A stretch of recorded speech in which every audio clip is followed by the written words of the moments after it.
Good morning, everyone.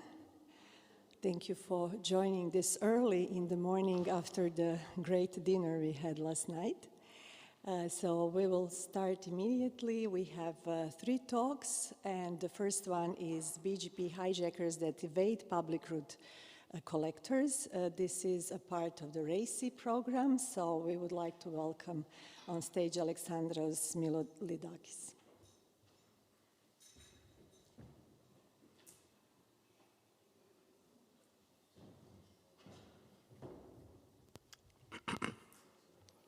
So hi all, and welcome to my presentation about BGP hijackers that evade public root collectors. I'm Alexandros Milolidakis. I'm a PhD student in my final year from KTH Royal University of Technology in Stockholm. And my work is related to BGP hijacking, and you can see the presentation topic from the title. So, BGP hijacks keep affecting the industry with multiple malicious as well as suspicious-looking events documented each year. For example, in 2022, BGP hijacks affecting governmental infrastructure, cryptocurrency services, and more. And furthermore, multiple hijack incidents documented from the previous years. The problem begins because BGP was not designed with security in mind. Therefore, networks have to focus on proactive-based solutions and reactive-based solutions to identify and deal with hijacks. Today, a lot of effort has been put on cryptographic-based solutions such as RPKI and mutually agreed norms for filtering. And although such solutions are sufficient for simple BGP leaks, they are not sufficient for dealing with all sorts of smart hijackers. For these reasons, networks rely on reactive-based solutions to identify and quickly deal with hijacks. Data plane solution has been always harder to commercialize due to false positive events unrelated to hijacking. For this reason, networks and most successful current commercial solutions rely on monitoring the control plane. And as I will show you in this presentation, even such solutions may not be possible to capture all forms of smart hijacks that are trying to evade public root collectors. So, some introduction. Current commercial solutions rely on public root collectors and private root collectors and looking glasses. The BGP root collector infrastructure, so a root collector is a BGP speaking device which simply collects and reports the best routes that it receives from its peering neighbors. The public root collector infrastructure, namely RIPE's routing information service root collectors and the root use project root collectors, consist of multiple root collectors distributed around the globe. Network volunteers that we call BGP feeders or monitors peer with this public infrastructure to publicly disclose their best routes to the root collectors. Then, with the help of data analysis frameworks, such as KINDNS BGP stream, or directly by fetching the routes from route collectors, multiple of the current commercial solutions, such as KINDNS, Thousand Eyes, Artemis, and more that I didn't mention here, analyze those routes to identify BGP hijacks. Now, the problem begins because root collectors observe a limited view of the internet, precisely those routes that BGP feeders choose to disclose to root collectors. At the same time, public root collectors are public. A hijacker that observes what routes those route collectors report for each victim could potentially design a hijack under the surface that is not visible by these public root collectors. Such a hijacker could cause problems to commercial solutions that rely on such public root collectors. And to understand how this could happen, I will now go one step deeper to show you how a BGP feeder reports its routes to the public root collector. So what you see in this figure is the routing information base of a BGP feeder. The routing information base consists, as per the RFC, by 3 tables: the adjustment rib in, the local rib, and the adjacent rib out. Routes that the BGP feeder receives from its inbound neighbors are stored in the adjacent bin. From there, those routes, if they are accepted by the inbound filtering and the best path selection, they propagate further to the local RIB. And from there, they propagate to the adjustment route RIB and to the public route collector. Now, the problem is that the public route collector is public, and the hijacker could also observe what routes this route collector reports for its victim. Therefore, a smart hijacker could design a less preferred hijack, for example, by using AS path prepending or AS path poisoning, that this route will never be selected by the BGP feeder as the best route to propagate to the route collector. Such hijacks could cause problems to current commercial monitoring solutions. And in this presentation, we are seeking to answer essentially how capable such hijackers are to avoid public route collectors. This is a measurement type of study, and this is the presentation topic. And essentially, we are seeking to answer if smart hijacker could evade all public route collectors. And for our experiments, we used multiple BGP hijack simulation to understand structural properties of BGP hijacks, as well as real-world experiments using the peering testbed. And if I was to summarize essentially what we learned from our experiment, smart hijacks that evade public route collectors, we believe that they are possible. However, three properties or a combination of those properties need to hold. First, from the perspective of the hijacker, knowledge about which BGP feeders will report the attack matter. Then, knowledge about the routing policies of other AESs matter. And finally, we show that where the hijack is exported, it matters. I will now analyze these three properties and why they are important. So, what you see here is a past BGP hijack incident with Vodafone accidentally leaking Comcast prefixes, as well as other network prefixes on April 2021, as reported by the Cisco BGP monitoring service. So what you see here is the routes that the BGP feeders reported from the public route collector. And essentially, such hijacks, where the hijacker either accidentally or maliciously announces the same prefix as the victim, split the internet in two regions. One is the unaffected region, and the other is the affected region. BGP feeders in the unaffected region won't observe the hijack, while BGP feeders in the affected region will observe it. Now, a smart hijacker that is able to identify which are the BGP feeders in the affected region could design an attack that is not visible by those BGP feeders, and therefore that hijacker avoids detection. Now, of course, this is harder, this is easier to say than to do, and for that, for a hijacker to succeed such an attack, we go to the second property, knowledge about the routing policies by the hijacker of other AESs, they matter.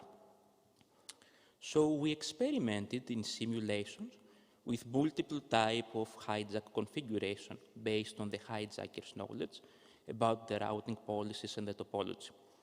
We first experimented with a baseline hijacker to find how many networks this hijacker can affect and if it can evade public route collectors, while this hijacker is actually not trying to avoid them. So we do this to measure the baseline. Then we look at, from the perspective of a realistic hijacker, this hijacker has limited knowledge about the topology, but can learn information for what public route collectors report for their victim. And finally, we also experiment from the perspective of an omniscient hijacker that knows the routing policies of every AES in the topology.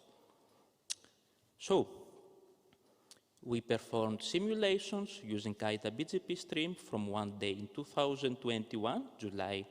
We extracted the BGP feeders that were actively reporting their routes. We end up with 367 BGP feeder AESs that we put in simulations. And we use hijack simulations where the hijacker tries to avoid these BGP feeders. Now, just to clarify, our simulations suffer from common problems related to simulations. However, we still gain very useful insights about such stealthy attacks. So we analyzed two kinds of figures. First, the figure regarding the visibility of stealthy attacks by BGP feeders or monitors, and then the impact that such hijackers could do. So, and this is a CDF type of figure, so lines closer on the top left mean less visible hijacks, while lines closer to the bottom right means more visible.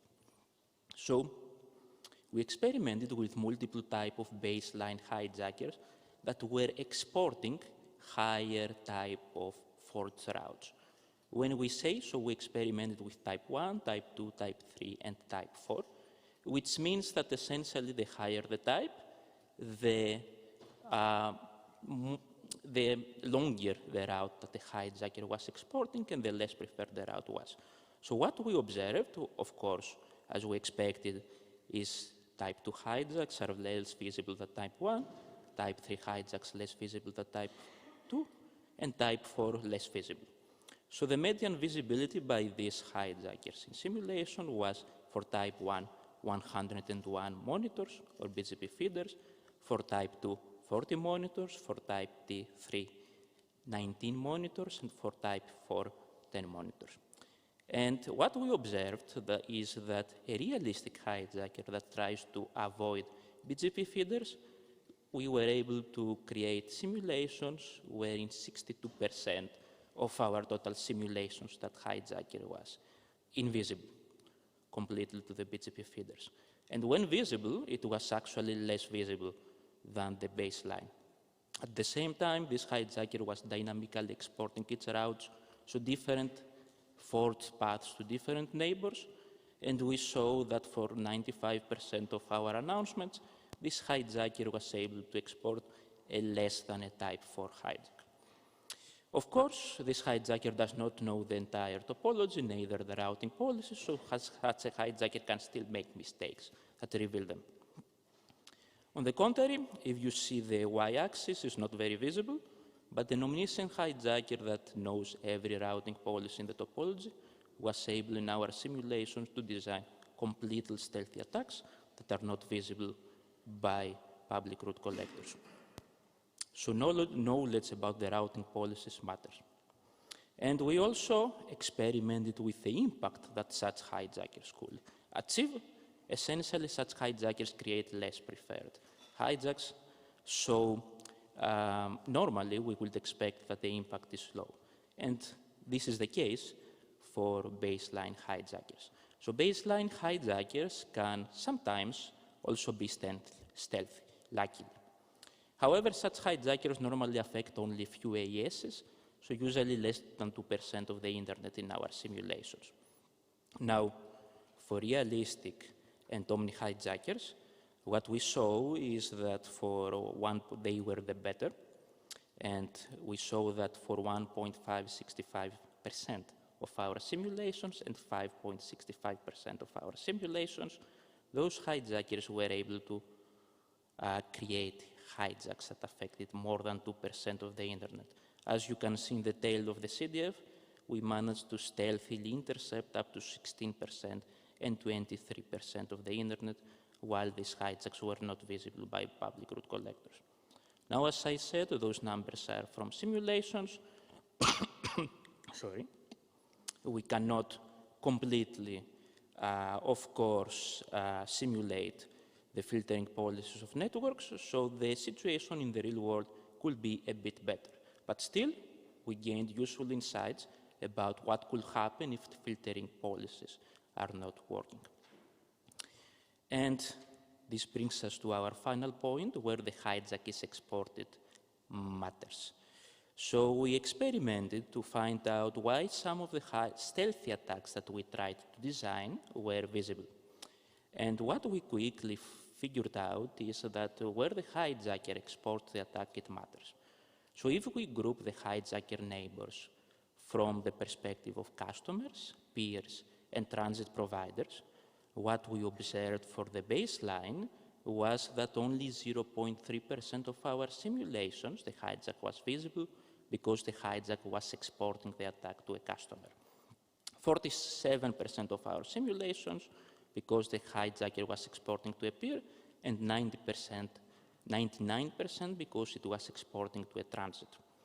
Now, because most of the monitors in our topology are at the core, this is why hijacks exported to customers were not very visible.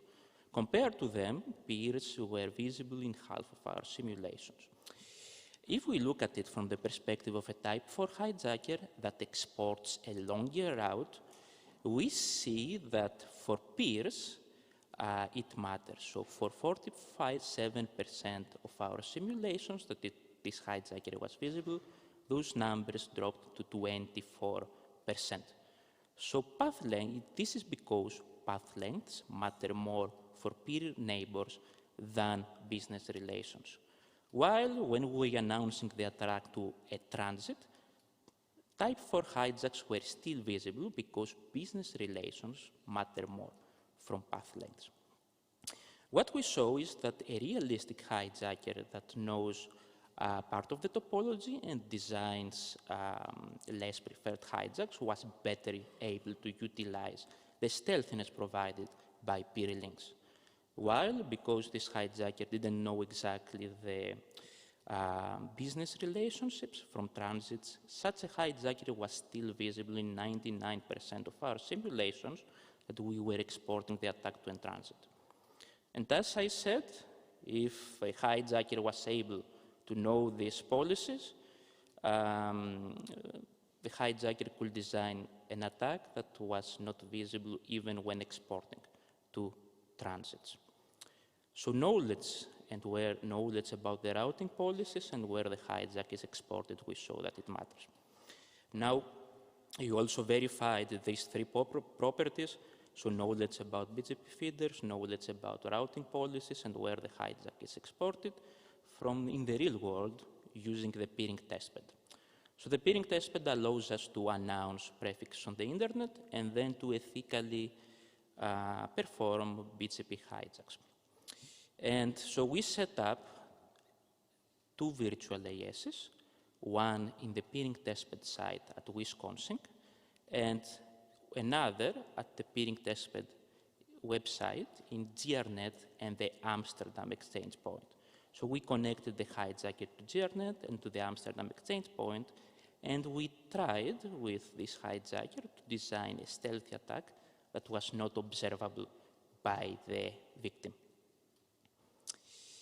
And as I said, knowledge about which BGP feeders will report the attack, it matters.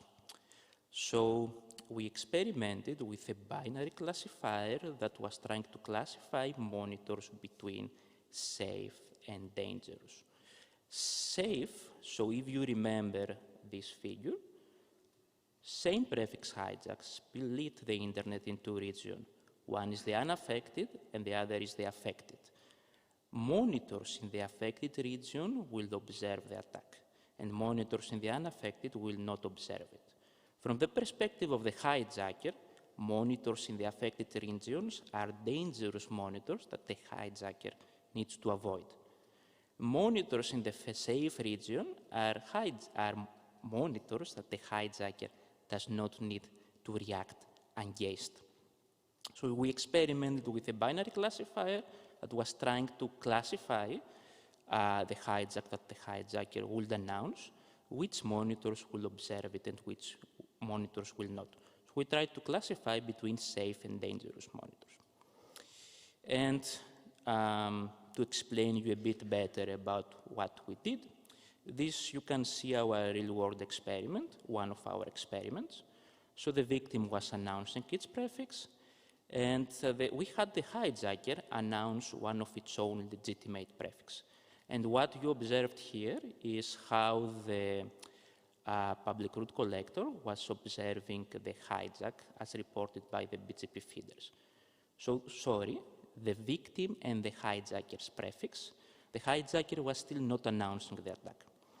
The hijacker was observing how the two routes propagates to the public root collector and was essentially here, AS 3267, was the one responsible for which route will actually propagate to the route collector. If this responsible AS choose the hijacker route, then the attack won't be visible. The attack will be visible and the monitor will be dangerous. If this AS picked the safe, the victim's route, then the BGP feeder will be safe. So we experimented with two types of classifier, one based on AS path lengths and one based on business relationships. So monitors closer to the victim were marked as safe, while monitors closer to the hijacker were marked as dangerous, based on our first classifier. And the second classifier was checking the business relationships of the AS responsible with its neighbors to decide if the hijack is going to propagate.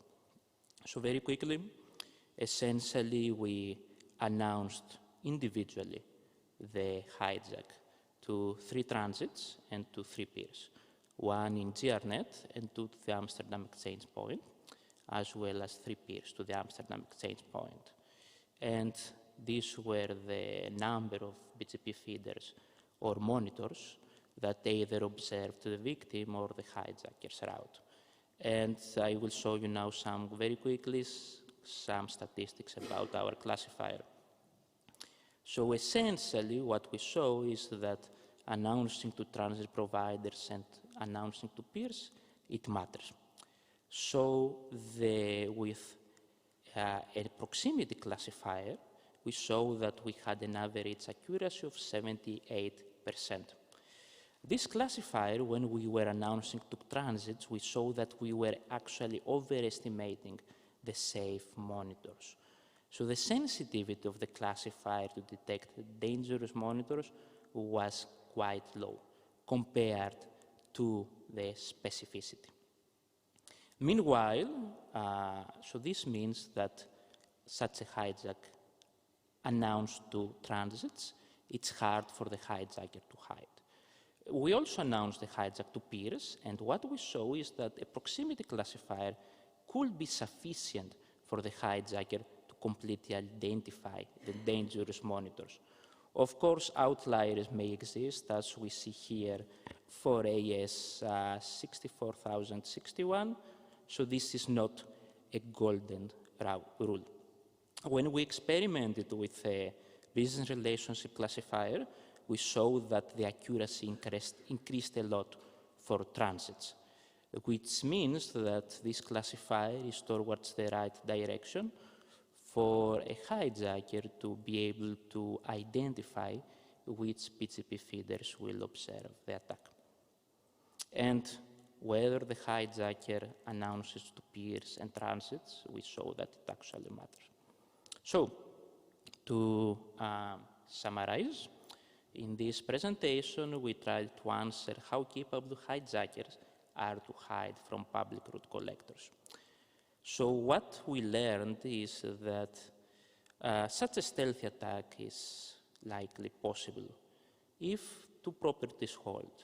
First, if feeders report their best route to route collectors, and if the route collector is public, a hijacker may be able to take advantage of this vulnerability to design a stealthy attack that is not visible by the public root collector. And we also saw that where the hijack is exported matters. So stealthy hijacks may exist and may thrive in peer links, while it is much harder for a hijacker to announce, at least with our methods, a hijack to a transit. For future work, we are actually very interested on how to deal with such stealthy attacks. For example, what if we could add more BGP feeders in strategic locations, what those BGP feeders could be to help us deal with stealthy hijacks, as well as the benefits that BMP, the BGP monitoring protocol, that could allow BGP feeders to report more routes to root collectors, what the benefits could be. Thank you for your time. And if you have any questions.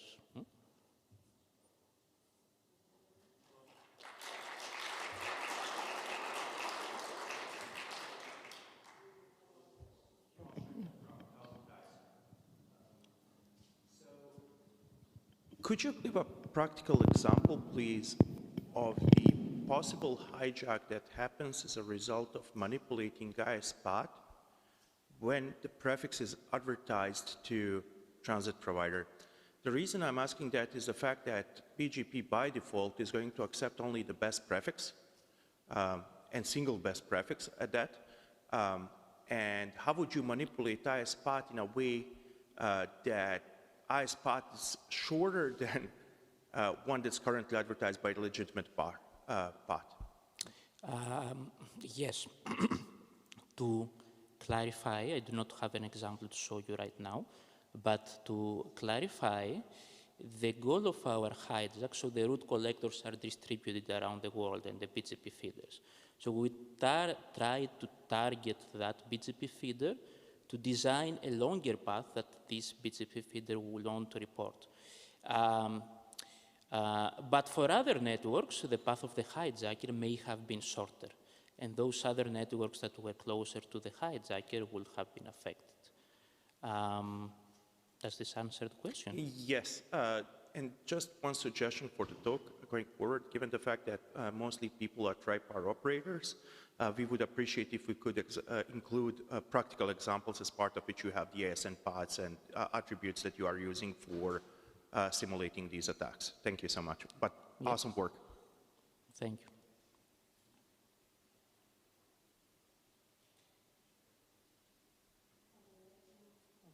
Are there any other questions from the audience? If not, I actually have one. So it is, in a way, the continuation from what was asked before. So are there any plans for putting this a little bit closer to the production? So after this phase, when you've done the simulations, to somehow see how to implement this in real networks for the real operations? So from our work, right now, we were looking at it from the perspective of the hijacker, so what a hijacker could achieve.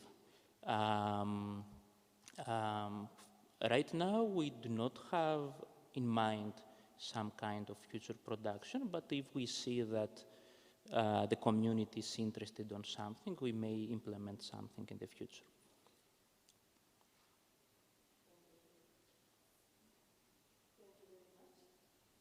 So our next speaker, so please let's thank the speaker once again.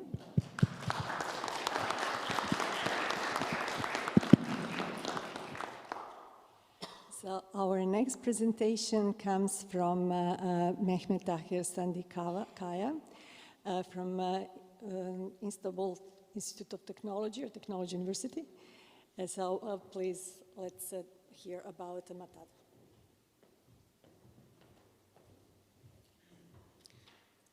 Hello, everyone.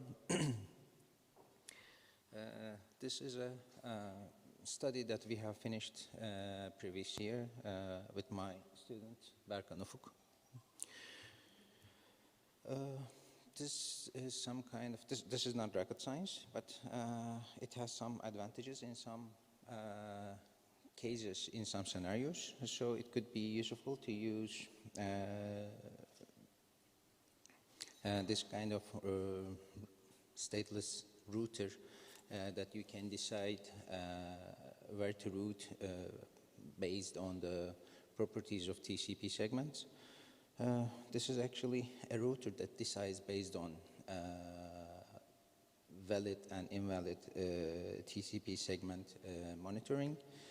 And it could be useful in scenarios, for example, I think that you don't want to use a VPN or IPsec solution because it is much more difficult to provide such a thing, and it is difficult for people to build the infrastructure for this, but you still want to provide some kind of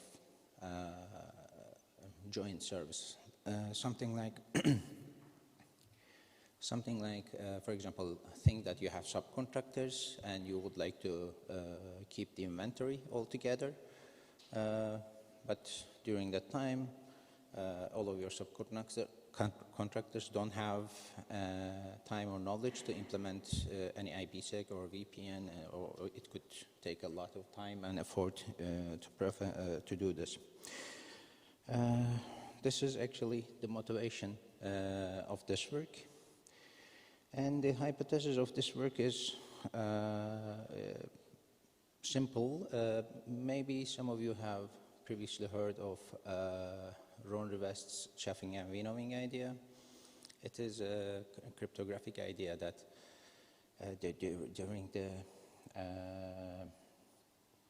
during the encryption control times of United States, so it wasn't possible to use encryption while you are transferring data outside of United States. So Ron Rivest come up with an idea of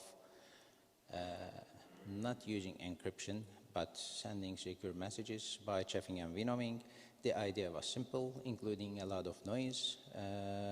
You just send some messages to the receiver, and the receiver just checks for message authentication using hash functions.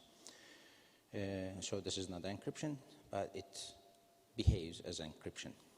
This is the same idea. We just want to chaff two different types of messages, TCP segments. One of them is a valid TCP segment that could be made with message authentication, and the other one is any TCP segment that doesn't have any kind of authentication. And normally what you do in that case is, if you have authentication at one side and not authentication at the other side, you can just discard the messages. But we don't want to do this, but we want to make some routing decisions based on this, just to lure or trick the attacker. And if we could manage this, we think this could act as a moving target defense mechanism. So the reconnaissance part of the attacking will not happen at all. So in the beginning of any attack, the attacker could not collect enough information about the network. Okay, the moving target defense is an idea that you are actually providing false information to the attacker, or you are not providing any information, or you are actually changing the structure of the network continuously. So the attacker has difficulties learning the structure of your network and the placement of your assets, so it will be harder for the attacker to attack. So in theory, you can have some kind of flow of an attack that first the attacker collects information, then prepares for the attack, scanning and checking for vulnerabilities, and then the attack happens. So even in the first phase, before collecting public information, we are trying to trick the attacker so he will not think, or he will not receive any information about our network. One of the things that we can omit is denial of service attacks. Think about the first example I have mentioned. You have subcontractors, they are collecting directly to one of the HTTP servers. You don't have any VPN, IPsec or anything, and your competitor tries to disturb your inventory service. So this is quite possible because everything is public, everything is accessible. but if you just share some kind of key, let's say the authentication key to your subcontractors, just like the authentication header mode of IPsec with manual key configuration, you can manage this easily. And actually, adding this kind of message authentication is not that difficult, both on the customer side, end user side, and also in the routing side. Okay, if you would like to build some kind of moving target defense, actually you have three basic options. You can try to increase diversity. You can shuffle the structure of the your network or your assets, and you can add more redundancy to add noise or just to be resourceful when the attack happens. If you think about the scenario of denial of service by the competitor to my inventory service, it targets availability. It just the competitor just wants to disturb my inventory service, and they can choose any of these: the volume-based attacks, UDP, ICMP attacks, HTTP, flutes, slow loris, which could be hard to detect. These are the very basic ones. And if for any of them, if I could manage to check the message authentication, it could be easier for me to get rid of the attacks, which is okay. And also something that motivates us or that actually influences us is TCP authentication option. This is a valid form of using valid form of TCP segments that could be used for BGP routers, edge routers for ASs. We first try to use this to build the system or to build the proof of concept, but it wasn't very useful. It appeared not to be that useful because if you have ASs that use authentication option, actually we are overwriting this, so which is not very nice, or they could also overwrite this. So we add another optional TCP header extension, which acts as similar to, or actually just as a TCP authentication option. To do that, we use the basic SCAPI tool, and I would like to show you some examples. Here, if you look at the client, proxy, and server, what you see is, from the client's perspective, you request to get a server's web page.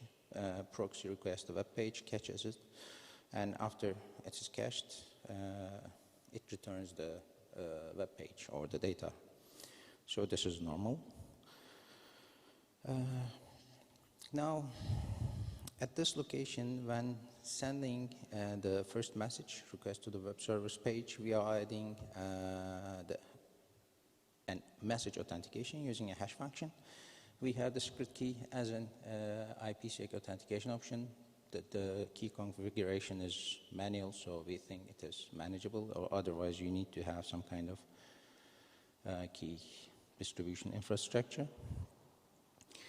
And using HMX, it is easy to verify if the sent TCP segment is valid and authentic.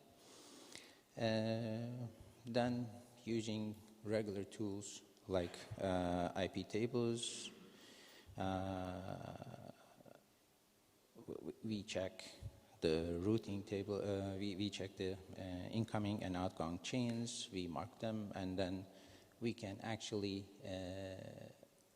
monitor the TCP authentication status, and if it is authenticated, we can easily signal IP protocol with IP tables. So you just need regular Linux distribution For example, we have used Raspbian on a Raspberry Pi in the demonstration, so I will show you these examples, the outcome of these. So it's quite lightweight.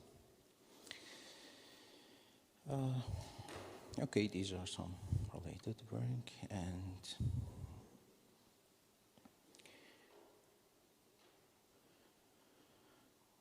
what I can say about the advantages of this approach is we have early message authentication, cross-layer decision-making.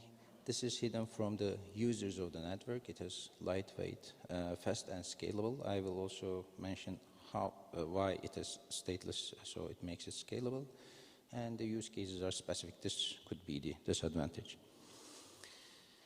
Imagine the blue team and the red team. So I have an adversary at the bottom left. It doesn't have any knowledge about message authentication, and he wants to access my inventory service, which is on the top right. On the top right, you see the GEANT service. This adversary would like to connect to 1234 as the basic IP address. And when I receive it through the internet, I have a set of moving target defense routers here. They are stateless, so I can build as many as I want, and actually that's why it scales quite easily. And this router realizes that the authentication is not valid for this adversary, and this one is not discarded but routed to the decoy web server at the right, left, at the right bottom with the same IP address. So according to the visibility, the adversary and the genuine user, they all see the same IP address. They all actually communicate with a server, but the decoy server, but the right bottom one is a decoy server in a decoy subnet. So in this case, this is the regular use case for TCP handshake. If you have the correct authentication, HMAC, you send the SIM message, the TCP segment, with the correct MAC. So the GEANT server receives it and acknowledges it, and you start communicating regularly. So it is just another hop, just one more router just before the two decoy and valid subnets. And this is the same picture, but this time I have the decoy server at the right because I have unauthenticated TCP segments here. So from the perspective of the attacker, everything seems fine, everything seems okay. So the attacker still thinks that he attacks to the original GEANT server. What happens if actually you try to conduct a denial of service attack? The adversary sends the non-existent incorrect MAC. So the router just routes based on this TCP segment to the decoy server with the same IP address, with the same visible IP address. So after a while, the service is disrupted, which is actually what we want, because we want to trick the attacker that his attack is successful. To demonstrate the efficiency and to collect some performance metrics, we just have used the data set, and this is a data set that has nearly 1 day of traffic, including denial of service packages.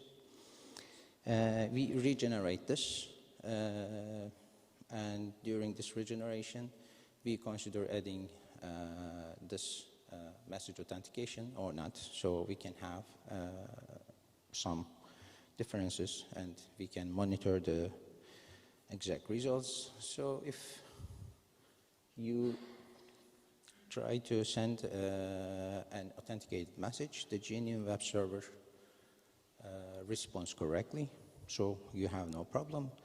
And if you have an invalid MAC, you receive again a response, then this time from the decoy web server, but the IP addresses are same from the perspective of the attacker.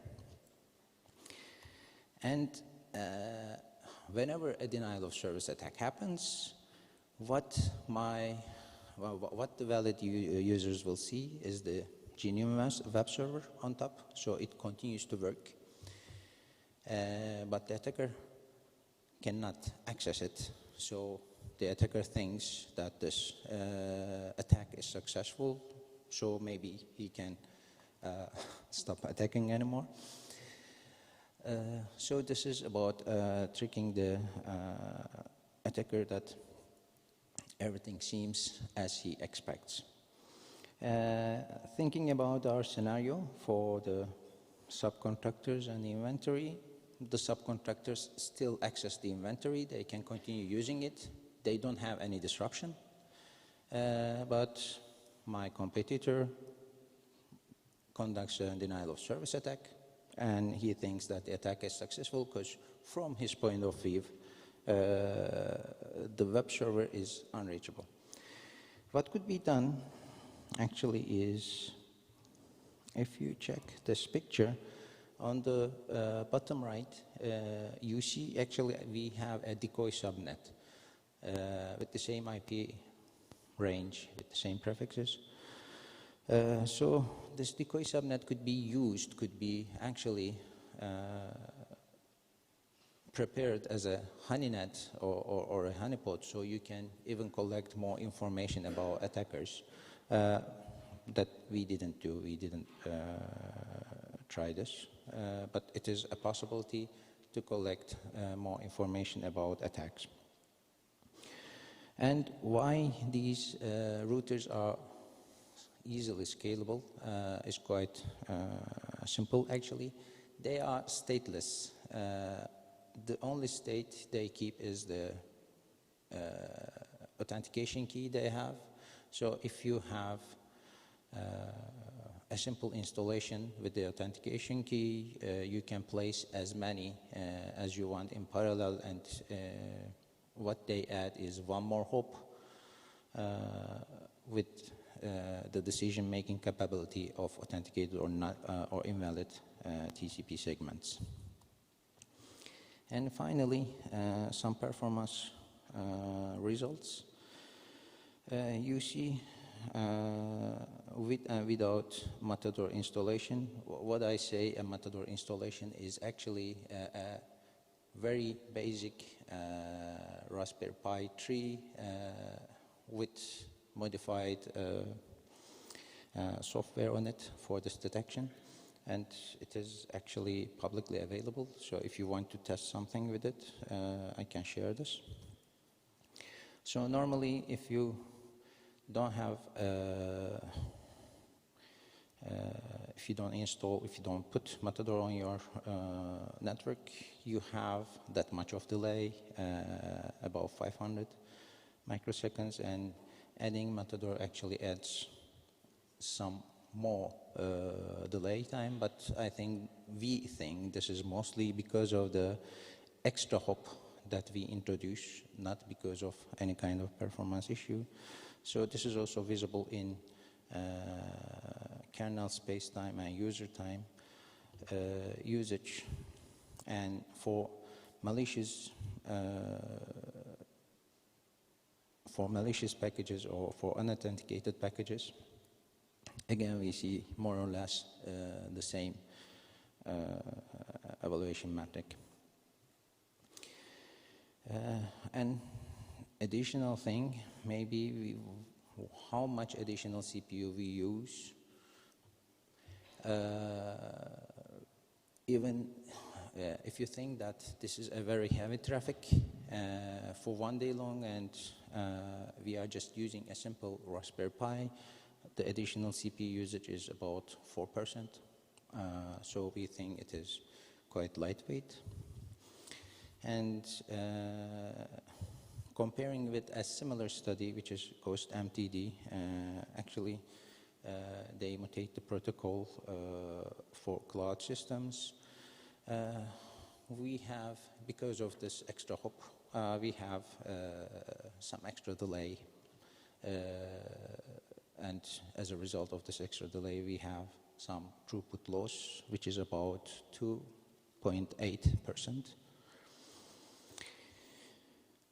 So, to conclude, this is a mechanism that acts as a transparent router with decisions made on authentication, so we are making a simple filtering here. As it is stateless, it is easily scalable, it could be used many times, it can lure adversaries away from the protected assets, and you can even use the decoy subnet for collecting additional information if you put a honeypot, honeynet in it. And one more advantage could be TCP authentication option is not common for general purpose computers. They are mostly specific to BGP routers or BGP edge locations. So this mechanism could be used for general purpose computers for TCP authentication option. And one more note, we are not using the exact TCP authentication option headers, just not to conflict with the real TCP authentication option that could be used by BGP edge routers. I think that's all. Thanks. And if you have any questions, I'll be happy to answer. If you want to have the article and or the software, I can share them with you. Okay.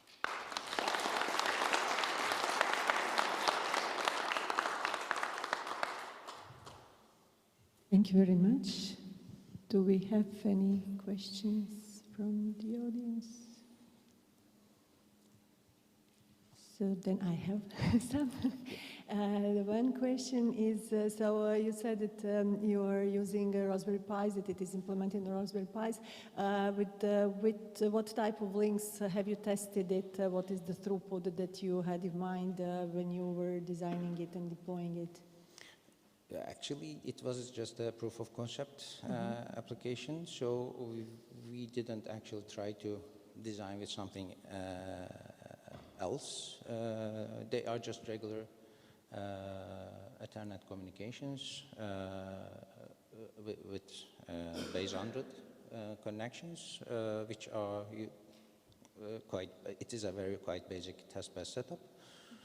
And what we have used is the regular Raspbian distribution, Linux distribution, and on top of it, Python 3, additional with some libraries. And so it is quite basic off-the-shelf components that you can all put together easily, which could be the benefit, I think, for adoption.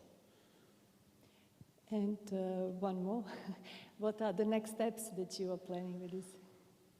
Actually, the next step is, as I said, we would like to build some kind of honeypot, honeynet functionality behind this.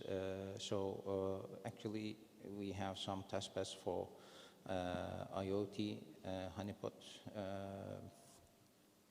data collection, monitoring, and we also think of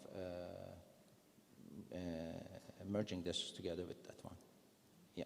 Thank you very much. Oh, we have one. Thank you. Lee Howard from IPv4.global by Helco Streambank. This is really fun. It would be possible, I think, but I haven't really thought through this before, to not have all traffic necessarily go through the Raspberry Pi or whatever server, but when you begin through other heuristics, you have an IDS, and you see that maybe there's an attack beginning that you could then route all traffic through the MaTaDoR and see what's happening and then be able to respond appropriately. So maybe the first, in a distributed denial of service, maybe the first few connections get through, and as you start to say, oh, there's an attack beginning, we route over there, and maybe that then, the attack subsides because the attackers think they won. That's a really interesting way to do that. Although I do love the investigation into the detection and prevention in the first part too. Really neat. Thank you.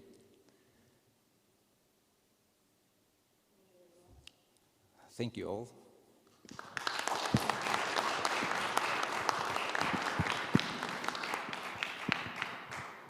And our last talk in this morning session, David Huberman from ICANN, to tell us a little bit about KINDNS.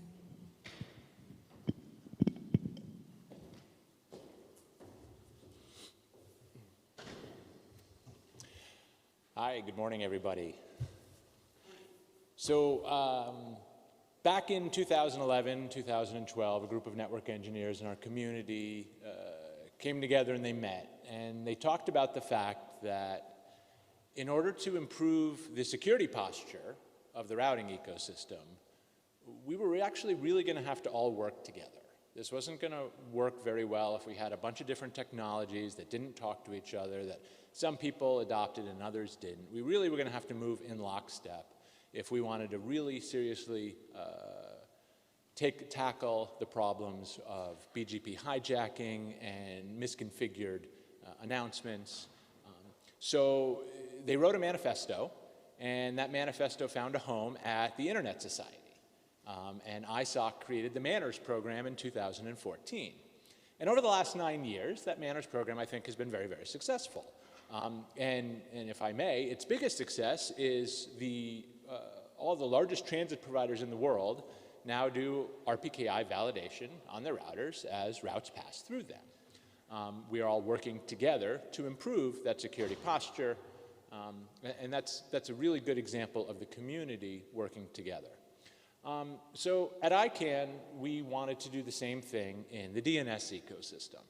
And so building on what ISOC has done with promoting good manners, we thought it would be good if everyone were to act with kindness in the DNS.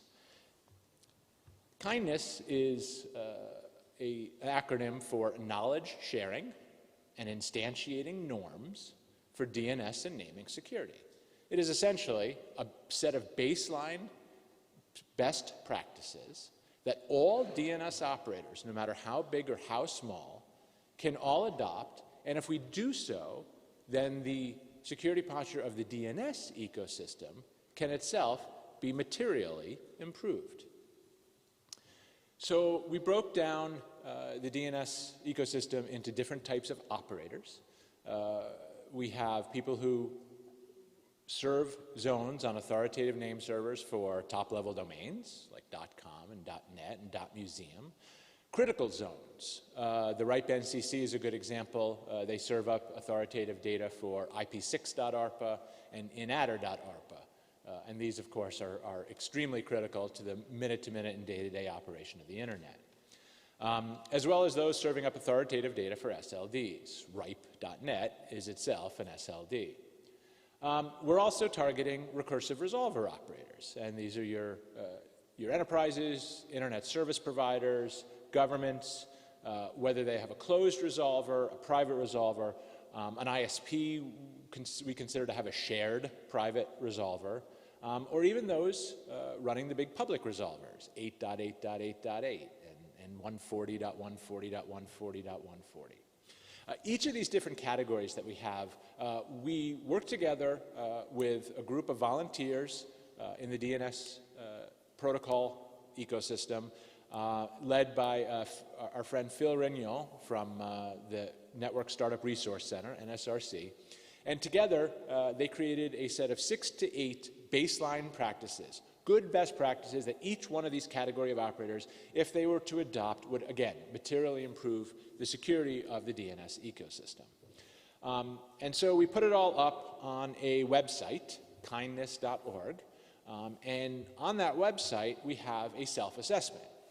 So if you're running a network as a network operator, someone or a group of someones in your organization runs the DNS portion. It would be really useful if you or those someones who run the DNS portion were to go to KINDNS.org and take this self-assessment, which only takes about 20 minutes or so. You self-identify, you do so anonymously, what type of operator you are, and you go through a series of questions to assess how well you're doing against these security baselines. Then, when you're compliant with all of these baselines, when you've adopted them all, you can enroll in KINDNS as a participant, either to have a badge to show that you're being kind, or perhaps even take the next step and become a goodwill ambassador to help promote it across the ecosystem. We've been doing this for about 6 months now. The project's very new. We've had about 400 or so organizations take the self-assessment. As you can see on the left, the majority of answers, they want to just know where they stood in terms of these baselines. But we had about 35% of respondents so far also note that they want to use the self-assessment to convince management, or to convince those with the purse strings, that there's some money that they need to spend in resources to be a more secure and a more resilient DNS. We have a bunch of different types. As I noted, we had a lot of different categories, and not surprisingly, the most common category of those assessing are the private recursive resolvers, which we find in ISPs all around. One of the things I wanted to highlight is queue name minimization. So without boring you, for those who aren't interested in DNS, the bottom line is every time we make a DNS query, we share a lot of things about ourselves. We share our client's IP address. And we also include what it is we're asking. So when we ask for www.ripe.net, that's in the query packet, and that is shared with all of the different recursive resolvers as well as the authoritative resolvers during the resolution process. Queue name minimization is this really easy to implement protocol that hides, that obfuscates so much of that information along the resolution path, and only sends along the most important bits of our query to the resolver that it's relevant for. Queue name minimization is something that all recursive resolvers really should be implementing to improve privacy for all of the users in the entire world. And it was both good and maybe not so good to see that about 2/3 of all the recursive resolvers that are on the public side that have taken this assessment have queue name minimization. That's good because it's a pretty new technology, so 66% adoption is pretty good for a new technology, especially in DNS. But we still have that means we still have about 1/3 of the 200 or so public resolvers in the world who are not implementing queue name minimization, and that's something we really want everybody to implement. So I said this is a pretty new project, so we're working on a next phase to improve it. Most importantly, out of here, we've gotten a lot of requests for translation services. Non-Roman alphabets, especially East Asia, for example, numerous countries there. They would love to participate, but English and the Roman alphabet are not the standard there, so we have taken up on translating the website and the self-assessment and the tools into other languages and character sets. We also want to evolve the self-assessment. One of the things about DNS that's been true for decades is very often there are two different views of DNS. DNS looks different if you're on the inside of a network than it is when you're on the outside of a network, and we really need to account for that. The other thrust is we really need to do a better job of engaging the community on this project and what its benefits are, what its virtues are. So we're working really hard on doing that today. Better communication through presentations, through direct engagements, through papers, and what have you. I said that we created these 6 to 8 baseline practices by talking to volunteers in the DNS ecosystem, especially a lot of the protocol folks, led by our friend Phil Regnon. Well, when you put a bunch of DNS engineers in a room, or in a chat room, or in a mailing list, and you talk about things, agreement isn't always that easy to get to. And even something as simple baselines that everyone should adopt, you can't always get full agreement. So one of the things we're talking about right now in the community are some of the changes we should make or some of the additions we should have. Response rate limiting. Again, split responsibilities, not in terms of views, not in terms of internal or external, but when we have zone files on an authoritative server that aren't actually controlled by the party that runs the authoritative server. We want to talk about the reliability of access to these servers, including IPv6 and RPKI. And we really want to form a team to do community review of these standards. So that's the end of my presentation. This is the kindness.org website. This is our Twitter and our email. And we do have a mailing list that if you're interested in DNS or you're good at DNS, we'd really like you to please sign up for. It's very low volume, and very low noise. So that's the Kindness Initiative. If you have some time, please dedicate just a half hour of resources to taking the self-assessment, seeing where you stand, and seeing where perhaps you can improve so that you can be part of the solution for improving the security posture of the entire DNS ecosystem. And that's all I had to say, so thank you very much for your time.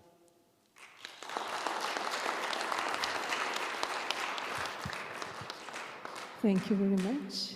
Oh, please. Hi, Lee Howard again from IPv4.global by Hilco's DreamBank.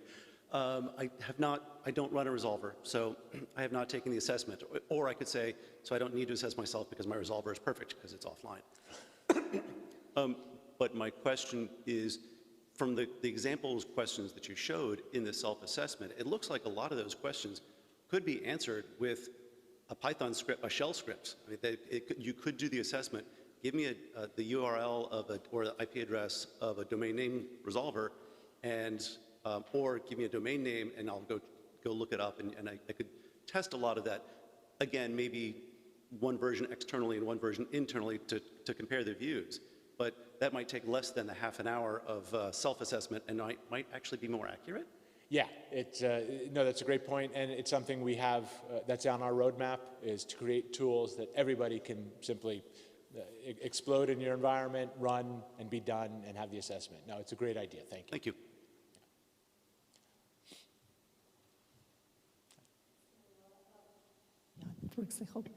I actually have a few questions. One is, have you maybe considered to look at some maturity models as another type of assessment? Because when going through that survey, people will see the answers, but don't see the questions. Will they have immediately an idea where they stand, comparing with where you think they should be? Yeah, so when you're done with the self-assessment, a report is generated, and it lets you know where you're at in terms of where we'd like you to be at in terms of the baseline. And then over time, it would be good to have more data showing where you're at versus everybody in the ecosystem who has participated. So yeah, that's a good idea. Yeah, because sometimes these maturity models actually in a way sets you also at the scene, but of course you need to have a relatively big database with all those that answer the questions. So yeah, yes, Vesna, please. Hello, Vesna Manojlović, RIPE NCC. While I'm not a DNS expert, I'm kind of a promoter of RIPE Atlas, so I would like to ask, did you consider using the RIPE Atlas measurements to somehow maybe complement the data from self-assessments or compare with the results that we have, something like that? Or could you consider that in the future? Yeah, no, it's something we talked about. One of the funny parts about this, of course, is we think a lot about access networks. And I mean, there's a lot of ISPs in this world. And the majority of them, from our measurements, are private resolvers. We don't want RIPE Atlas or anyone to be able to see inside of those, to be able to assess those. So yeah, we've talked about using measurement data, and RIPE Atlas, of course, would be what we would be using because it's the best measurement platform in the world. Definitely it's something we have on our radar for a future phase because it gives good insight into the data self-assessment can't necessarily give. Thank you. Thank you, Vesna.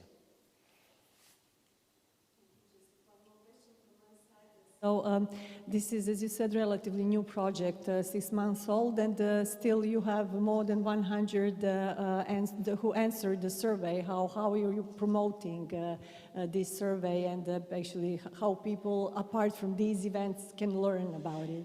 Yeah, I mean, that's a good question, and I don't have a great answer for you, because that's something we're working on. I know people see it's ICANN as this big, rich American company, but we're actually a very small team of 5 or 6 who are working on this. How do we inform all of the DNS community, not just folks who show up at C, not just folks who come to RIPE next month in Rotterdam? How do we get more DNS, especially in enterprises and small regional, we talked yesterday, Alena had the great panel on the national telcos, where there are a lot of national telcos who never show up at these things. And they're not on mailing lists. How do we reach them? I don't have a good answer for that. That's something we're working on and we're trying to learn. Thank you. I'm sorry, I couldn't hear you. Thank you. Why not using the SOA record, SOA? You have a contact person inside? Well, so often, so that's a good idea, absolutely. Unfortunately, the SOA record very often just says hostmaster at a domain name, and that's a black hole in 2023. It shouldn't be. It shouldn't be, no. And in the old days, hostmaster wasn't. I was the hostmaster for many years, and I read every single one of the emails and responded to every single one of the emails, and lots of people in this audience have done that. In 2023, that's very often not the case. But it is one more channel, you're absolutely right. Thank you. Mehmet, Sandikkaya from Istanbul Technical University. I just checked KINDNS.org and to check what you have in the website.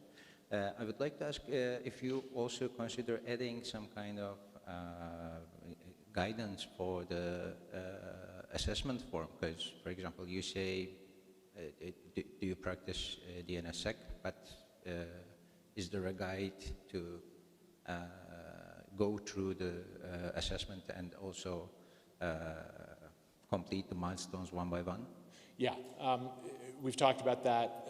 Again, resourcing, it's definitely on the road plan because, again, the purpose of DNS is not to, the purpose of KINDNS is not to talk to folks who are already DNS experts, it's to talk to folks who aren't, who maybe it's a one-person shop or it's a factotum who has to do everything, and yes, we absolutely want to guide them. Yeah, thank you. I think that's all. Thank you very much. Thanks, and the everybody. remaining time you can use to fill in the survey. So with this, we are ending our morning session. So I hope coffee will be served soon. So enjoy the rest of the day. Thank you.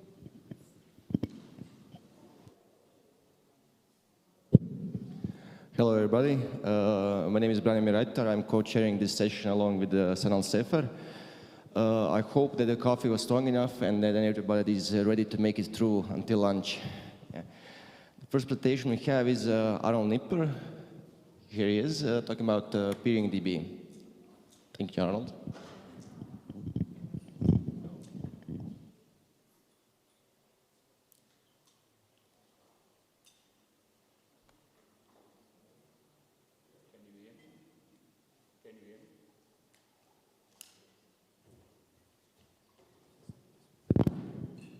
Can you hear me now? Yes, perfect. Yeah, good morning from my side as well.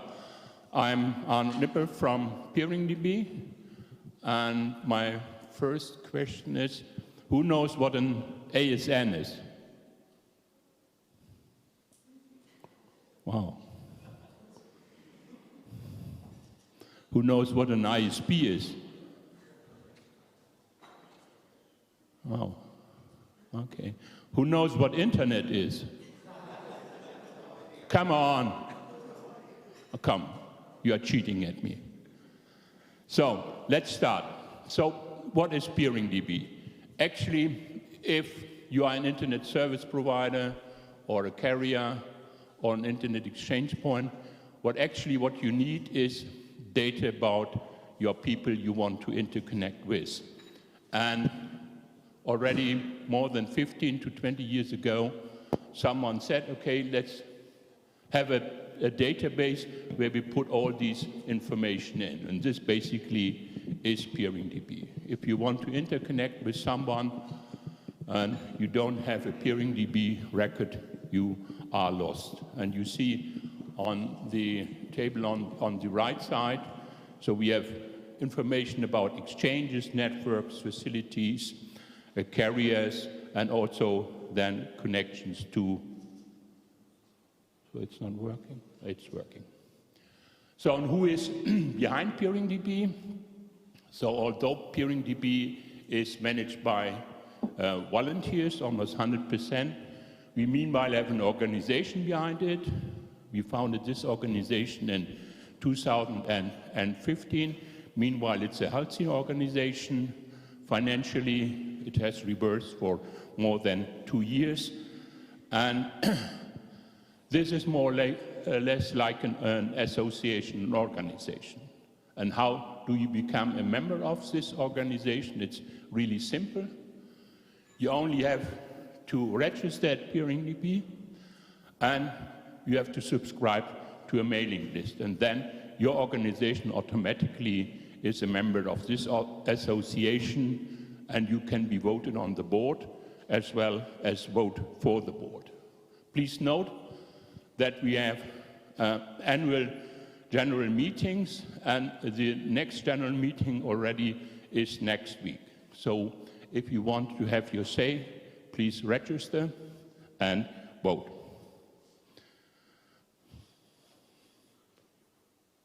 Where do I have to click it? There. No. So we have different committees, or in a usual company you would say department, which take care of the day-to-day business. We have the so-called admin committee, which is our support department. Whenever you have a request, it opens a ticket at the admin committee. If we want to register an object, the same. And the admin committee is looking after it. So for development, we have our product committee. So PeeringDB is developed, and of course the code also contains bugs, and therefore we have the product committee. Then we have the outreach committee, which is our marketing department, which is taking care of slides, which is presenting at events like C, and so on and so on. And last but not least, there's also the operations committee, because all the machines have to be operated, and this is where the operations committee comes into place. As mentioned, we are relying on volunteers, and we are looking for new committees members for admin, outreach, and for the operations. If you are interested, please send an email to stuart@list.peeringdb.com. Tell who you are, what you want to work for, and we will be happy to take any applications. So this is a little bit of statistics, how well accepted PeeringDB is. You can see that something happened between 2015 and 2016. 2016, a new version of PeeringDB came into place, and you can see that since then, it's really well accepted.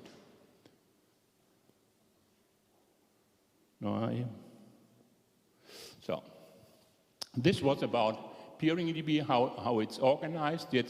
Let's go into what we are doing. So there is the product committee, which takes care for the further development of PeeringDB. PeeringDB is open source, so anyone who wants to contribute can do so. And we are more try to also rely on volunteer contributions. And we have, for example, got security changes from Amazon and user interface changes from Google and various other changes from individuals. If you are a developer and want to get involved, just visit our GitHub and see which small features or bugs we have, and we are also mark them, good for starters, and you can work on that. So I really have, so. What other product improvements do we have? We have better support tools. There is a so-called IXF. IX stands for Internet Exchange Federation, IXF. So what we do is we also pull information from the Internet exchanges and compare it against what we have in our database. We also made it easily to detect who is peering with route server. You see it on this little side there, and also about the policy. What we also did is on the user side, we enabled multi-factor authentication, and the admins for an organization can say we only allow users from specific email domains, and they also can force the users to periodically revalidate their accounts.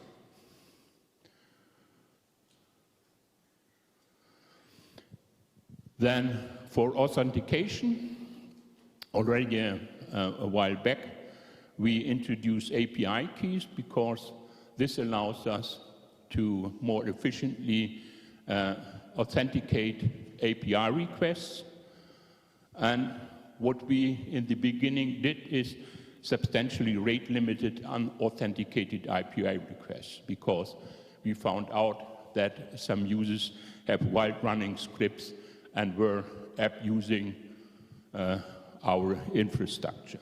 Most often, this is simply bad code, or there are script kiddies who are trying out what the DB can do. I already mentioned the two-factor authentication. Either you use a one-time password, or you also are able to use security devices. And if you are using PeeringDB, it's highly recommended that you have two-factor authentication for your users. Unfortunately, up to now, you cannot force as an admin your users to use 2FA, but I guess there is a feature request also to do that, and this is a good idea. What we also introduced is so-called self-selection fields. Internet exchanges as well as facilities are able to describe themselves more better. For internet exchanges, for example, what their commercial terms are, what their business hours are. So for facilities is whether they own the facilities, if they have diverse substations, and which type of power they are providing. Searching isn't a big issue. We have done a lot, but it still is an issue. And those who know databases know that it's not that easy to implement intelligent searching features. We are not Google, where you just can put in a word and it gives you all the available information. We have done a lot, but there is still room for improvement, especially, for example, if you want to know which other facilities are around some geolocation data and so on and so on. What you can do is you are able to export the information now in JSON or CSV format for digesting or for further usage. Same goes for facilities and internet exchanges. As we are relying on volunteers, last what you do, and you probably know it from your own things is documentation. Why should I document? I invented it, I know what I did. And this is the same, unfortunately, also with PeeringDB. Luckily, we have Leo as our product manager, and Leo wrote a lot of how-tos, and you find it on our documentation website, where at least can easily find where to start, and if there is something, just go through the how-tos, and you will at least find initial information about that. Since the year before last year, we also do user surveys to find out what our user base wants. We also did it last year, and this survey was available in all the 6 UN languages, Portuguese and Ukrainian. And if you want to know more about it, you both find it on our website or on this URL. So what I also did is to see what is in PeeringDB, or what is in C from a PeeringDB point of view. I will not go through each of these columns, but what I looked at is there an IXP in this country, and how many operators of IXPs are in this country. So I did the same for facilities. Then I looked how many networks are at the IXs in total, and then I differentiate between all of the networks and national networks. National means I took the information from the RIRs who says, okay, we have registered this ASN to this country, and then I put in this information. Then I did the same for facilities, and then I combined the networks who are in internet exchanges and who are in facilities to have a total. And then the last 3 columns, they look at the proportion, what is in PeeringDB, and how many ASNs in total have been assigned by the RIRs. For example, if you look at Albania, there are 11 networks who are registered in Albania, and in PeeringDB,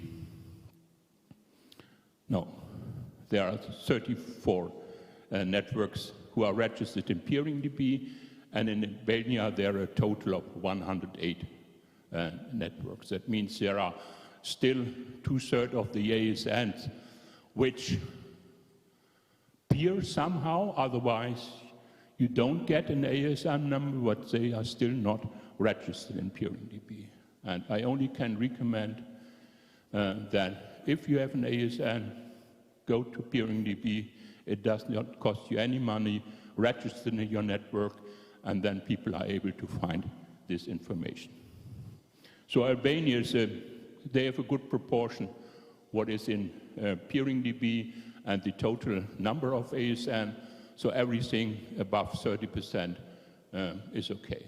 So for example, if we look at Brazilians, they are really crazy. They have a lot of ASNs, and more than 50% of all Brazilian ISPs are registered in PeeringDB. So what are the latest development? So we have ASN in PeeringDB, but besides, if you want to interconnect, there are also carriers. And what are carriers? So in the definition of PeeringDB, carriers are those offering layer 1 and layer 2 services. So ASN, they offer IP service, there's layer 3, and we also want to have information about layer 1 and layer 2 service. Especially what the idea behind is to find out who is able to provide transport, physical transport between data centers. And then you as, for example, an internet service provider or a user are able to find out where can I get from A to B with which carriers. This is, we only implemented it a couple of weeks ago. There is just the information about the carrier. What we did not yet add, what type of services the carrier is using. Also, We did something for the facilities. Currently, we don't have any information about how the facility looks like. And meanwhile, collocation is growing and growing and growing. So as a collocation operator, you have one building, and then you find out it's full, and then next to it, you build the next one. So until the campus object, you were not able to model this. So you had to put in 2 facilities, and then you were not even able to see, or a user, outside user was not able to see that actually it's 2 facilities side by side. And therefore, we have this campus object, and as a facility operator, you can see, okay, this is a campus, and put in all the facilities which belong to the campus. We have new releases almost once per year, and what we now do, we have release numbers. First, we do internal testing, and if this internal testing goes well, we put it on our better website and better database, and if users don't report back that there are anything which are breaking their applications, then 1 week later we put it into production. And so the next production release will be the week after next week. And in May we have one, June we have one, and so on and so on. For you as a user, you have not to pay for using PeeringDB to have a record over there. But on the other hand, for the development as well as for the infrastructure, we have to pay money. And what we do is, a lot of organizations find out that PeeringDB is very useful to them, especially those companies who have a lot of interconnections. They simply say, we are happy to peer with you, but you have to have a PeeringDB record, and then they take all the information from PeeringDB and configure their routers and BGP sessions with this information. And therefore, they are happy to give us money. We have different sponsorship levels from diamond down to silver, and the silver is not more than 200 euro bucks, $200 per month. So it's really affordable. If you think PeeringDB is a good thing, go to your marketing team and say, hey, I need a little bit money to support the internet. And that's it from my side. I guess I'm well in time. I'm happy to take any questions. I have to say, I'm heavily hearing impaired. I'm able to talk, but I really found out yesterday that the acoustic is not so good because we have a lot of echo. So please, if you have a question, speak loud and slow that I'm able to understand it. Thank you.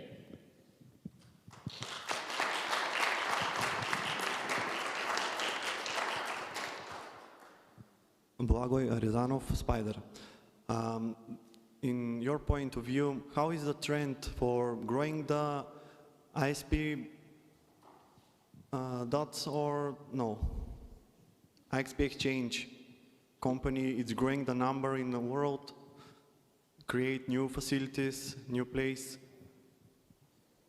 Sorry, I guess I have to talk. Yeah, so he's asking what are the trends for IXPs and facilities of IXPs? So the trends for IXPs, as you have seen from the first slide, we have around 1,000 IXPs in the world, but there are a couple of smaller ones. There are more IXPs. The trends we have seen in the last years is that we have a lot of new experimental IXPs, I would call them, who set up an IXP, virtual IXP on some cloud server, and then they say, okay, here, if you want to play around with BGP, just establish a virtual connection to my IXPs and peer with me. On the other hand, also, we see the big IXP operators like DKIX, M6, Lynx, and so on, who are expanding worldwide and who say IXP is just a business as another one, and they are covering and establishing more and more IXPs. Does that answer your question? And with the facilities, I guess with facilities is more services go into facilities, and we see facilities popping up almost everywhere.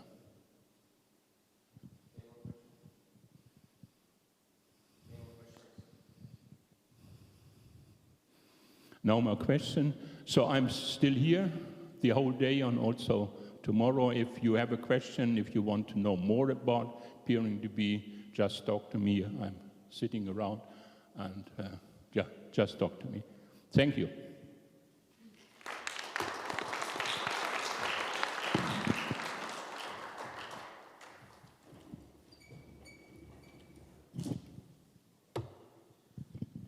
Next up, we have Vladislav Bidikov from IXP Macedonia talking about some lessons he had from COVID-19. Vladislav, the floor is yours.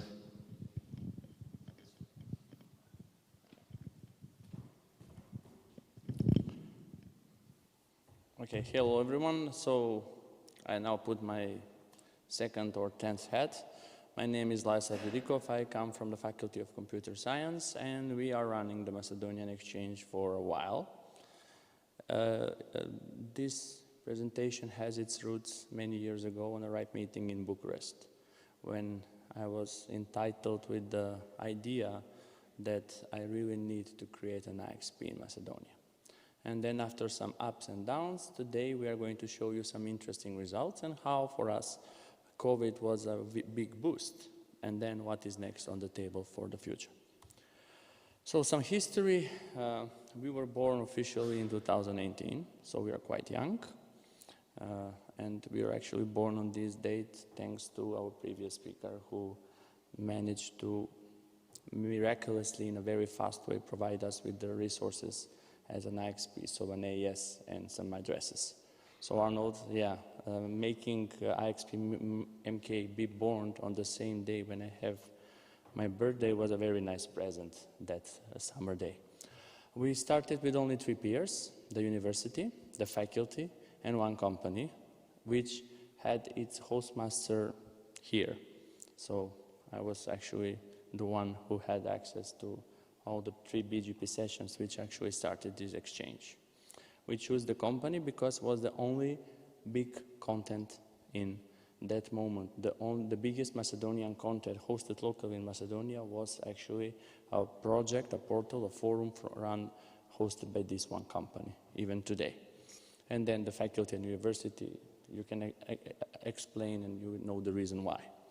In 2019, we got some donations from ISOC for new switches, which we still use today, and are real switches which are ready to help you run an IXP, because the previous switches were whatever we could find in the storage facility, which was removed from some labs or from the data center and was put as the last resort reserves. And the same year we got 2 new peers, very, very small ISPs, which are willing to test and see do they benefit from an IXP or not. And then you all know that something happened, and 1 March we got this new thing called COVID-19, and we got this memo that we have to break our classes for 14 days, hoping that this will pass, and you know the rest of the story. That's 2020. Ministry of Health declares a pandemic in 1 municipality in March 2020. Ministry of Education stops educational process for the whole country 10th of March. Our faculty in just 7 days decides, we are IT faculty, we have 5,000 students, and we decide that we're going to switch to online in just 7 days.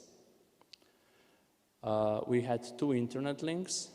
One is from the GEANT network and one from a commercial ISP, and as soon as we started online, after 7 days,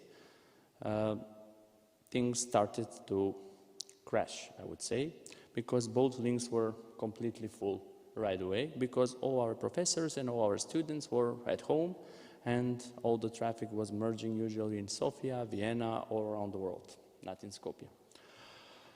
We had regular outages and latency during the work hours from 8 to 18, and if you are teaching students online via video and trying to teach them and having latency and outages, you can imagine how the classes will look like.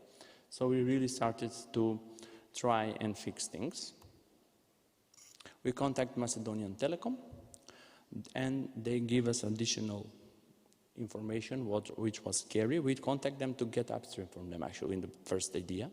But they told us their upstream capacity is full, and the lead time for any upgrade is in the next 60+ days. After some, I know a guy who knows a guy, the traditional Balkan way, we actually got to the CEO of Macedonian Telecom, who actually was a CEO before that in a smaller mobile operator, and one of the key players in the exchange was his technical consultant. So after a few calls, they found that there's already fiber lying, we just need to light it up, and someone pressing some buttons, and the configuration on the 18th of March was that Macedonian Telecom joins the IXP.mk. It was a miracle because we tried to get them on board many months before, and as always, something was lost in the marketing department. In April, 2 additional smaller ISPs joined, mainly because they had customers and users which were usually affected by this online thing. And we had our first exam week in June, and it was online, and we finally passed the 250 megabit. Yeah, you can see the graphs, how things started to work out. And you can see that this is an exam week because Monday and Tuesday and Thursday and Friday are usually the busy days, while the weekends are less busy. In August 2020, A1 Macedonia, the second biggest one, also joins the exchange. Then another big cable company joins, and then we got a third switch and an optical mux from ISOC. We created the third POP. It was in a neutral DC with large colo space to grow. And finally, some nice company decided that they're going to lease us the local loop in order to have this connected to the rest of the network via the MUX. Even today, this nice company is actually paying for this piece of the fiber, which they got in a really good deal, because when we asked to pay ourselves, we got a 10-fold price on the same link.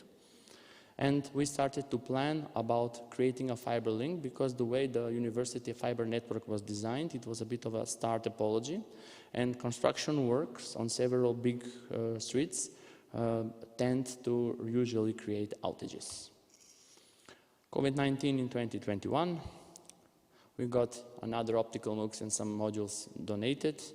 We tried to tender the optical fiber, so we pursued the university to tender the optical fibers for their network, and we, based on the donation of the equipment, we will piggyback and provide even more redundancy both for them and for the exchange. So it was a win-win situation.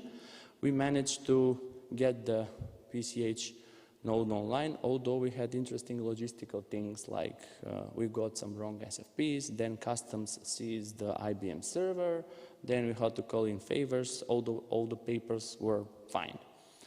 And we started the next year, and you can see now the numbers are more interesting. It was online, and you can see that we had a maximum around 2 gigs, and average and current was like this, and this was mainly because connectivity was needed only for the exams, where you really need capacity and video capability, while the regular teaching process was already streamlined, and actually bandwidth was not an issue anymore. The daily record in January, which is time for the exams, was 1.22 gigs in 21. So in the beginning of the year, we were very good. In 22, so last year, the tender procedure for a ring started finally. Actually, I need to correct this. K-root is now online only on IPv4. There's another story about IPv6 later. Neotel, the third, joins, and right away we had some issues. we had to ask them to migrate out their equipment, which they put in the one we already give to them, because their ZTA equipment sometimes started to send some really, really strange packets in the IXP fabric. So we declared this as a problem, security-wise, and we said these things has to go out, and you have to connect with us with a very well-known set of vendors, because we couldn't explain why these packets were appearing and disappearing with a lot of volume. And you can see that our average thing for April is now already better, because we now see the benefit of traffic flowing through the exchange. Okay, so now it's time to see the present is here, now what is the future? And how gray, black, or white it is. Of course, we need to keep things running smoothly. We had 0 incidents so far, so fingers crossed this will continue, although we had to do some really efficient crisis management when digging machines started to break fibers. Luckily, we as a faculty are well connected to ISPs, and we have a lot of friends who have optical splicers and crews ready to jump in the middle of the night and fix problems like this. We are also still fighting, or I would say we are still having issues with getting the upstream for IXP for its usage, which does not cost us for a fortune per month. This could be used for services, cash fill, etc. Because whenever we approach ISP, the quote usually says, you're a very rich faculty, you have money, and this is the quote. So the pricing we see per month for a gig or 10 gig is, I would say, scary, and feels like you have to give your kidney to them. And this has to be done because we can't impact the upstream of the faculty. And we are still seeing the best model on how to achieve this. Probably a donation from one of the ISPs which is already present, some mixed model, etc. Why we are doing this? Because up until now, every time we needed services and upstream capacity, we actually impacted and piggybacked on the faculty. And this works fine for now, but when we need that, or if it's a DDoS attack or something like that, we really don't like to have the infrastructure impacted. So the IXP.mk is a separate project, and creating problem to the rest of the faculty services or university services is not something that we like to create. We are actively, as a faculty, but both for the IXP, looking for a core router, something which needs to be scalable. Our current experiment, some of you maybe heard it, it's a VM running BERT. It was there before COVID. It should have been an experiment which needed to last for a month. And we had his grandfather, or the original big bare metal machine, ready in a high availability mode. But after the whole chaos in COVID times, we needed rack space, so we decided to remove the bare metal machine and forgot about completely that this is a virtual machine running on a VMware cluster, and it works marvelously. And actually, we are lucky because it's redundant. I can hot add CPU, cards, upgrade speeds, give more RAM without even opening our box. But now the limit of the virtualization technology in cluster is reached, so we need something more scalable, which can generally get more than n times 10 gig or bigger things, because now we see the need. And also we are expecting that our university network upstream over the GEANT network will be up to capacity, so we need to have a router to actually get this running. We still have to we are regularly late, so Barry, sorry about this, but we are regularly late on the IXP manager upgrade, and there is a reason for this. Our members are not using almost any of the advanced function of IXP manager in their peering and setting sessions. All of them usually work with standard filters, and they don't see the need and the advantages of IXP manager, and we are working this year to really show them that this is actually a tool in their hands and it can easily help them in many ways. So this is one of the reasons why this is behind private line, so having it updated is not a top priority, especially since this is usually a project we give to talented students for a semester to actually fix and learn how do you do projects, like IXP Manager, which is PHP. And now the tough part, IPv6. Our root servers are ready by day one, and we are the only peer speaking IPv6 to them, and none of the other operators are doing that. It's even worse. The upstream operators we use don't even have v6 capability to get our upstreams over v6. So the only v6 part we use is actually the link to the GEANT network. And we are actively trying to show to them that this needs to be fixed. This is why Macedonia is 0% in IPv6. And in reality, if we remove the university and faculty network, which has IPv6 capability, nothing else is actually alive. They have some address space, but they're either announcing just the whole thing on one router, or there is no way to get it via their backbones. This was not like this 4 years ago, but because of the mergers, as you heard on the panel yesterday, a lot of services were outsourced, things got merged, and unfortunately IPv6 is one of the I would say problems that it was it's new technology, as you heard yesterday, quite new, 20 years old, and it wasn't on the top of the list of management, so they completely forgot about it. And now we are actually trying to fix this. We are hoping that we will have the first ISP technical meeting at IXP.mk this year, and of course we postponed it 3 times just because we like to have it physical. The black future, this is the other part. We are currently in a situation with the government that we have a lot of strategies, as you can see. So there's a strategy for digitalizations. IXP is not mentioned or is not seen as an enabler. There is a strategy for cybersecurity. IXPs are there only in the definitions. I don't know why. There is a law and strategy for critical infrastructures.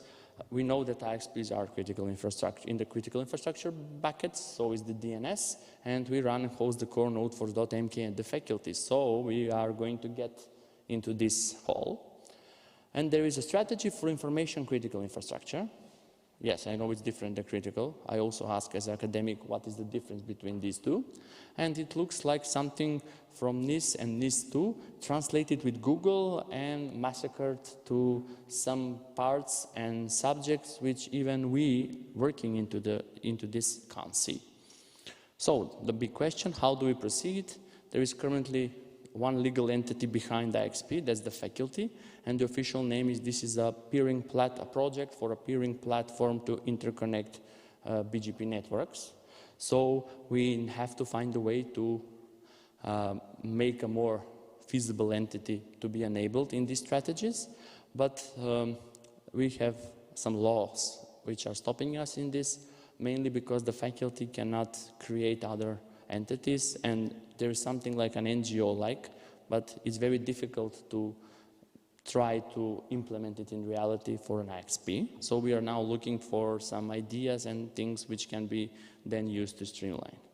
The real future of our 2023 plan, we like to establish some kind of entity and try to use the freemium model. We like to include the IXP in the cyber resilience efforts and critical infrastructures because we know that the place is there.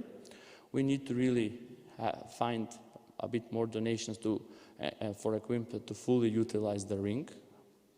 We bought the fibers for 2 years and made the university pay for them, but still getting equipment via public tender when you need something really, really defined is impossible.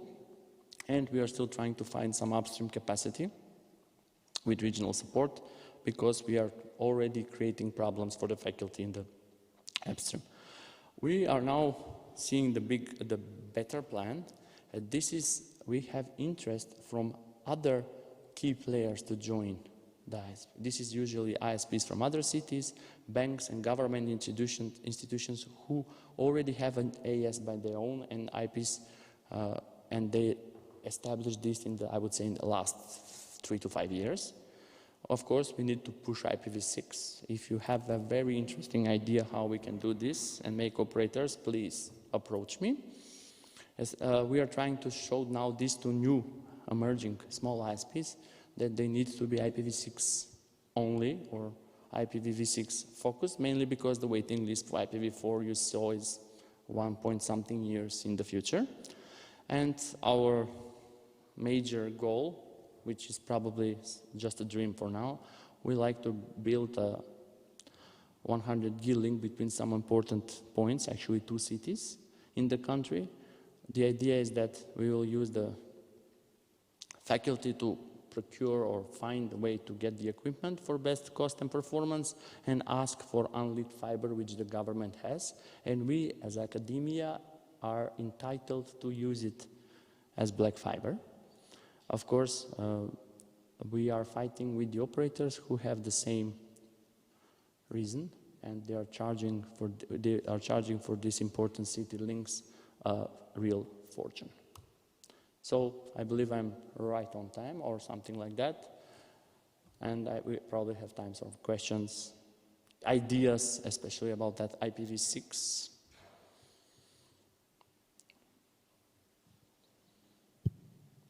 No questions, since you're really clear. Ooh, yeah, that's right. No questions. There will be a test at the end for this. So I'm with now PCCAT, so be really I hope everybody has written down. Yeah, yeah, we write down the things for the strategy. Yeah. Okay, thank you. Thank you, Vladislav.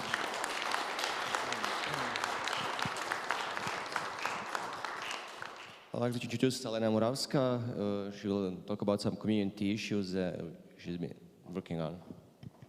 Thank you.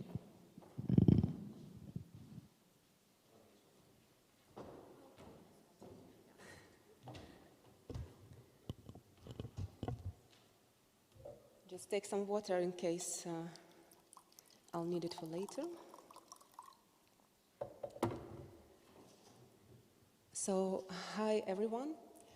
So actually, talking about measurements somehow became a part of my daily job. But this presentation is special for me for 2 reasons. So first, this is my first time in Split and in this region, and my first time at the SE meeting. And secondly, this is the first time I'm presenting how RIPE-NCC measures success, not to my colleagues, but to you, to the community. And I would like you to see this not as much as a presentation, like one-way communication, but more as an invitation to continue dialogue and discussion. You might have asked yourself, why would it be relevant for you, community? So everything we do at the RIPE-NCC, we do this community in mind. But we want to do things that are relevant for you. And once we do those things, we want also to be able to measure how well we did them and how well we succeeded. Oh, it goes. So somehow it's just stuck on first 2 slides. Yeah, I can't move to the next slide.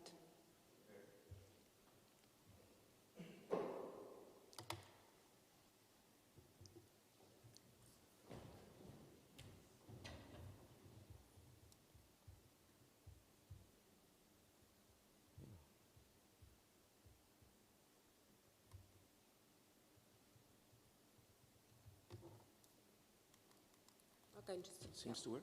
Okay, thanks. So thank you for your patience. As every mature organization, the RIPE-NCC has a strategy as a starting point for all the activities that we do.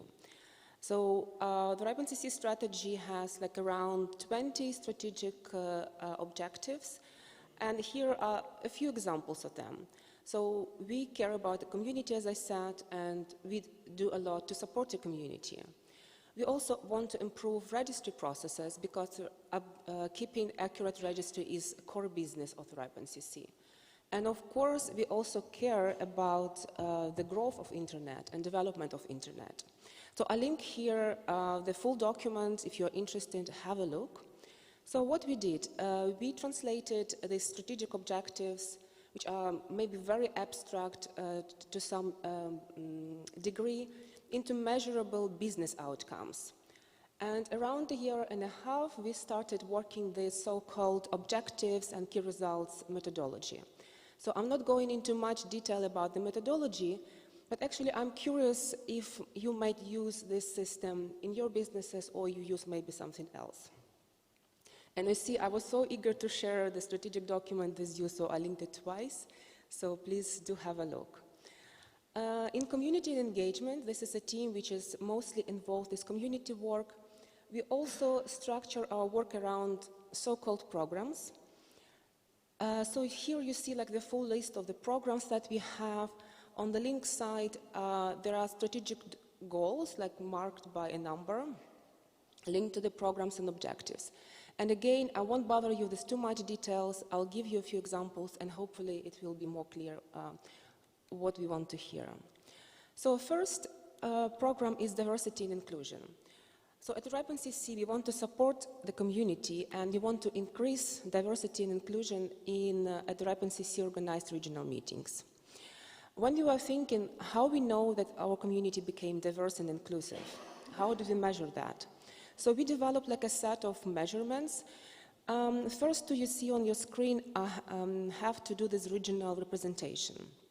So this is like a formula which says, if we have, let's say, 10 countries in this region, and we do a regional event, we want to have at least 8 countries, people from 8 countries come into that event. And we want to see like that each country is represented at least by 5% of attendees. You know, not like 8 countries, but every country, each country just by 1 person or 2 people. So I look at the data from the 2 previous SCE meetings, which we had before COVID, face-to-face meetings. And this is a very clear picture that actually the majority of attendees, they come from the hosting country, which is not a surprise because having a meeting in your own country, in your own city, allows more people to come and to get acquainted with the community, and then to decide if they want to come to the next meeting in another country. And of course, we want those people who came just to have a glimpse to come back and attend the next meeting. So it brings me to the next criteria, which is newcomers. At the meetings organized by RIPE-NCC, we actually have like a healthy percentages of newcomers, like around 25%. But you want at least 10% of those people, again, return to the next meeting. But unfortunately, I don't have the data for SCE meetings on that subject, so I can't give you any more insights. So, and the last one, it's about gender diversity. For this meeting, I counted like around 24 speakers, and I didn't count the chairs of the sessions. And we have 7 female speakers, but 4 of them are affiliated with RIPE-NCC. So whether we can say we achieved that result or not, because most of us were from the RIPE-NCC, yeah, it's up to community, so I would like to hear what you think about that. So again, this is also related to the community work that we do, relationship management. Also something very abstract. How do you measure a good relationship with the community, even between people? So if someone says you are a good friend, then apparently you are a good friend, so that's much stronger confirmation than you think of yourself that you are a good friend. So for that we use an NPS score, which we want to maintain at 80 and a higher number. So this is when we have an event or training, they ask you to give us your feedback and what do you think about how we did. And the second one was also very tricky. So we believe that a good relationship is about trust and commitment. So we are committed to gathering feedback from you and act upon it if there is something that we can deliver to you. So here is one example. So helping NOCs, it's been a very big part of our work and it's very important for us. So last year we supported a first Croatian NOC. It had a place in November 2022, And at that meeting, there was a feedback that actually for IPv6 deployment, you need more training on security. I really encourage you to read article, more like impressions written by Branimir, our colleague, who wrote more about how it all came to life. So, and we delivered on this promise at this meeting. So my colleague Typhoon, he delivered 2 workshops yesterday, the first day. When I submitted my slides and my presentation was accepted by the program committee, I don't remember who, Vesna or Jan, or maybe both of them, told me, Alena, make it more technical. You have a technical audience. So this is my attempt to make it more technical. And I'm going to talk about how we measure that we support increase of IPv6 in our region. So IPv6 deployment is also dependent on the knowledge, and this is what we can provide to the community. So we have certifications and e-learning modules, and we try to increase the number of community members that do take advantages of this education. This year, we are also focusing on increasing the usage of IPv6 in Turkey and Uzbekistan. So you might say, okay, this number are very low, like what are you talking about? But for both countries, the increase that they're aiming for is 10%. You might also ask yourself how it's dependent on the RIPE-NCC. We do some targeted engagement in those countries. So we try to do as much as we can, focus on those countries, and at the end of the year, we will see that it had effect. If you want to know more about these activities, so I'm encouraging you to talk to my colleague Typhoon, because he was very much involved in these projects. But then closer to SCE region. So what do we see in SCE region in terms of IPv6 capability rate? So here you see the numbers, and we are using the numbers from IPNIC, and they're actually measuring that till end user. So you see, like for Greece, it's quite a good number, while in some other countries, the IPv6 capability rate is very, very low. So my question to you, like, what metrics do you use when you measure IPv6 deployment of capability? Where do you need support from us? What kind of support? Please reach out to us and let us know. Routing security, it's been very high on our agenda for this year. So we aim to increase both trust and adoption of routing security best practices. So for that, we have a very ambitious goal to have raw coverage for all address space in the RIPE-NCC, in the address space what RIPE-NCC is responsible for 80%. The second key result, we can ignore it for now, because we are still looking for ways how to measure it. So when we talk about how to measure success, we also need to have good metrics to measure that. And for some, we don't have it yet, but we are working on developing them. So let's have a look at routing security in RIPE-NCC region in general and in SCE region. So we have here data from from November last year and from end of March this year.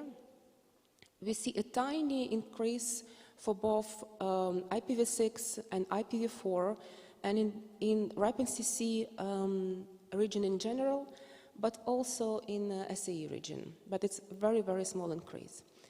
What you see as well, that SCE region is more advanced in terms of signing raw than RIPE-NCC region in general, but it's still lower on IPv6. Here I have the data for you by country. You see the same trend, quite a high number for IPv4 and very low on IPv6. So apparently IPv6 is a very hot subject here. So again, We want to hear your feedback, and we want to know how we can support you here. What we have initiated last year is BGP Security e-learning modules and BGP Security Associate exams. These are two new learning opportunities for the community. We launched them in December last year, and the numbers that we aim to achieve, they are very ambitious. In OKRs, in Objective Key Result terminology, they are called moonshot, but we would love to see the community being more educated on this subject. So here at the meeting, you have opportunity to get certified. Talk to my colleagues, Evelyn and Pedro. We still have slots this afternoon, so if you want to take a part, please let us know. We also collect your learning needs.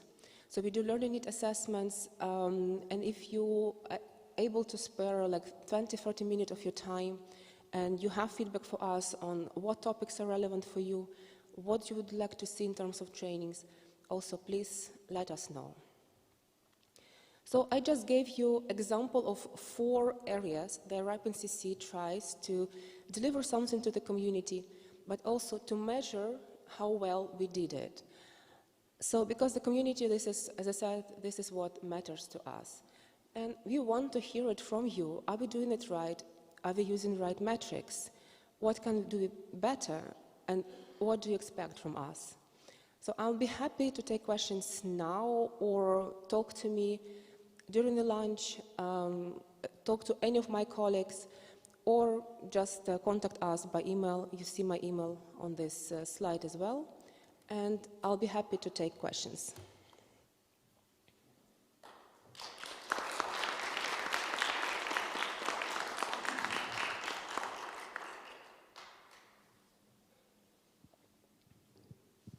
No questions? Lunch? Yeah. I think we can wrap it up, yeah. So thank you once again. Everybody enjoy your meal. Thank you. And we'll see you back here at 2 p.m. Yeah, thank you.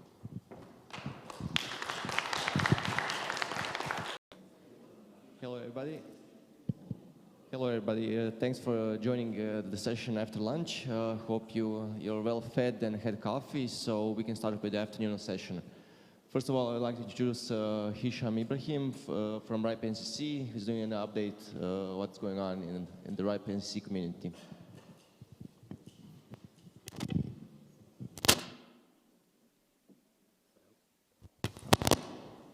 Hello.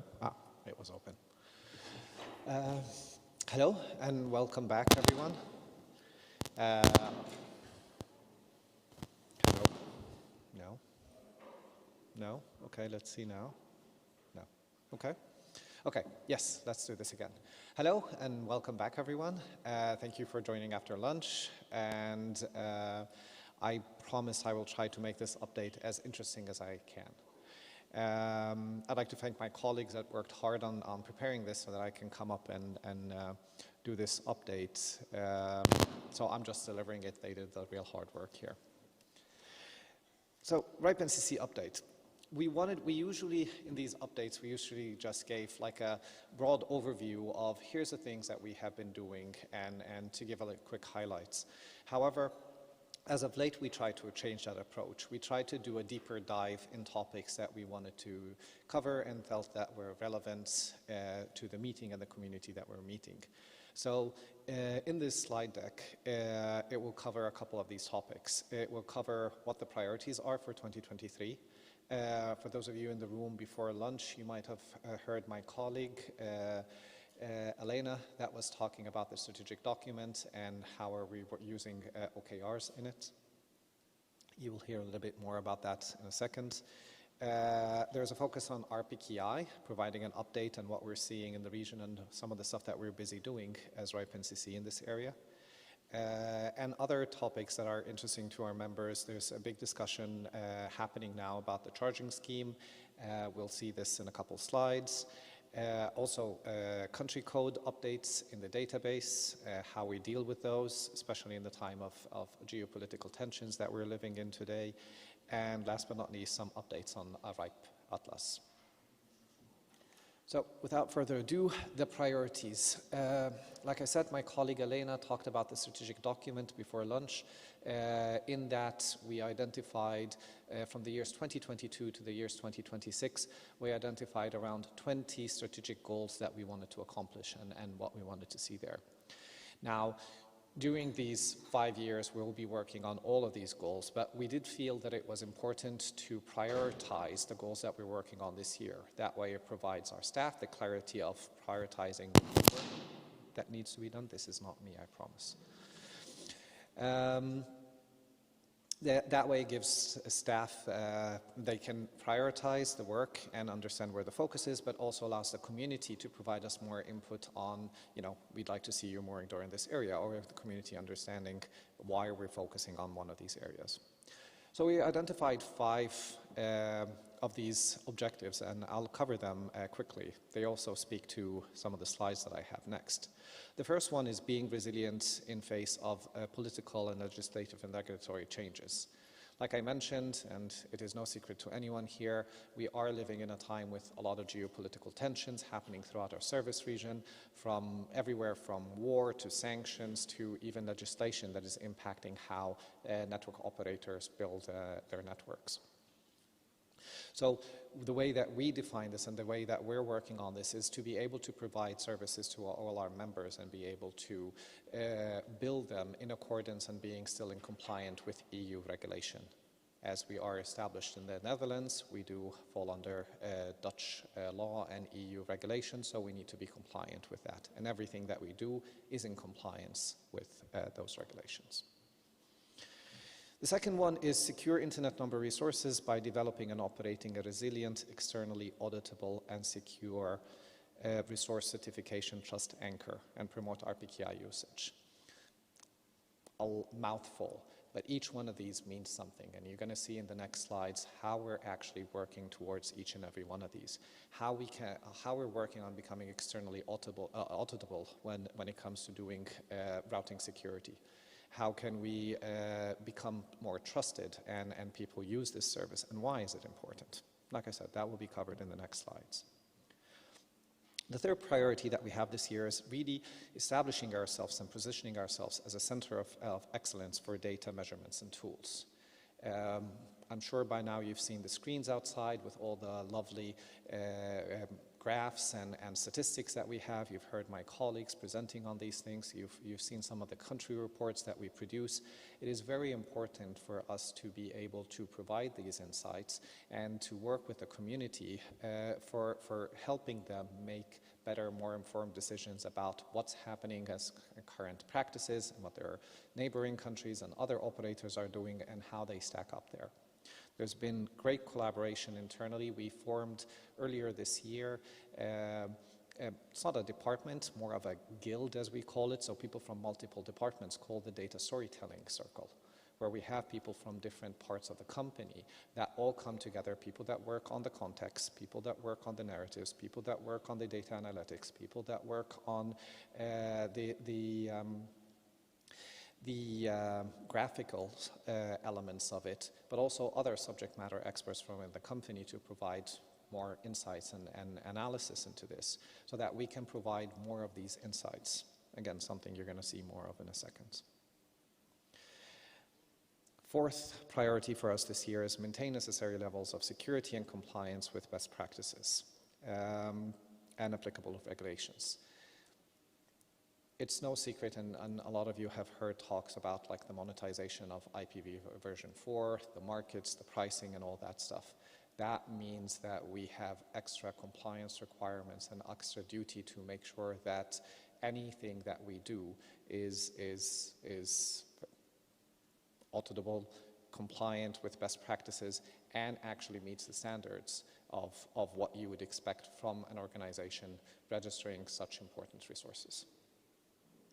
And last but not least, maintaining a healthy organization culture and attracting qualified staff. For those of you that have interacted with the staff that are here, I'm sure you can all agree with me that we have very qualified staff that really know what they're doing and really have their heart in the community efforts that we're doing here. So I promise I'll circle back to RPKI and maybe talking about what RPKI really is. So this is a key focus area, like I mentioned, for us in this year. Basically, it's a key topic now because BGP hijacks is becoming more and more of a thing. We've heard in some of the presentations how it's being weaponized and used to even change landscapes of how networks operate. We also see the other side of that spectrum where fat fingers happen. People type in a 2 instead of a 3, right? And then all of a sudden the routing changes and by mistake somebody's network goes down. So how to protect against those that broad range of hijacks? RPKI was put as one of the steps towards having better routing security. Now I emphasize it is one of the steps. There are other steps that need to be done and I'll highlight some of them in a second. So the work is being done both on the technical level of developing these standards, but also on the deployment level of trying to make sure that the communities are doing this and that we have good practices to share with everyone. Basically what RPKI does is it ensures that the resource holder has a certification that links them to the resources. So if I say I am announcing this block of IP addresses, then I have a certificate that can prove that, and you can check that if you want. So first thing is creating a ROA, creating that certification. Now there are other steps along the way, like I said, like validating that you actually check the proof. So that way you accept the traffic from me on that. There's also other steps about path validation, not just origin validation, but again, a bit in a second. So what are we working on? We're increasing capacity when it comes to rsync repositories. If you know the reference, then you know what we're doing. If you're not, just know that we're building a proper infrastructure for supporting this. Improving dashboards. So like I said, a big part of what we're doing is trying to make it easier for people to interact and understand this. It doesn't have to just be very technical techies that actually understand how this is. We see a lot of interest from governmental officials to making sure that this is working. We see a lot of interest from academics to understand how this is, how they can report on this and how they can do research on the internet. So what we're trying to provide, and of course our members that run the networks themselves. So we're trying to provide these dashboards that allow them at a glance to have better understanding of where they stand when it comes to routing security and how they measure up against others. We're also working on the transparency and compliance work. So we're undertaking certifications. We're looking into undertaking an ISAE 3000 audits. We're also looking into SOC 2 and other bits that I'll be touching on in the next slide, actually. So yes, so this talks about the compliance element, right? So I did mention when I was talking about an externally auditable trusted anchor, right? Now, this allows us to be externally auditable because instead of having to, we have in our service region more than 17 countries. It's very hard for us to be audited by each and every one of them. However, if we adhere to a open global standard, again, techies in the room will like me saying so. If we do so, then it's very easy for people to verify, say, okay, if you have these standards, then we know that you're providing the certain amount of security and compliance that we expect to see. So by going through these certification processes, we actually are able to demonstrate that all the work that's being done there is actually to the benefit of the people, the end users that are using this, and the people that are using RPKI for origin validation and certification. So yes, one of the reasons why we're doing this as well is, I touched on governments. We're seeing a lot of interest from governments today now into looking into regulating aspects of the internet. Now, their main objective here, as most governments have, is the welfare of their citizens and making sure that their privacy and their data is handled in a very secure manner, right? Now, the more we can provide them with guarantees about the fact that the internet is operating in this sense, the more they go, okay, we have other files that we need to take care of. So this is actually helping both the technical community and governments reach the same goal that they want, which is secure routing, more secure internet, being able to do the work that we all need to be doing in the right fashion. And this is where third-party audits come in place. Like I said, instead of being audited by all the governments, we have a third-party audit system that is open and recognized that can actually do this work for us. And yes, and not only doing this for ourselves, but also leading the effort for others to also, the other RIRs and the others that do this kind of work, to be able to follow suit. So we're developing actually an RPKI audit framework that could be potentially used by the other trusted anchors. And again, the idea here is to increase the trusts so that people can actually buy into using this more. So this is now an ISAE 3000/SOC 2 type audit framework, again, for those of you that are familiar with these terminologies. Some of the other work that we're doing here, we're also allowing now, we do have now as a service publish-in parent, which basically allows for delegated certificate authorities. So if you want to run your own, a lot of techies like to do this. We're paranoid by nature. That's why we build good networks. So you actually have the ability to do that and run it this way. So you can do basically hybrid RPKI mode. And yes, like I said, we're paranoid by nature. So if you want to have more control over your private keys and not sharing them, you can actually do so by running a certificate authority on your own local machines. Now, the work that's happening at the IETF, like I said, there's several levels to this. There's the technology element, there's the deployment element, and there's the work that we're doing and leading in both these areas.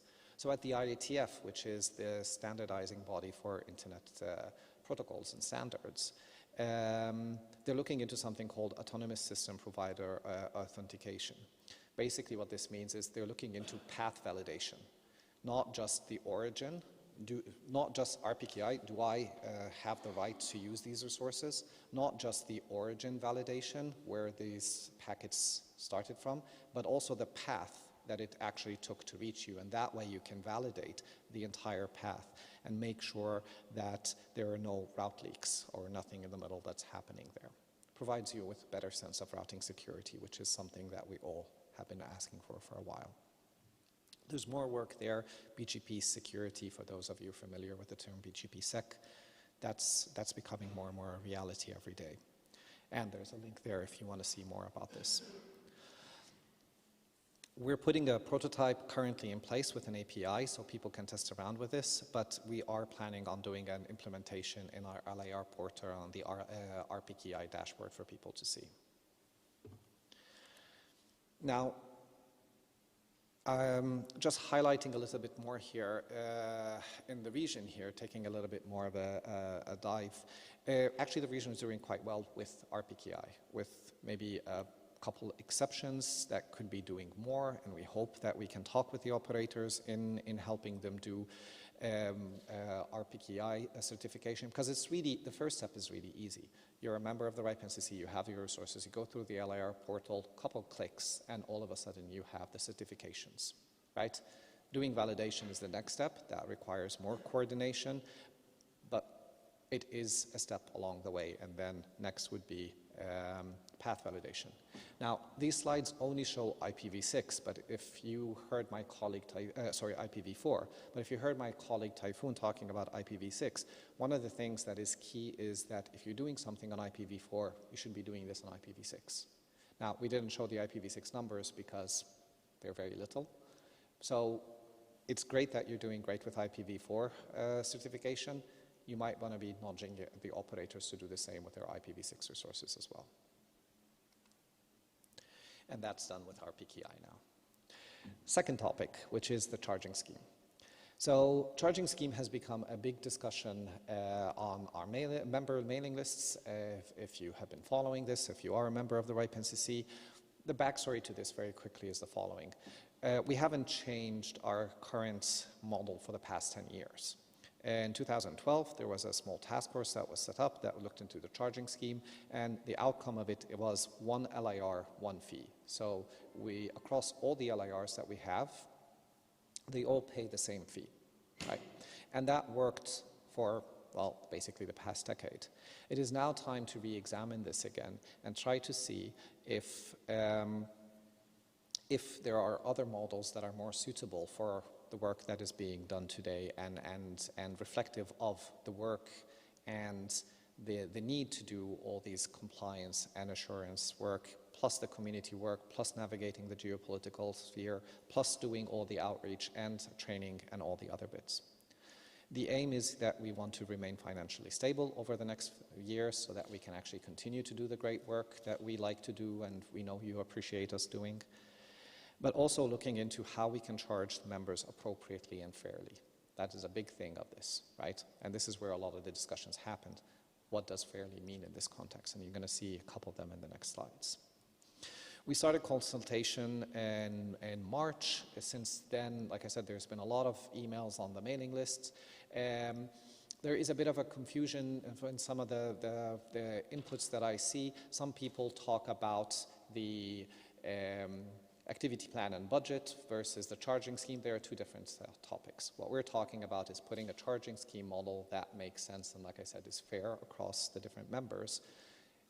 At the later meeting, the second meeting of the year, October, that's where we present then the activity plan and budget, and that's where we get to talk about how we're spending the budget that we have. So for now, we're really focusing on coming up with a charging scheme that does make sense. So what we've been hearing a lot of support for a category-based model. What we currently have is, like I said, a one LAR, one fee. So whether you are the biggest operator in our service region or a small hobby network LAR, you get charged the same. What we are hearing, like I said, more support of, there should be categories that look into different charging levels. We haven't heard any strong support for charging for transactions and transfers and tickets and stuff. While we did hear initially, this could be a good idea because the more you interact, the more you end up paying, there were concerns of saying, well, if you begin to put a fee for transfers, then maybe people will not update their transfers as frequent. And since the end goal for us is the accurate registration. So that's something that we took at heart because we don't want to compromise on the quality of the data that we have in the registry because that is the core element that everybody looks at us for in an effort to get more per transaction, even though the logic stands, the end result would be more hurting than it would be beneficial. We also didn't see much support for sponsored or independent resources. Now, for those of you that don't know about this, so you don't have to be a member of the RIPE NCC to get resources. You can have a sponsoring LAR that can help provide more resources to other end users within their country. Now, that was an effort put by the community and a policy that was put in place here to lower the barriers of people getting resources and being able to do the deployments in the countries. Now, some of the feedback that we're hearing is if you begin to charge us for other people running networks, we did this in an effort to help boom the internet in our country. Now, we feel that we will end up being penalized for doing this, which is good feedback. And like I said, we're open to hearing this feedback and adjusting our models accordingly. So we will be publishing draft charging schemes with different options. We already did publish one. We got open house where people were interacting to that. And based on the feedback that we keep on hearing, we will be adding more as we go. Because indeed, what we want to be doing is striking that balance between complexity and fairness, right? So please make sure that you vote at the next GM because that is where this is going to be discussed. And you have a say in this as a member of the RIPE NCC because if you don't, other people are going to make the decision for you on how you get charged. And the lovely comms team put together this slide for me to showcase this. So over the past 10 years, looking at voting habits from this part of the world, have people been taking advantage of their voting rights at the GM and using that? So what these represent is if if a member has at least voted once in the past 10 years, right? So if you see at the top there, we have at least a third of our membership, our entire membership, that have voted at least once in the past 10 years, right? If you look at the averages from the region here, you can see that the region is fairly in line with that. However, we are encouraging more and more members to participate at the GM, to vote and take more of the opportunity of being able to shape these things, because they do have direct impact on them. Country codes in the database. Now, this is an interesting one as well, and like I said, I'm tying this a lot to the geopolitical elements that we're seeing there. We have heard some critiques, we have heard some feedback, but it's also very good that we get our point across. So basically what this looks at is a country code is an attribute that could be found both for resource and organization objects in the RIPE database, right? Now, the resource objects in the country codes are maintained by the resource holder. They are the ones that get to put where they are. And again, people running networks will realize what I'm saying. The fact that you are established in Croatia here doesn't mean you only have operations in Croatia, right? You might have a POP in a neighboring country, you might have a small network component somewhere else, so there is need to do this. Or you could be, and you heard my colleague Alena yesterday, part of a bigger group that is established in one country but operates in multiple countries, right? So you need to be able, as the person running the network, to be able to adjust these country codes for better routing and for people to understand how you're using these resources. And that's something that is done by the user side. Now, from the organization object, that's maintained by the RACI, and it basically ties back to the incorporation papers that we've received. So if you are incorporated out of Croatia, then you provide us documents that say you're incorporated in Croatia. And we record that saying the documents that we got were issued out of Croatia. That's where that country code comes in. Now, the second element that I mentioned before is where you get to play around and say, actually, I'm not using all my resources here, I'm using them somewhere else, right? But we need to maintain that, because what we care about is validating that the member indeed is incorporated, exists, and is operating legally, right? And to do so, we use a standard, again, so that we don't become biased in any sense. We use the ISO 3166 country code standard. So for Croatia, that would be HR. For Montenegro, it would be ME. For Bosnia, it would be BA. I know they like using BH, but it's BA. And so on and so forth, right? Now, with the time of geopolitical tensions, and this isn't anything new, we've seen this for a long time. Cyprus would be an example of this. Other countries that have independent regions or regions that are asking for independence, we do see stuff like this. Countries that are subjected to war. We have had war in our service region for decades now in the Middle East. We've had areas occupied in our service region for a long time. Cyprus. We've had a lot of different elements that we had to navigate and look into over time. And what we have now is the best practices that we could find to be able to continue to maintain an accurate registry without taking any sides in political debates, regardless of how we feel about them. So, areas under dispute and how we deal with them. We work to provide services to network operators, right? The relationship that we have is with the member, right? I know that it's easy to say, these are, again, mentioning Croatia here as the example, these are Croatian resources, but we never provided these resources to Croatia. We provided it to members in Croatia that are building networks and working on this. I'm being told to speed up a bit, so I will. And this is what we tend to reflect. Now, if a member provides us with documentation, we listen to what the member provides us and we record it. So what we do focus on is that we support our members and maintain a chain of custody of the resources.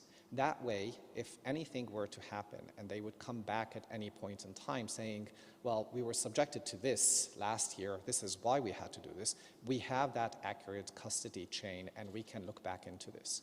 However, we do not send back a member that provides us with documents saying, you should not be doing this. It's not our place. Now, Kosovo is an interesting example from the region here. So Kosovo does not have an official ISO 3166 code. That's why in our databases, you do not find it represented as such. It has nothing to do with the recognition of the country or any of the geopolitics. It's just we comply with a standard that doesn't have that. Now, there has been discussions about this because there is a use of a user-assigned XK country code. However, because it's user-assigned, it's not a standard. And then it breaks the whole process in sharing the information and looking how things are, because other people might be using XK for other user-defined purposes. So basically what we're looking towards the community is an effort in trying to establish a country code there, and once it gets there, then it becomes part of our process. RIPE Atlas, and I'm speeding up, I promise. Looking at this graph, it's a lovely graph. I think we have a version of this outside. Take a point of looking at it. We're looking at the bigger providers. So the criteria here is that for your ASN to be mentioned on this graph, you need to be covering at least 2% of the country. So like a small ASN that covers a library or something, it's not here, right? We're looking at people that have customers and provide parts of the network. And we're looking at least 2 probes so that we can actually do measurements and we can provide the insights there. So very quickly at a glance you can see countries like Greece or Serbia or Romania. They have very decent coverages, and that gets reflected when we do the country reports.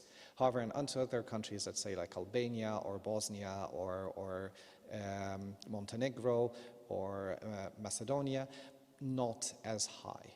And we would like to see that changing. And this is the trust. Like, if you take away one slide, take away this one.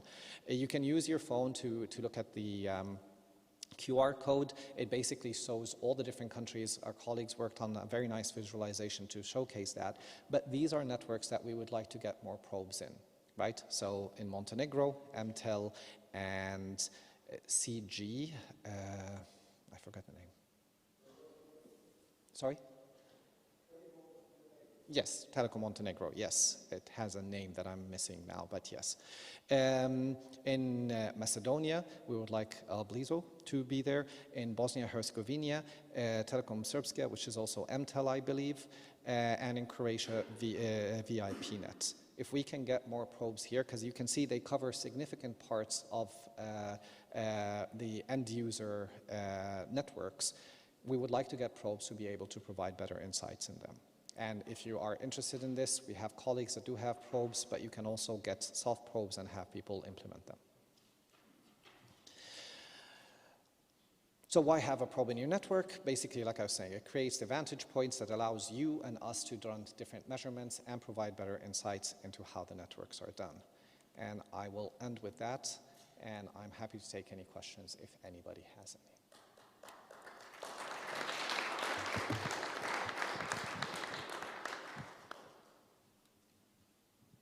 No questions? Like I said, these were designed so that they actually provide a lot of insight. So I understand after lunch, it's a very heavy meal. But please, have these slides, look at them, talk to me and my colleagues afterwards. It would be a pleasure to talk to you about any of these projects. Thank you. Thank you. So next up is Claudio Allocchio, talking about the GEANT TimeMap.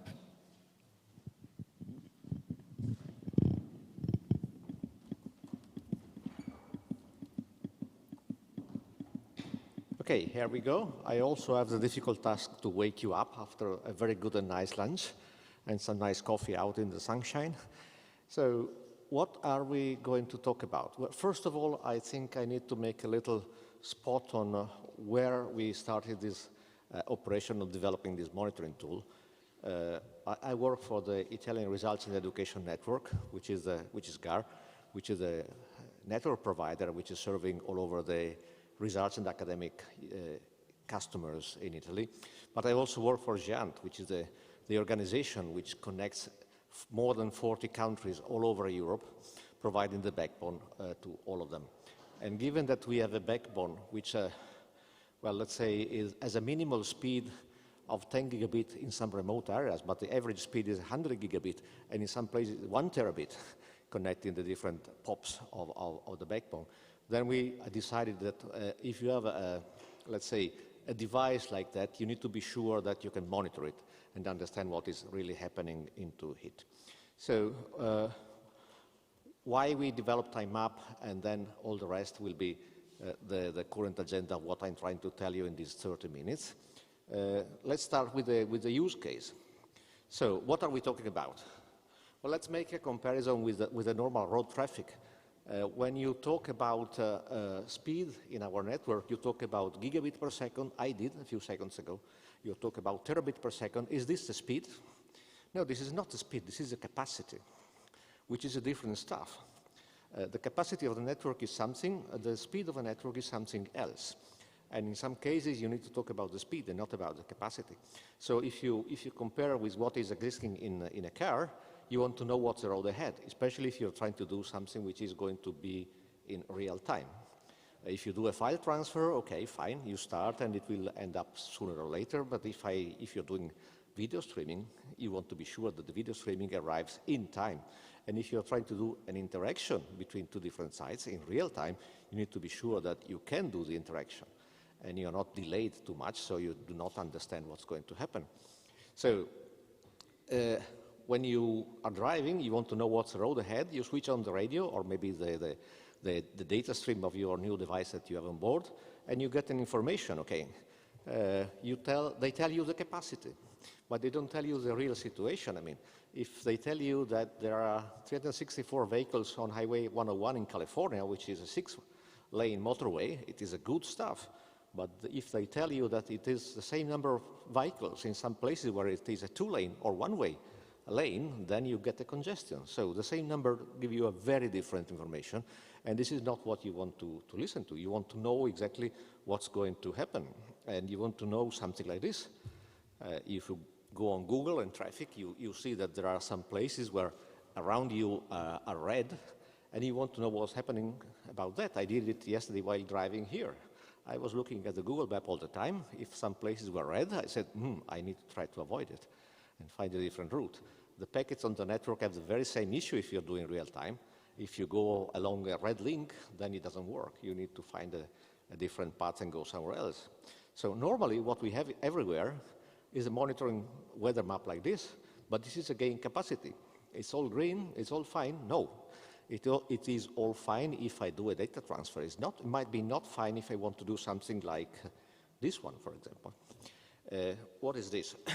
Well, in the research and academic world, we decided that we want to use a network as big as we have to do a real-time video streaming and connection among each other. And we took it to the very extreme that we want to enable musicians to play together even if one is in Portugal and the other one is in Finland, which is about 4,000 kilometers away. Of course, we know that there is a speed limit of the speed of light in fiber, which are not very fast. We know that we have the problem of the application. The application must be fast. And we need to have something very, very stable to be able to do it. Well, we developed an application, which is this one, which is able to do it because the internal delay of the application is less than 5 milliseconds. Just think that when you stream on YouTube, you have 1 minute of delay. And when you do something like Zoom, for example, you have half a second of delay. But how can this application work correctly or not? Well, when you do something like this, you want to set the cruise in your car or in your network and live happily, and nobody else have to worry about it. So you want to run smoothly for 5 hours because you're doing a music lesson, for example. How can you be sure that you want to run smoothly like that? Well, we discovered that we need to do something because the increase of the use of this sort of application, and this is just a music application, is about 30% every year. And this is happening everywhere, as you can see. So as you can see, it is happening from the Caspian Sea in Azerbaijan to Portugal to the very north of Norway and everywhere. So I need to monitor this stuff. So how do I monitor something which is not monitored yet? Well, we developed this service, which we want to monitor the two parameters which nobody was monitoring before, which is latency and jitter. So the delay of the packet across the network and how stable is the broadcast, well, the transmission of the packets along the network. And we want also to find anomalies, of course, because we cannot afford to have somebody looking at the monitoring system all the time and say, alarm, I have got something wrong. So we need some anomaly detection system. And in case, only in that case, you call the police or you call the network operations center people. Why do you present this also here? Well, this has been developed in the academic community, but it is a tool which can run on every network because it is using some standard specific services which are in every modern network device now, and I will tell you the details in a few seconds. So how does it work? Well, it has been developed into a project, and now it is a service. It must be scalable, neutral, so whichever device you should be able to run it. Should be on open standards, so it can be distributed as open source, so nothing, no royalties, nothing to pay, etc. It must be modular, because every network is different, including our community. Every network is different. We use different devices all over Europe. So if I use Cisco and you use Juniper and the other one use Broadcom or whatever, it must be able to work on everything. And it must be secure, of course, because imagine that you show to anybody that your network is in trouble, for example, well, it might be an information you do not want to disclose. So you need an authorization system in front of it. So only the people which should be able to see it can see it, and so on. So, and we did it in a federated way because the federation of authentication is the way to go. So you can choose whichever roles you have and how you can do it. How is the architecture behind it? Well, it's quite modular and very similar. You have the devices.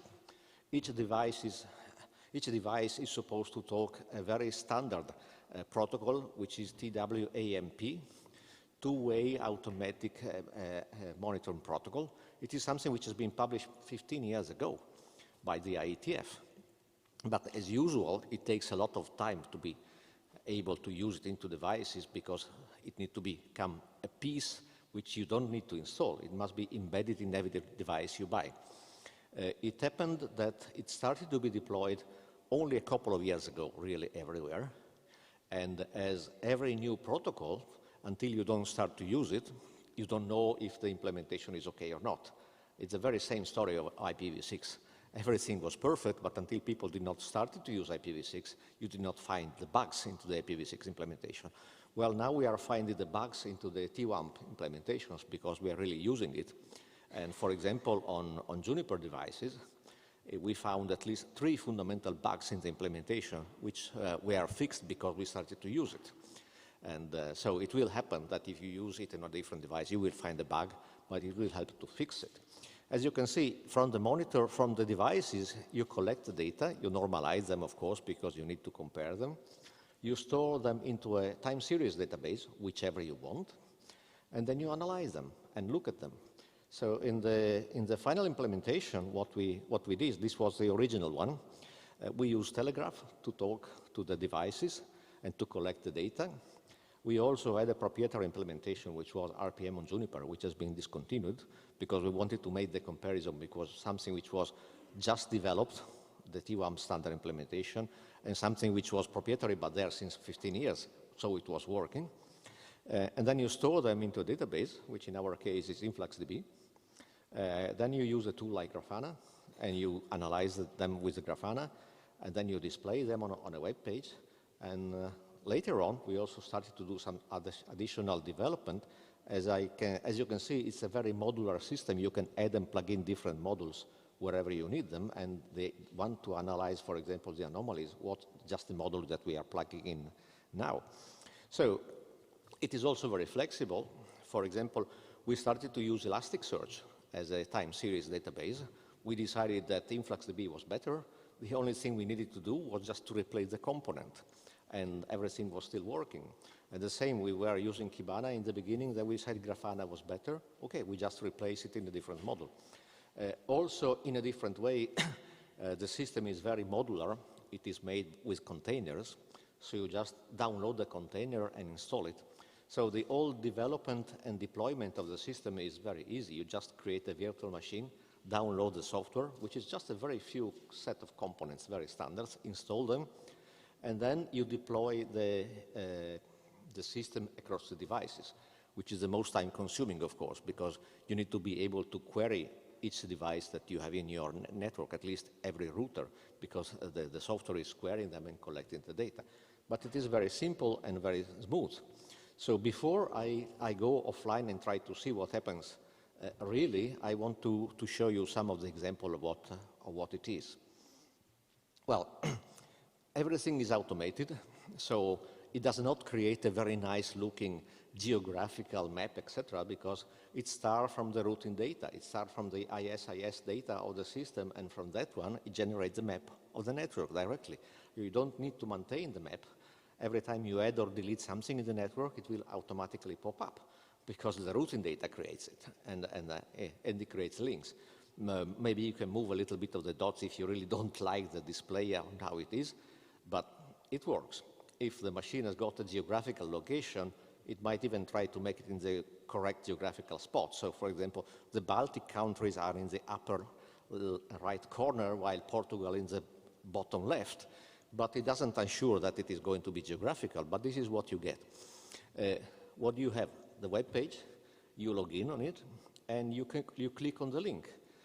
And you can choose to have in this old implementation the old proprietary Juniper system, which is not there anymore, it doesn't collect data now, or the new T1. You select it, and you go to the dashboard. Well, you can also click on the router, but this is still experimental. The router will give you some additional information, but I'll talk about it if we have time. So what do you get?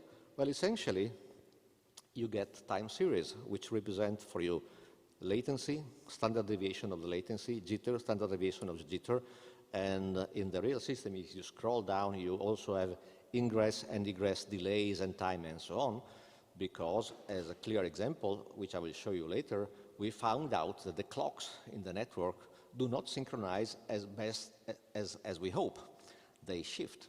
The time is shifting across the network. So, for example, we found out that relying heavily on the time of the clocks of the router is not a good idea if you really need to do a very precise work, because they shift and they give you a complete wrong information if you rely on that.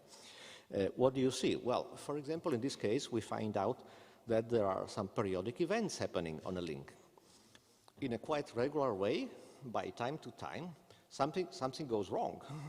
So your delay and latency are very bad.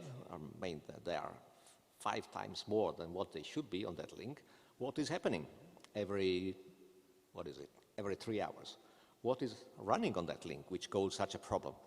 You don't see this if you just look at the bandwidth. You only see if you look at the latency and jitter, but something very bad is happening there. What else can happen on a link? Well, rerouting. This is a very clear example of rerouting. So over 24 hours, if you don't look at it carefully, you don't really see the rerouting. But for example, if you just use Grafana to zoom in a particular segment, it is very evident that there are 3 different paths being followed. One which was very slow in the very beginning, then it became fast, then it went half slow and half fast. What is this? Well, if it is a circuit, it's quite evident, it's rerouting of the circuit. If it is a fiber, and this was a fiber, it is much more difficult to understand the reasoning of that, because a fiber should not do something like that, but it is. So we are discovering a case where we need a lot of investigation, for example, in this case. We don't know the answer about this, because this is a fiber. We don't know why. I told you about the clocks. Well, the link which you see on the top is a very stable one. The clocks are in sync, and the time is okay. But the second link, which is down at the bottom, is not. So if you have a trend like that, it does not mean that the network is going bad.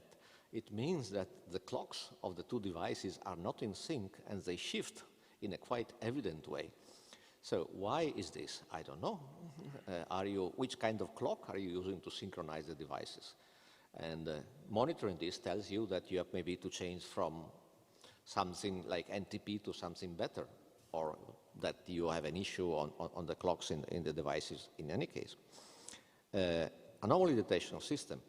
Well, we have implemented an additional model, which is still under development, which tries to use, of course, machine learning and artificial intelligence to try to identify automatically if something is very strange and wrong, and then send you just an alarm. So it tells you, okay, something is wrong. I put an orange mark on the data, and then you human have to have a look and try to understand what it is.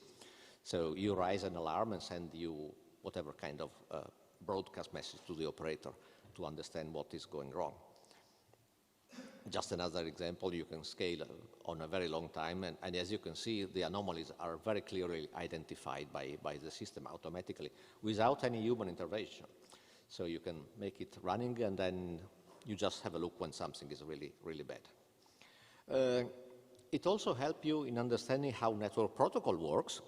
For example, we have a number of paths where equal cost multipath protocol is in use. And if you monitor these links, this is what you see. These are clearly three possibilities of different routing across the same link, which ICMP is using in the correct way, but this is what you get out with the latency, of course. Is this link okay, for example, to do a very strict real-time connection using, for example, LoLa, which was a very high-speed video device before? No, because every few minutes the latency of the link changes. So the delay changes, and the users of it will be very unhappy because of that, because they get a different feeling. But we also find out quite a number of non-identified events. Well, this was non-identified when I made the slide. Now it has been identified. What the hell was happening between Hamburg and Tallinn during a couple of hours during that day? Now we know what it is. It was a BGP storm. Some of the link went down and up for more than one time, and BGP started to disseminate the information, and this was the effect on the latency of that storm. So it was completely out of control, and then it came back to normality. But now we know that such an event is a BGP anomaly. So it tells you also, okay, have a look at your BGP, what is happening over there. Another which was non-identified, but now we start to understand it after quite a long investigation, why latency and jitter are changing like that. And we got a clue of it when we identified that it looks exactly the opposite of the traffic. When there is a lot of traffic, the latency is low. When there is a little traffic at night and during the weekend, the latency is worse, is higher. This is completely crazy. It should be the opposite, because it has no reason for that. Why? You are offloaded and you behave worse? No. Now we discovered what it is. It is a behavior of the operating system of the routers that when there is no traffic, they schedule maintenance tasks in a clever way, which is not clever enough in my opinion, because at night, instead of taking care of delivering packets as fast as possible, they take care of in-house maintenance. So at night, when there is no traffic, the latency is worst and the jitter is worst. We discovered this not only having a look to this single link, which was very low traffic prone. We went to check also the very high traffic ones and find out that it happens everywhere. And then where we discovered that it was something in the operating system of the router which was making the trouble and nothing else. Even worse, well, this is a link, which is a fiber link, which is long 2 meters. Two machines in the same rack. How is it possible that, that these two machines have a time drift and the latency drift like that, like a saw? Very regular, very sharp, with a lot of problems every few minutes. Well, this one we don't have an explanation yet. We are still investigating, trying to find out what it is. But you will see that having a system like this, you find a lot of anomalies like this. How do we detect anomalies? Well, this is the research part. We are basing ourselves normally doing, of course, standard deviation stuff, statistical analysis, and so on. So the machines learn what is the normal situation of a link, and when they detect something which is not normal, which they believe is not normal, they start to make a further analysis and try to identify it. So this is a technical way, statistical way, how it is implemented. And from the very practical point of view, it's just an additional Kubernetes module that you plug into the system, and you just have the anomaly detection system. Imagine that you want to invent something else, you develop a module, you plug it in, apply it to the database or real-time services, and you run it. So it is very, very flexible. So in the end, it became better. It was able to identify even better anomalies. What about if you want to know more about it, download it, or do whatever it is? Well, you can just go to this site, and it is all on GitLab, of course. You can download, make anything else that you want, and so on. So there are further slides which are uploaded, which are more technical details about the anomaly detections, but given I have 5 minutes left, I might try to do something you should never do during a demonstration, to try to go live and see what happens. So I end the show and see if I can connect to the real monitoring system. Let's use Chrome. Let's create a new one. Authenticate.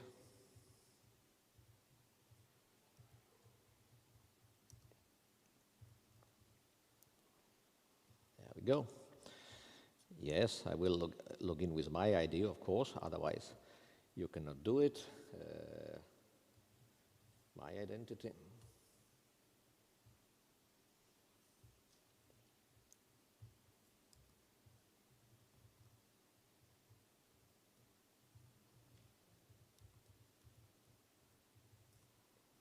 Did I get it right?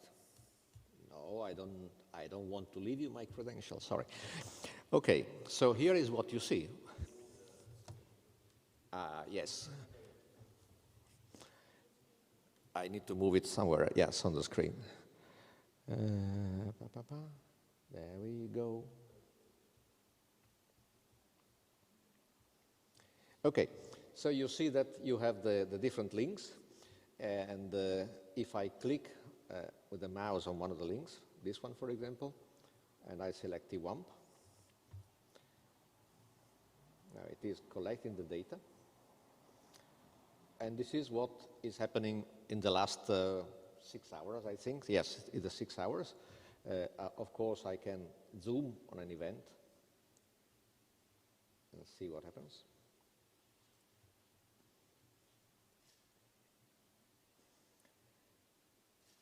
And as I said, if I scroll down, I have additional information like the time shift and so on. And up here, of course, I can decide how long I want the interval. The longest interval it is, the more data I need to crumble. So, of course, it will take some time. It will try to look at the database and so on. I can choose a different link going back to the original tag, which is this one. For example, yesterday I discovered that the router in Milan, which should be this one, it was not collecting data in the correct way. Let's see if it has been fixed or not. No, you see, no data. Also, the no data means, okay, the router is not responding. The probe on the router is not running correctly. Have a look, because the operating system might be in trouble and so on. And so on and so on. So you can play with it, go along and do a number of things. So we have 3 minutes for questions, so here am I.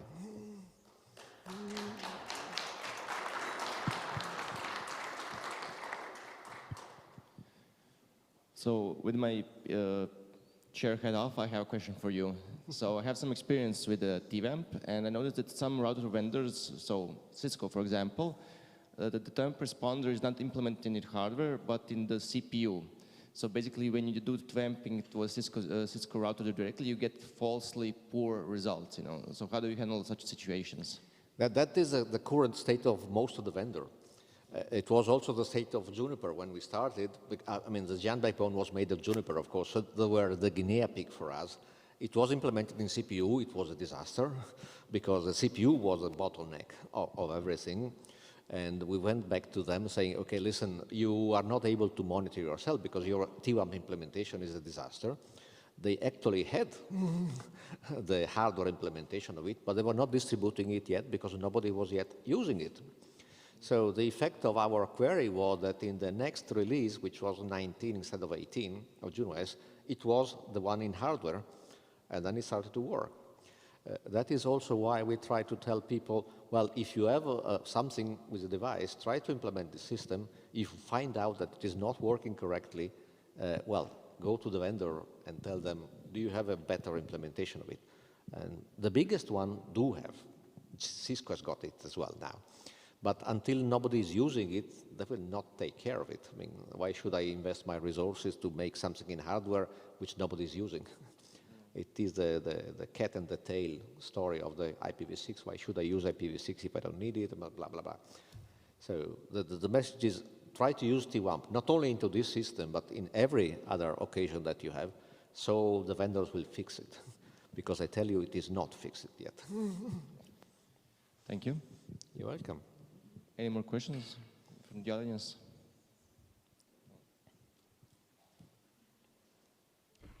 Yes, thank you for all that good work, Desiree Milosevic. I wonder, how do you share these events, and how do you actually, whether it goes outside of GEANT or you accept somebody to come and look literally at the TimeMap? And how long does it take to do this interesting analysis when there's a jitter or latency in the hardware? And do you have some examples that happen and they took you longer to analyze what's been going on? Well, this is the implementation which was developed in a couple of years over the GEANT backbone. At the end of last year, it went into production. Now it is nothing more experimental implementation, so it is a daily operation for the Network Operations Center of the GEANT backbone. And to make the handover from experimental to production, it took a couple of weeks, no more. So that was very easy. To find out, well, to fix the bug of the Juniper implementation, for example, it took a month and a half to convince them that it was a bug. That was the most difficult part, but then we told them, okay, now you go online and you check and you will immediately see that it is not okay.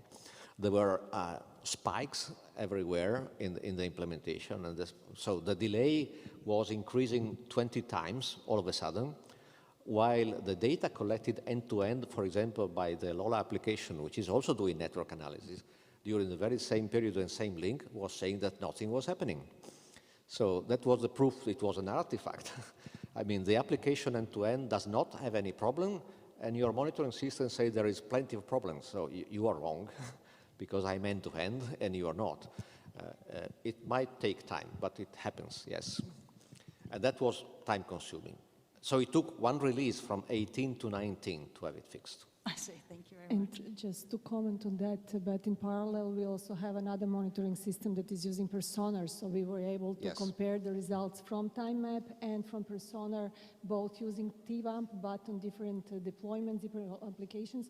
So from that perspective, we knew that it is not up to TWAMP, but how Juniper is deploying TWAMP. So this is something that helped to convince them that they have to do something.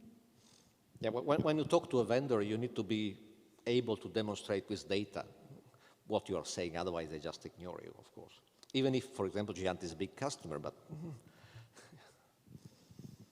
Okay, if nothing else, I'm around in the coffee break, and you can ask me questions. Thank you. You're welcome.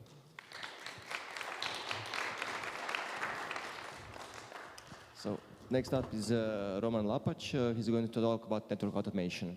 So the floor is yours.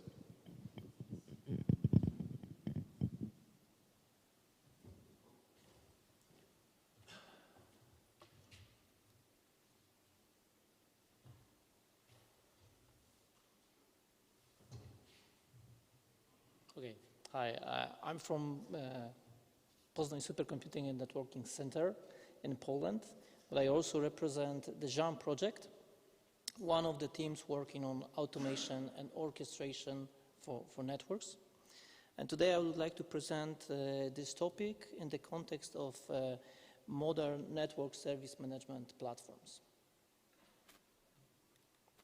So why the automation orchestration is important and very interesting topic right now. So there are many reasons, but I put only 6 of them. So let's focus only on these. So first, number of resources and services is growing, right? Especially if we are thinking about virtual resources, virtual routers, switches, firewalls, etc. So the number might be very high, and it's really difficult to manage them manually. Next, services become more and more complex. So service providers now build new services on top of other services. Those other services can be offered by one service providers or different service providers. So in general, services might be complex. Next, service time to market is shortening. So there is a pressure on service provider to offer new services, well-defined, tested services as soon as possible, addressing new demands, new requirements from users. Next reason, security. Of course, people make mistakes, so it's always better to automate operations, actions, etc. Next, CI/CD, continuous integration, continuous deployment. So it's very popular in software development. That's clear, I think.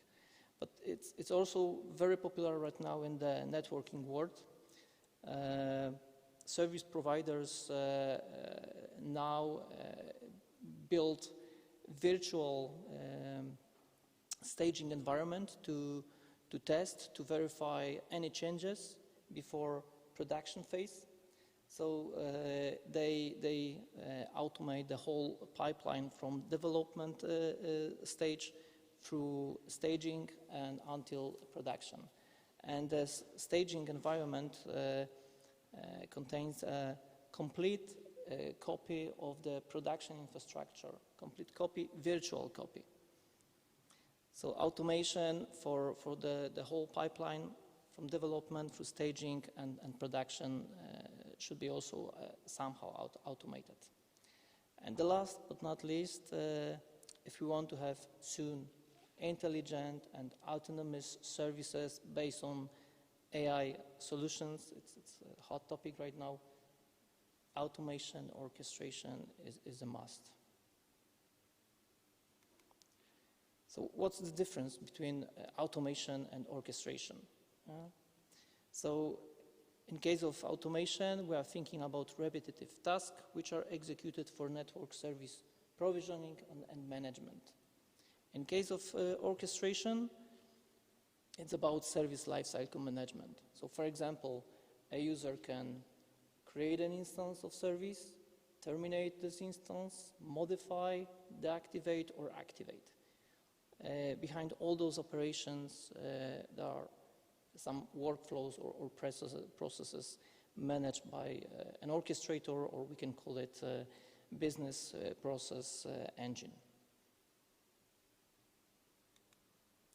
So automation and orchestration is a must in a modern digital platform for flexible and efficient service management. Traditional BSS, OSS systems are usually heavy, usually provided by one vendor, monolithic. But now there's a different trend to implement platforms. There's a trend to create platforms composed of many components with flexible APIs, with high and low level automation and orchestration. So it's not difficult to add new functionalities and addressing new demands, new requirements from users. Standards to build digital platforms with automation and orchestration. It's always good to use standards, right? So, and there are many standards, right? Standards for reference architecture, to design interoperable components of the platform. There are standards for common open data model to share data between components of the platform and to avoid vendor lock-in.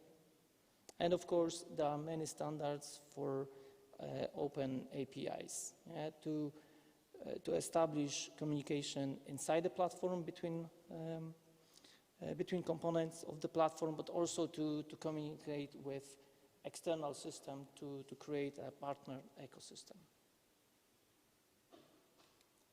So what we have done in the GEANT project regarding automation and orchestration. So maybe short information about GEANT. Claudio already mentioned about the GEANT network.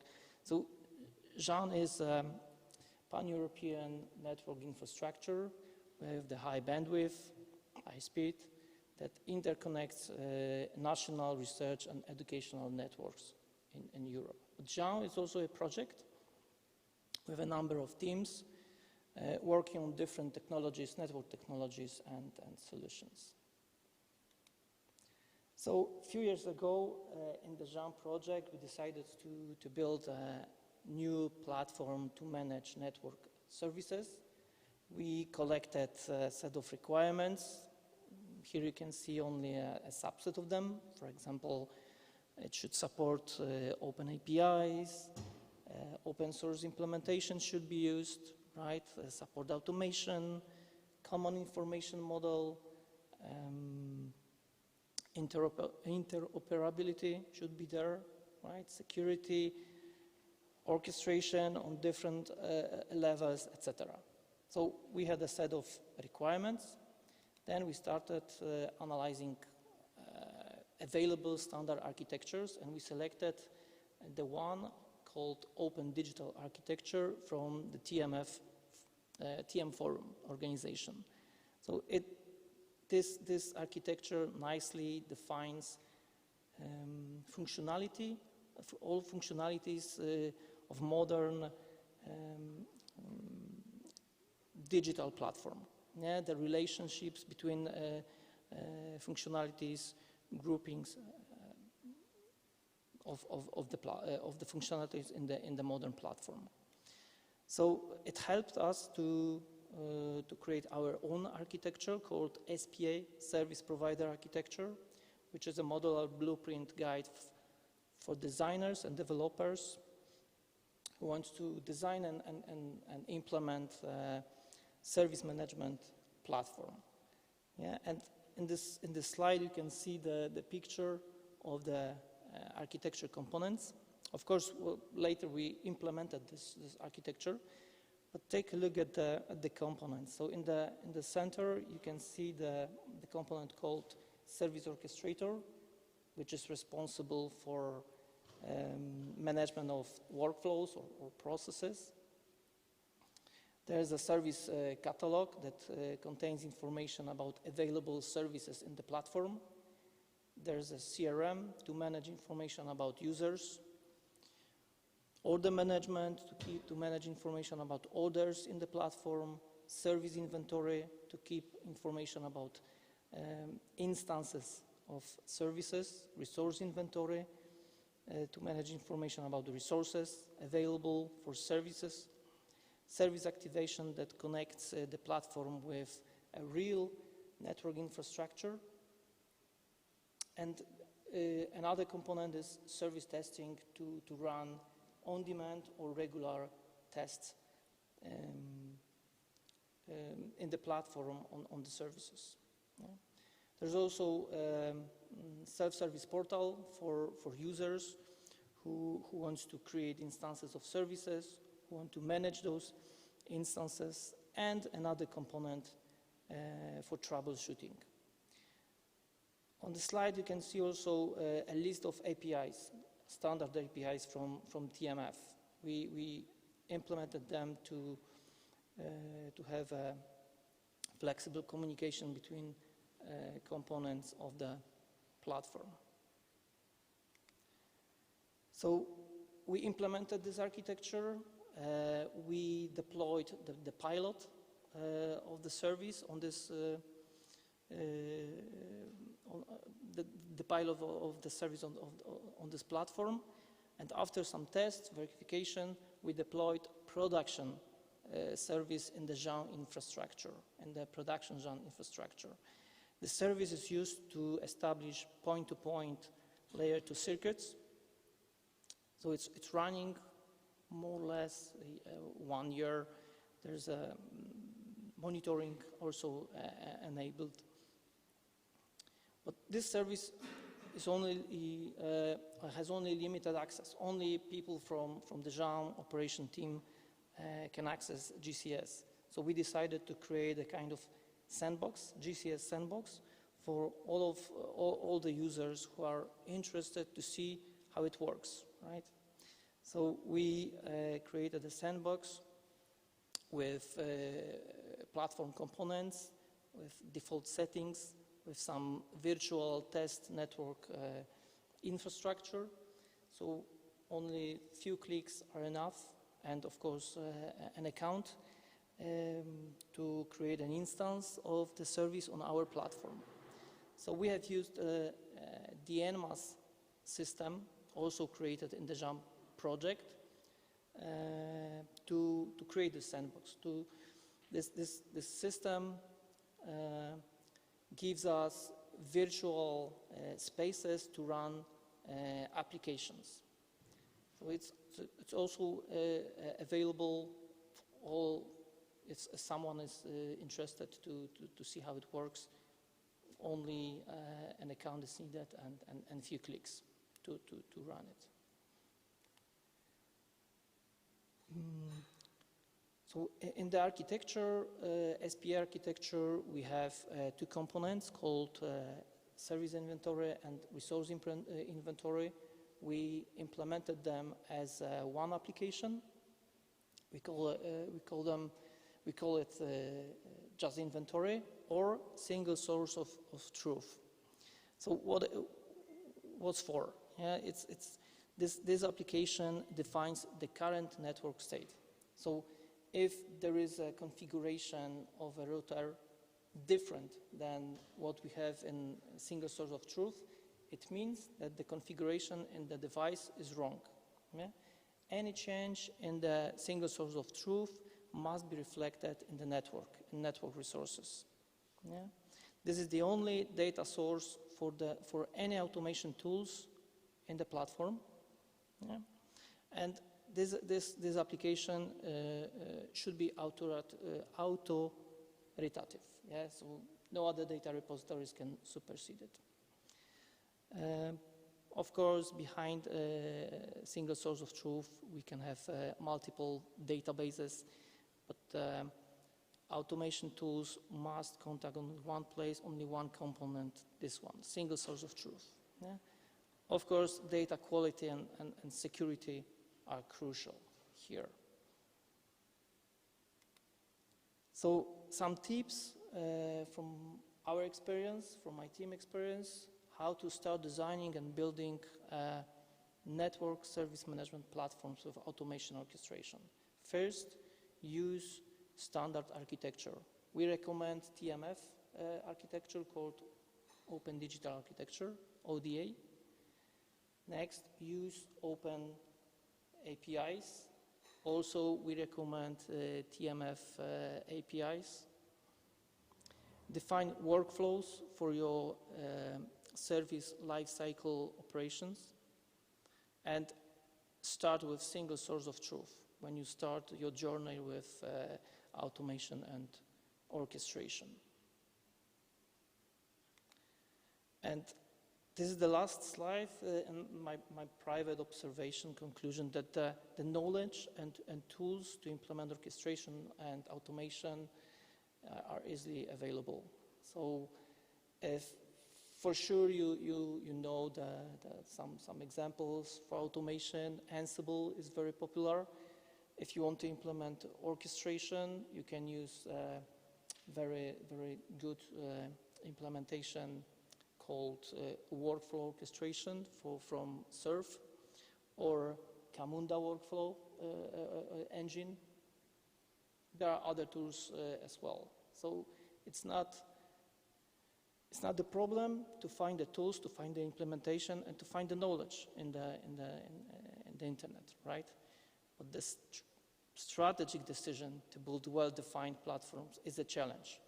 To manage all the services we have, service provider has, in a uniform way, to reuse components, for example, CRM, for example, Orchestrator, for example, order management. I think to build such platform, to the decision to build such platform, yeah, that's the challenge, I think. Yeah, from our discussions and our experience with service providers, with NRNs. So if you have any questions, if you are interested in this topic, please contact us. You can see email address, but we have also a wiki page with materials, video materials, some documentation. Of course, we are very open to discuss. Thank you.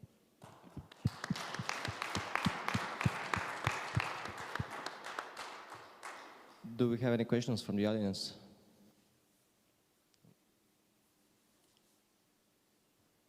Okay, thank you for the presentation once again. I think we can wrap this session up. So we have a break until 4 p.m. So have coffee and we'll see you back soon. Thank you. Hi, everybody. Let's start. Welcome to another plenary session. I will chair this session, my colleague Jan George. I first of all like to introduce our young colleague from Croatia Academic and Education Network, Mr. Eldis Mujaric. He will present their network e-academy. Eldis, floor is yours. Thank you. Good afternoon to all. Since Split is my hometown, I can wish you have a nice time here. So I am Eldis from Carnet. I also represent here GEANT. I present this presentation about Network Academy instead of our team leader, Maria Isabel, who unfortunately is not with us today. But we have here also with us Ivana, who is our work package leader in GEANT. And now technology always doesn't work when you need it to work. So, okay. So this is our agenda for today. We will speak a little bit about all of these elements which are included in Network E-Academy work. We have mapping of architectures, which you heard a little bit about also from Roman in previous presentation. We will talk about training Network E-Academy designed, also terminology. We will see what is maturity model. And as last point, what we do to promote all these elements. So aim of Network E-Academy is to promote wider adoption of OAV principles within NRN community. Of course, we are GEANT task, so we focus primarily on NRNs and research education community.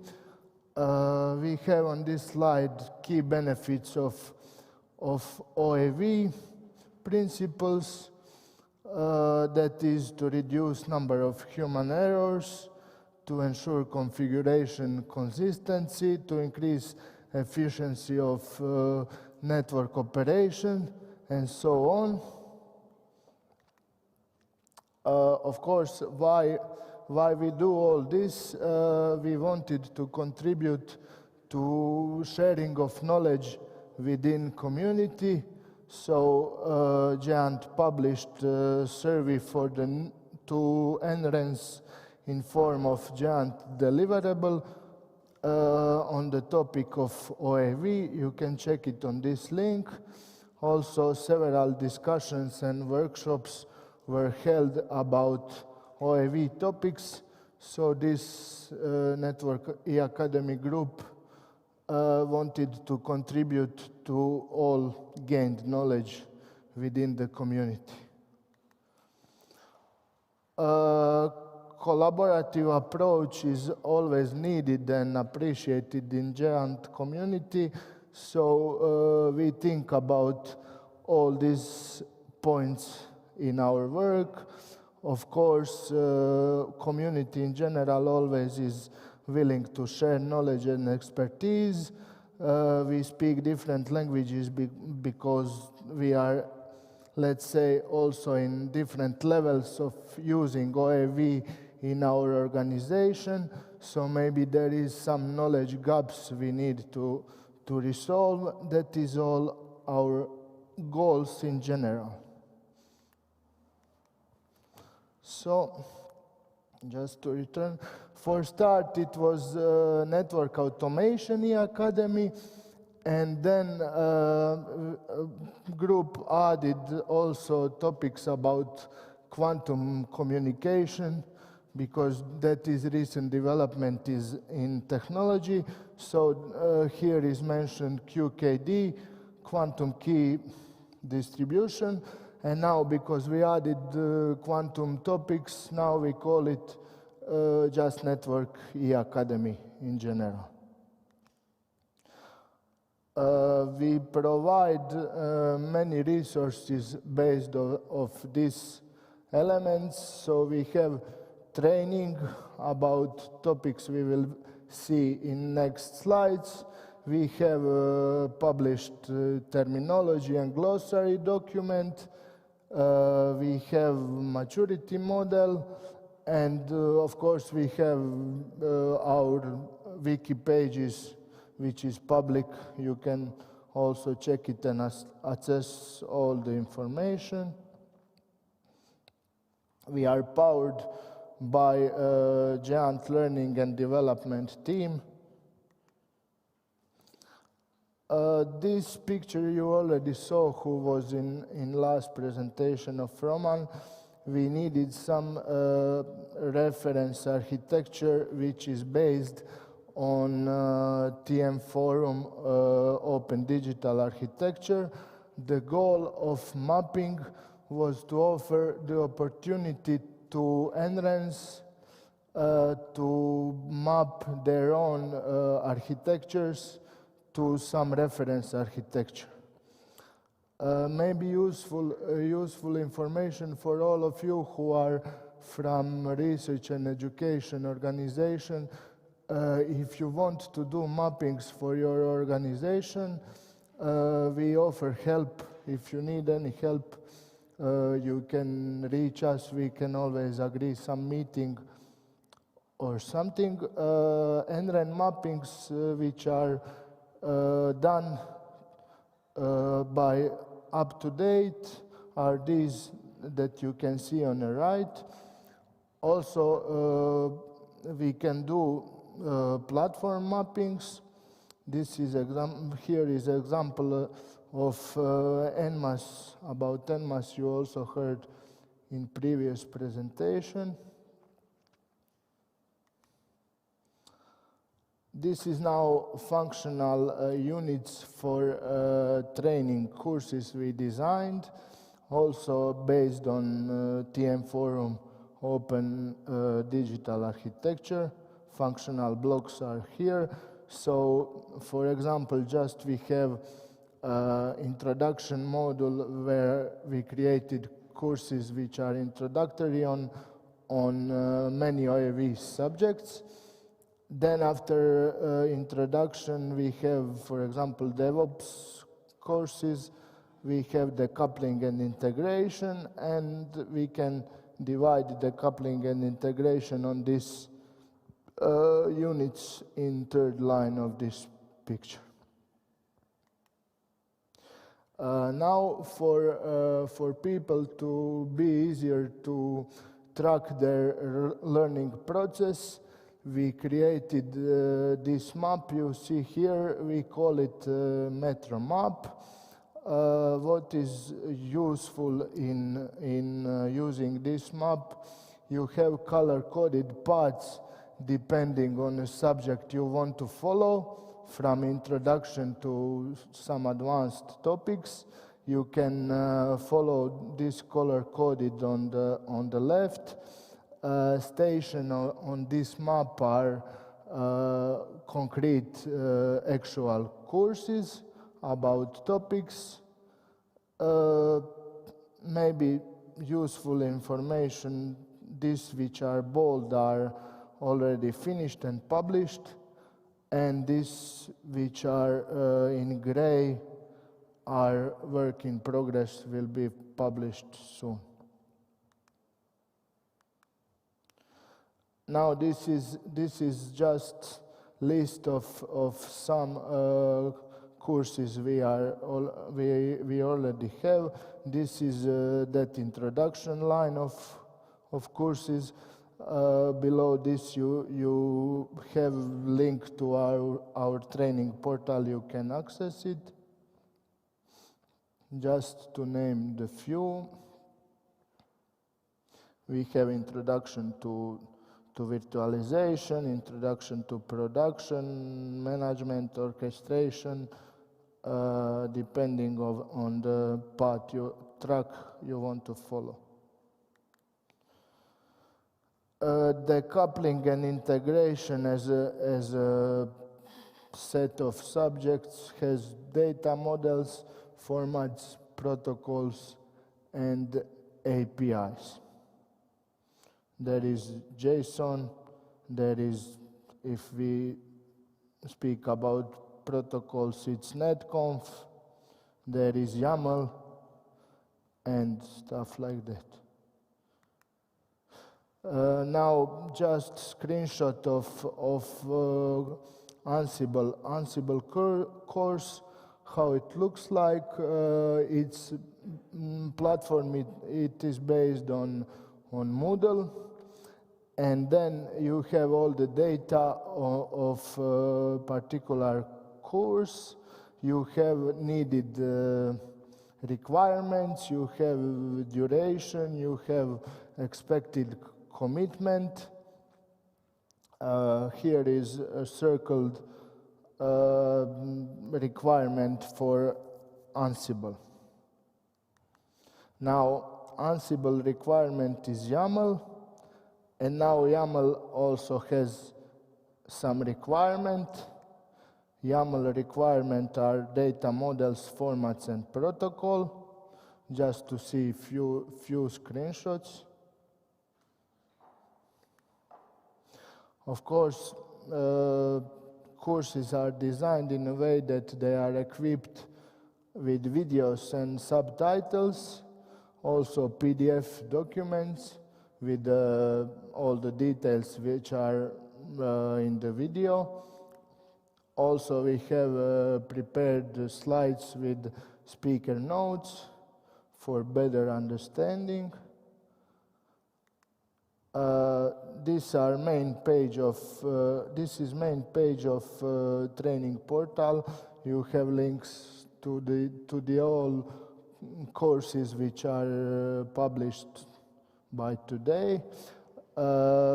Information about how you can access it. You can access it if you have EduGain account. You can access it by EduGain, and also it's possible to access it by social media accounts.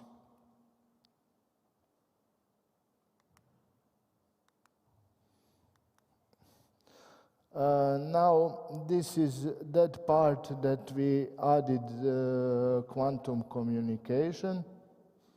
This is current courses which are already published. I don't know. So we have quantum computing, quantum cryptography. We have topics about qubits, quantum algebra, entanglement. Anyway, a little bit of quantum physics. Practical examples are Ansible, netconf, and Cisco NSO. Each one of them you can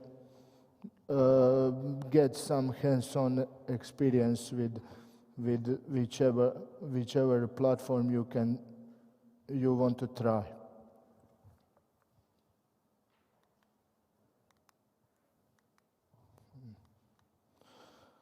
Now this I already mentioned on the previous MaTaDoR picture. These modules in gray are work in progress. This MaTaDoR is updated regularly on our wiki, so you can always check current state of everything if you check wiki pages. Of course, we are always open as a team for any suggestions about maybe new courses you want to learn about, or whatever feedback you can give us, it will be appreciated.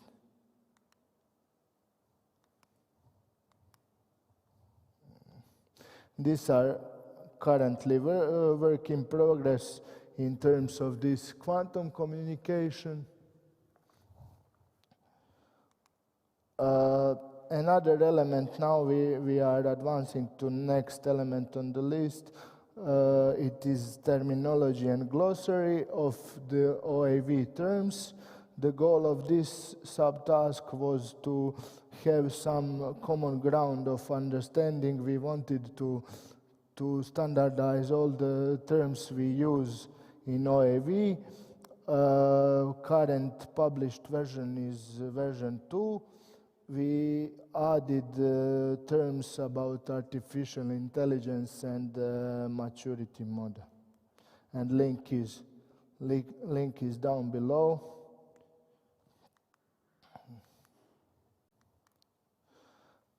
And now a little bit about OAV maturity model.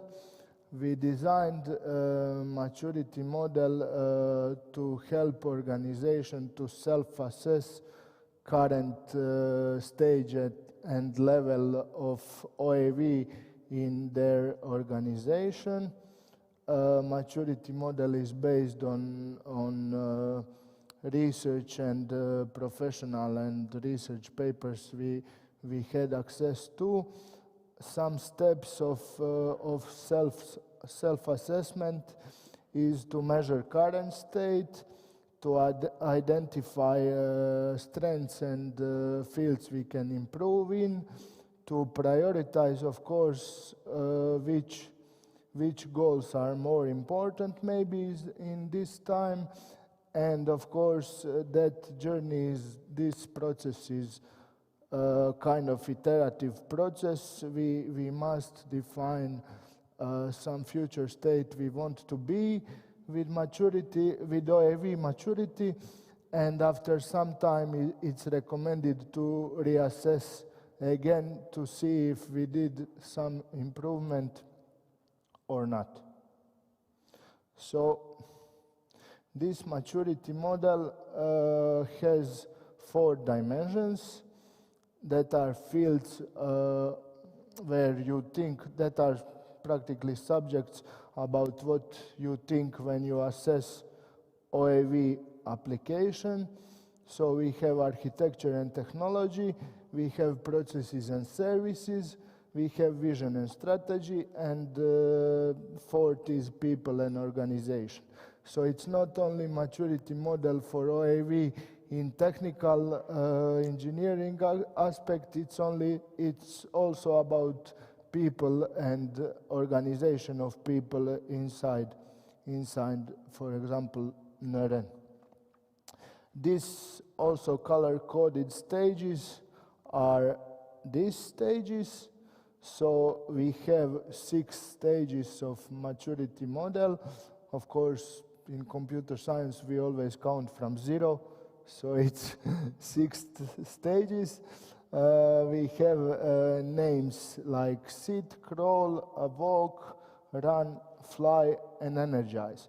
We all want to be sometimes in future in energized stage, but of course different organization will be in different stages in each of these dimensions. So for maturity model, we created survey for research and education community to fill in. Survey has 31 questions. This is the link. We would be very happy if you are from GEANT community that you help us and fill in this survey, of course, if you want. Also, other organizations, maybe who are not from GEANT, you can also take a look. It's not prohibited, of course. And then if you do that, we will generate for you PDF report with analytics based on your answers. You will get analytics in which stage you are now. That is maybe helpful for some business decision of future. Of course, you can check before maybe taking this survey, you can check all the details about these dimensions and stages on this wiki page. We did maturity model info share some months back, so you can check on GEANT events page. Data, what we will gather from you from the survey, data will be used for analytical purposes only. We will not publish your data to anybody, so you are covered with that. And the report will be sent to contact person you define inside this survey.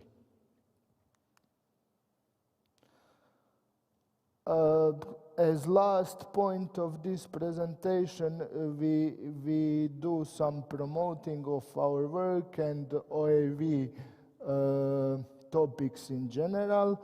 We have videos on GEANT TV, that is YouTube channel, you can check. We also published some infographics in GEANT publications. Link on one example is here. We also have our wiki pages, public wiki pages on everything I was mentioning now in presentation. You can find deliverables, info share, presentations, articles.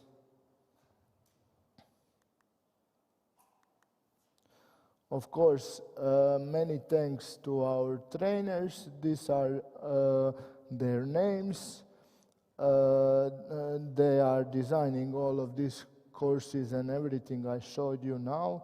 We have network engineers, we have developers, we have university professors, all kinds of different professionals. Of course, if you have idea how and you want to contribute to this in any way, your name also can be here. Don't hesitate to reach to us if you have any feedback or idea how to improve everything we do. And thank you for your time. These are our contacts, how to reach us. And now if you have any questions, I'm here. Thank you. Thank you, Eldis, for very nice, very concrete and consistent presentation. Questions, please?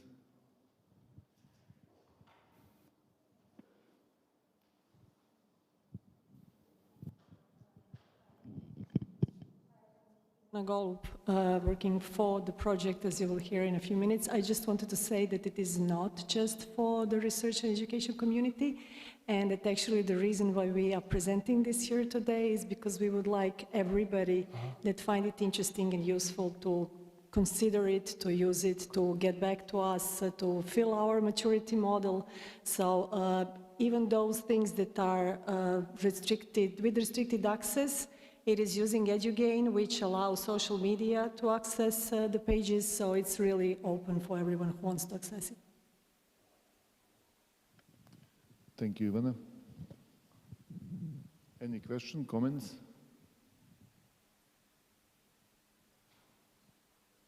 If no, thank you one more time, Eldis. Okay, thank you. Thank you for sharing.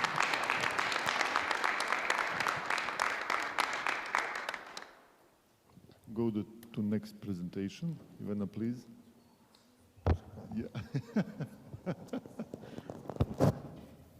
You know, of course, Ivana Golub from PSNC and work package leader for GEANT.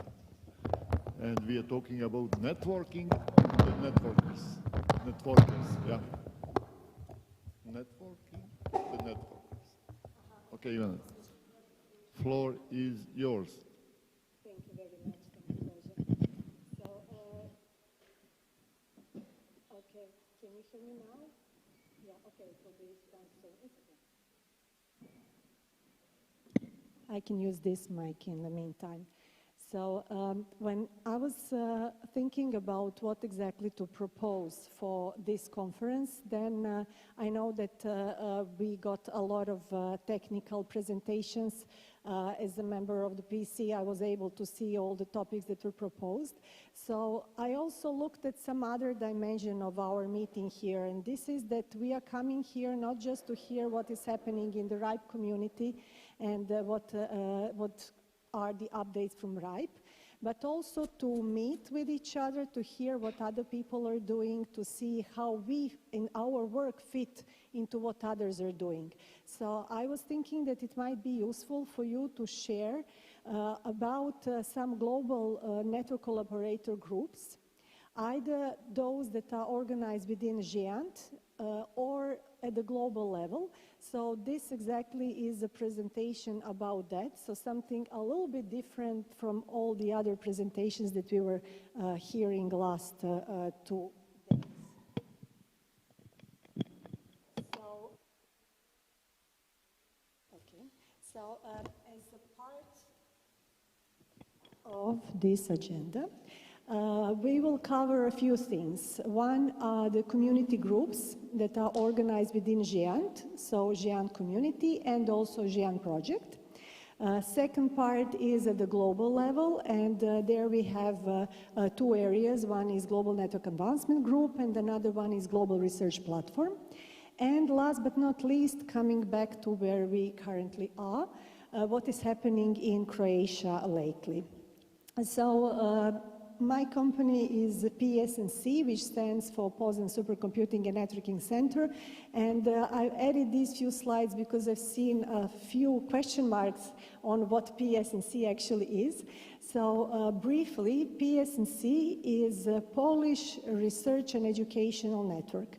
We are technically a department as a part of Institute of Bioorganic Chemistry, and apart from managing the national research and education infrastructure, we also manage research metropolitan area network in Poznan, but also have HPC centers, data repositories, digital libraries, and we are also center of research and development for HPC, grids, clouds, knowledge platforms, cybersecurity, future internet from the perspective of technologies, application and services.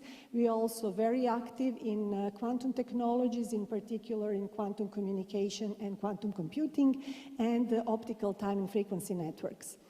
We have more than 470 employees, but most of our employees are actually engineers, which is a very nice change compared with some other NRENs in Europe.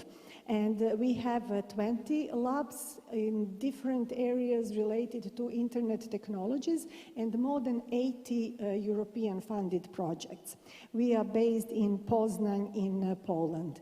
This is how our network looks like. I will not go through all the numbers. I will mention just one, and this is that we have more than 10,000 kilometers of optical fibers that are managed and owned by PSNC. And this is how our connectivity towards the rest of Europe look like. So what you can see is that this is a really big network and very well spread, not just in Poland, but in Europe. Another thing that was mentioned next to my name is the GEANT project. So some of you have heard what GEANT is. This is an association of European research and education networks, and its main vision is to provide equal network access to all infrastructure resources and research infrastructures for all the scientists in Europe. And one way how it is done is through the GEANT project. So GEANT project is a part of European Union Horizon Europe Research and Innovation Program, and currently we are under the 7th year Framework Partnership Agreement, or FPA. Current project is GEANT 5.1, which started beginning of this year and will last until the end of next year, but very soon we will start preparing the next generation of the project, so we hope to continue relatively seamlessly, let's say, from one project to another. Our user base is 50 million users, and currently we have 500 contributors from 37 partners, most of them being European research and education institutions.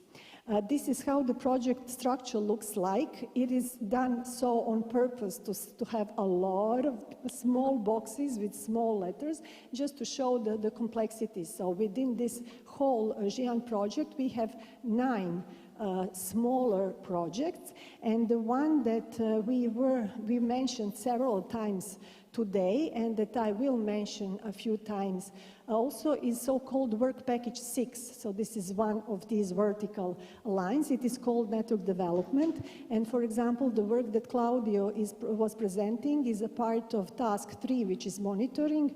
Edo was talking about the Academy, which is in Task 4, and Roman about the work which is part of a platform, and later during the lightning talk, when Vesna will be talking about the Quantum Hackathon, this was something that was related to our Task 1.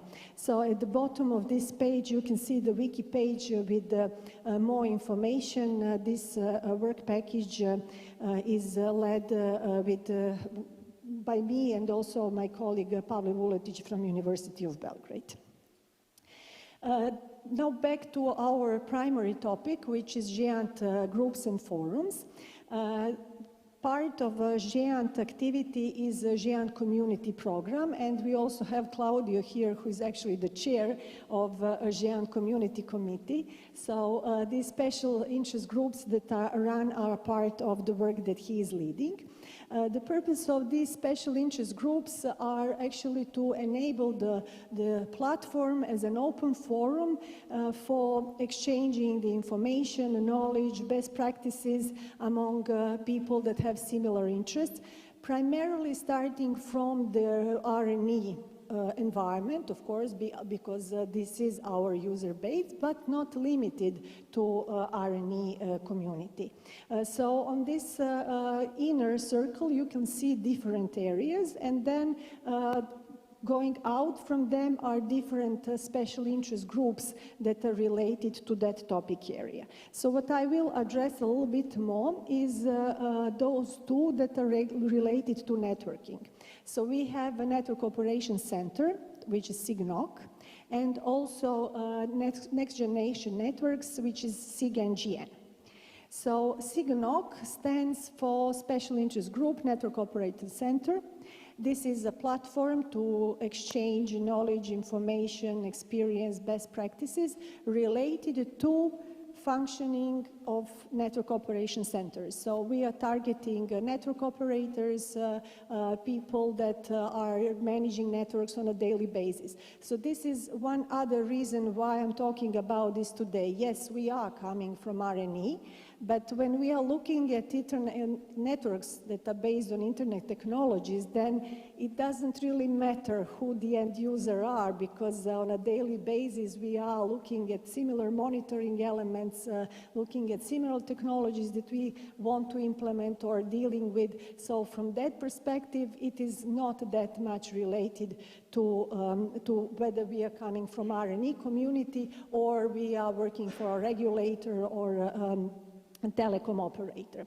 At the bottom of the page, you can see two links. The first link is the wiki page, where you can see more information about the meetings that I will mention on the next slide, but also a link to subscribe to the mailing list if that would be of your interest.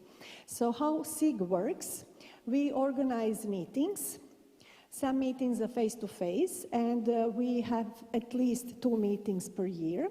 But we might as well have also some online meetings. Those that are on site are also streamed, or you can connect via Zoom or some other video conferencing platforms. So it is not necessary that you have to attend it in person, although, as you know, attending meetings in person always gives some extra value than attending this online. Some of the recent topics, just to give an overview of what are we actually talking about at these meetings. This is the list of the topics that we will have on our next meeting, and also from the previous meeting that we had a few months ago. I didn't want to go too far back in the past, but of course on this wiki page you can see the full list of the previous meetings. So at this meeting, the next one, which we will have in Stockholm in May, we will look at risk management, some NOC tools, and 5G. And the last meeting, which was in November in Paris, we talked about energy optimization and green solutions, telemetry, orchestration, automation, and all of this from the perspective of tools that are being used, processes, approaches, the use cases, etc. So practical view on these topics. One other thing that we are doing, it is a SIG-NOC tool survey. So a few years ago, we looked at 16 different NOC functions from the perspective of which tools are used.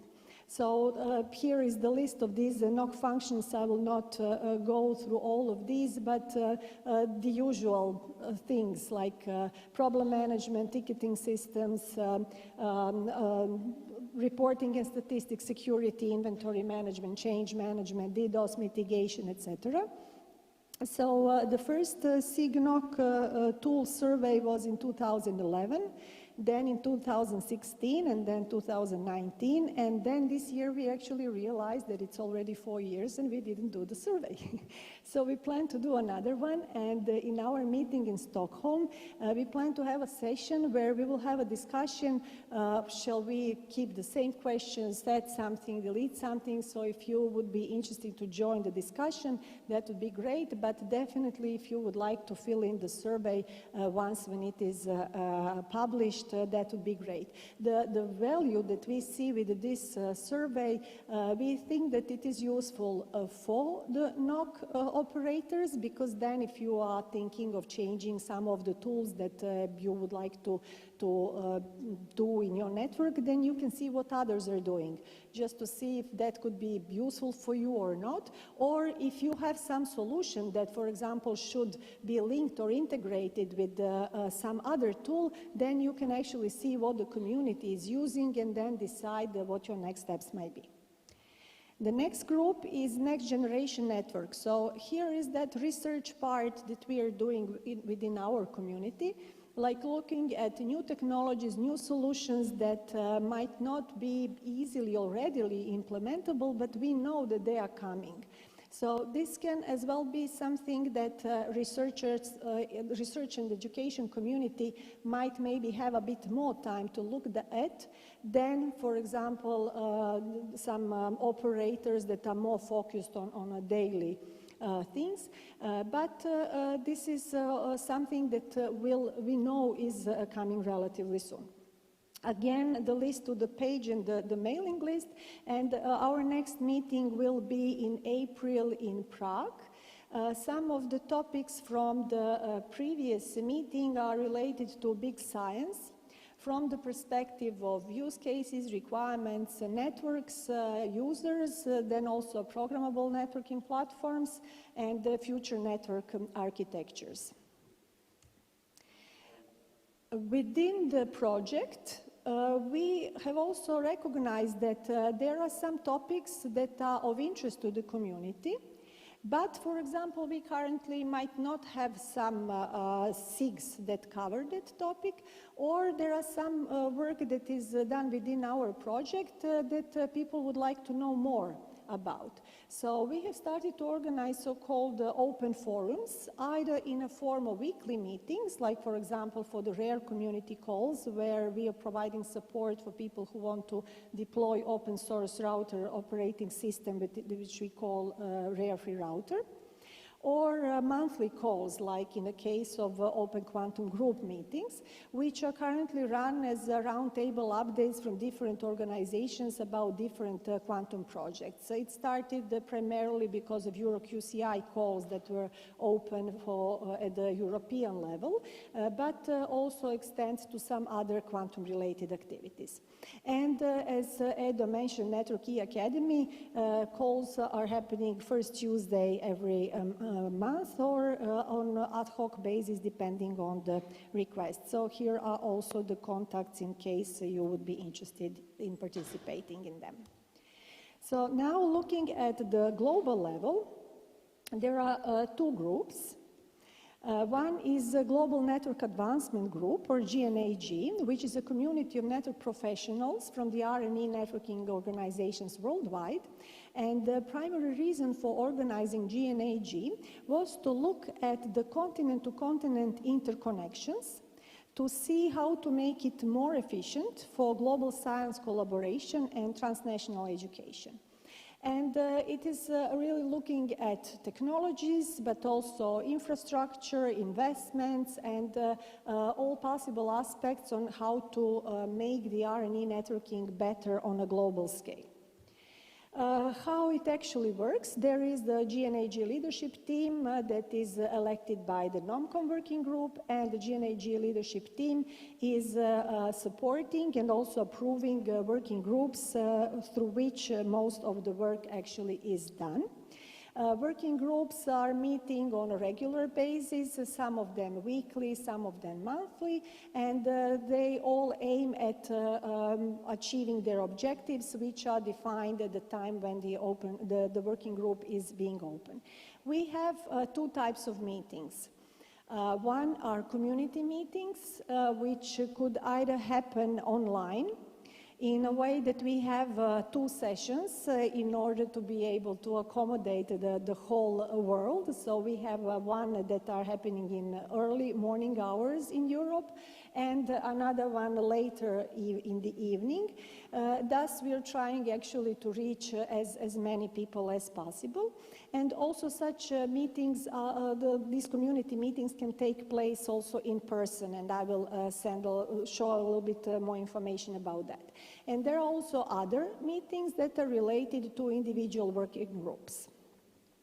So how this actually shows the list of current working groups, and I have prepared the slides about each of them, but more just as an announcement, but you can find more information on the website, but I would be happy to provide more information about any of them if needed.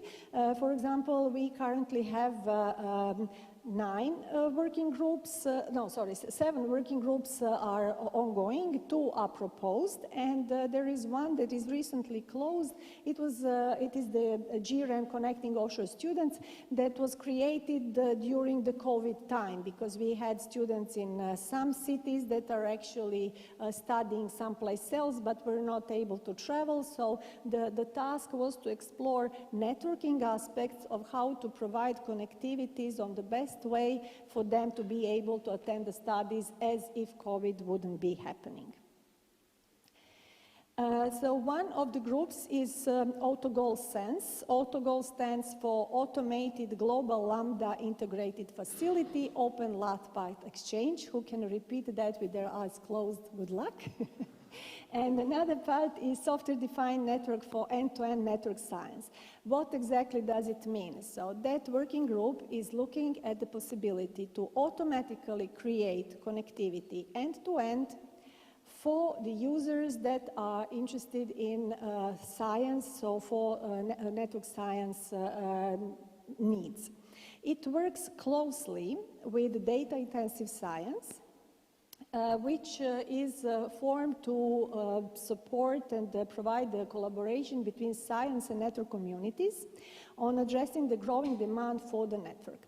So these two groups work together, and one practical thing that we have as a result of these two working groups is that a testbed is formed that currently includes more than 20 locations, and literally on a weekly basis more and more nodes are being added. All of these nodes are currently based on open source routing operating system that is produced as a part of the GEANT project, and it is called Rare Free Router. And it was used as a platform for network research exhibition during the supercomputing conference last year. And it is also now being prepared for, again, similar network research exhibition that will take place at the supercomputing conference this year. It is called Network Research Exhibition, but it is not limited just to universities or R&E institutions. There are also some commercial companies that even participate in the program committee of this network research exhibition work. Next group is GEANT, which aims at developing a unified system for visualizing the high-level connectivity of the participation in the community of R&E networks around the globe. So idea actually is to share the information at the global level of how individual networks are connected and also how they interconnect together. So it is a work in progress as a part of this working group. Network automation working group looks at different tools, processes, technologies on how to support and enable network automation and orchestration. And it creates a standardized glossary of network automation tools. This is something that was done as a part of the GEANT project and then shared together with the network automation GNAG group. This working group will have a face-to-face meeting in June, so if you would like to watch closely on what's happening, there is an opportunity. GNAG routing group is a very good example of some practical work that is being done in a way that they are looking at routing anomalies, problems in the network at the global level within R&E community, and dealing with these issues at the operational level. It has more than 200 people that are participating actively in this working group. Last but not least, a new group that is recently formed is called the GEANT Engineering Advancement Working Group that is also looking at the operational aspects in a way to see how to improve, to try, test, and experiment with solutions to run services over GNAG links in a more efficient and in a better way. There are two meetings that are currently announced and are related to the GNAG community. One is this GNAG Automation Working Group face-to-face meeting that will take place beginning of June in Utrecht. But also another one will be the GNAG community meeting that we will have as a side meeting at the TNC conference. And some of you that have noticed that last night I left the dinner a little bit early, it was because I was participating in another GNAG leadership team meeting where we actually discussed that we might organize another video conference meeting in May that will look at SOCs. So security operating centers, because we have noticed that there are several UNRWAs that are currently preparing to do that work for their universities. So look at this page, check, there might be a few more information about that. One other thing at the global level, it is the Global Research Platform. And this is international scientific collaboration that is led by a few organizations. One is the International Center for Advanced Research, Internet Research. The other one, Electronic Visualization Laboratory at the University of Illinois. And the last one is Qualcomm Institute at the UC San Diego. And there are a number of partners worldwide. The idea and the objectives behind the GRP is to create advanced ubiquitous services that integrate resources around the globe at speed of gigabits and terabits per second. So comparing with GNAG that is looking primarily at networking topics, network infrastructure, network operations, this looks more at the end user side, so science researchers, not necessarily related just to networking, but as a support for any other scientific groups. Why that might be of interest, for example, for this group, for you, because science is usually known as very demanding users. So if something is good for scientists, then there is a higher probability that it might also be suitable for, let's say, standard user in a way. Next GRP meeting. GRP meetings are usually co-located with some other events, like with the IEEE meetings or Supercomputing Asia. And the next one is at in Cyprus, in Limassol, at the time when the 19th IEEE conference takes place. Here is the list of topics, for example, from our previous meeting that was in October last year, just to get an info about how this looks like and which topics we are looking at, like large-scale global science, next-generation research platform, high-fidelity data flow monitoring, event correlation, AI, ML, etc. And last but not least, coming back home, at least for me here.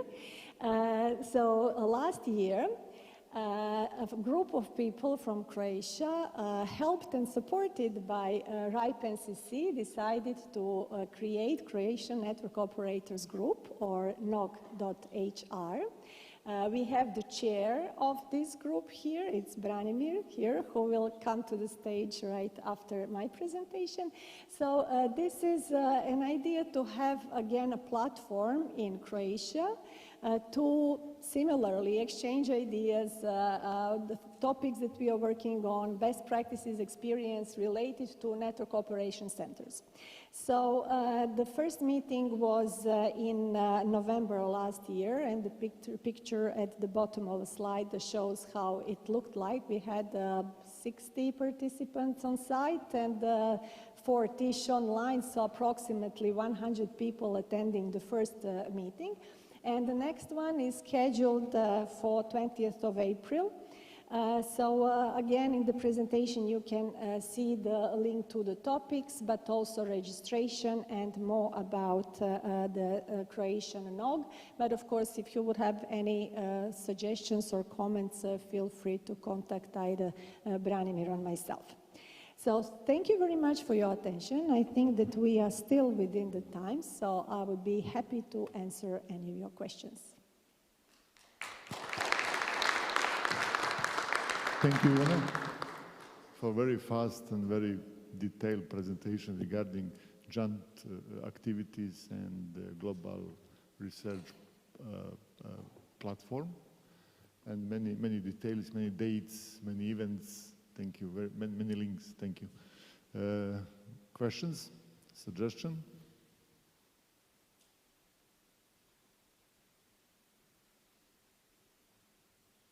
No question. Everything was clear.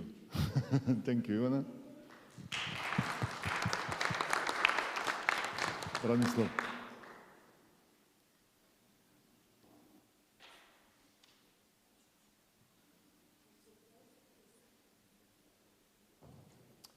And finally, last but not least presentation this plenary session is our colleague from 5x9 Networks company.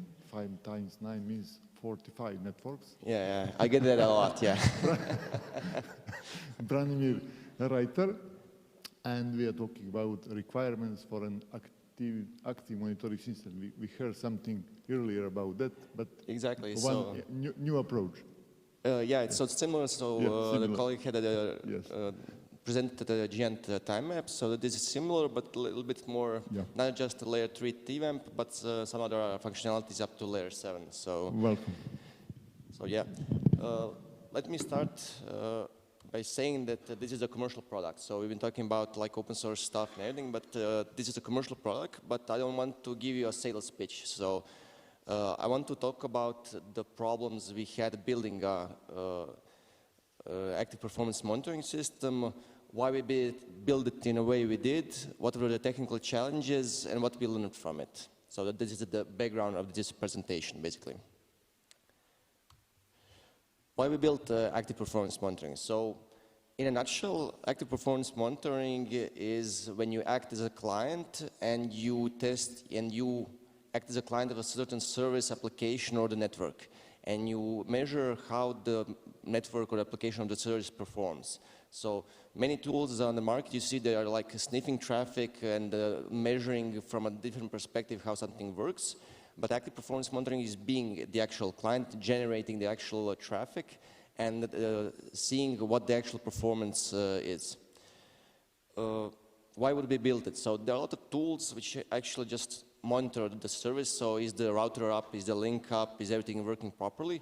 But not a lot of tools which actually measure the performance of the network or the service or the availability. So it's easy, for example, if you have, for example, voice traffic. If your EMS core crashes, you know that voice doesn't work. But it's much more difficult to see if, for example, your median opinion score, your quality of the voice service degrades, for example, for 25%.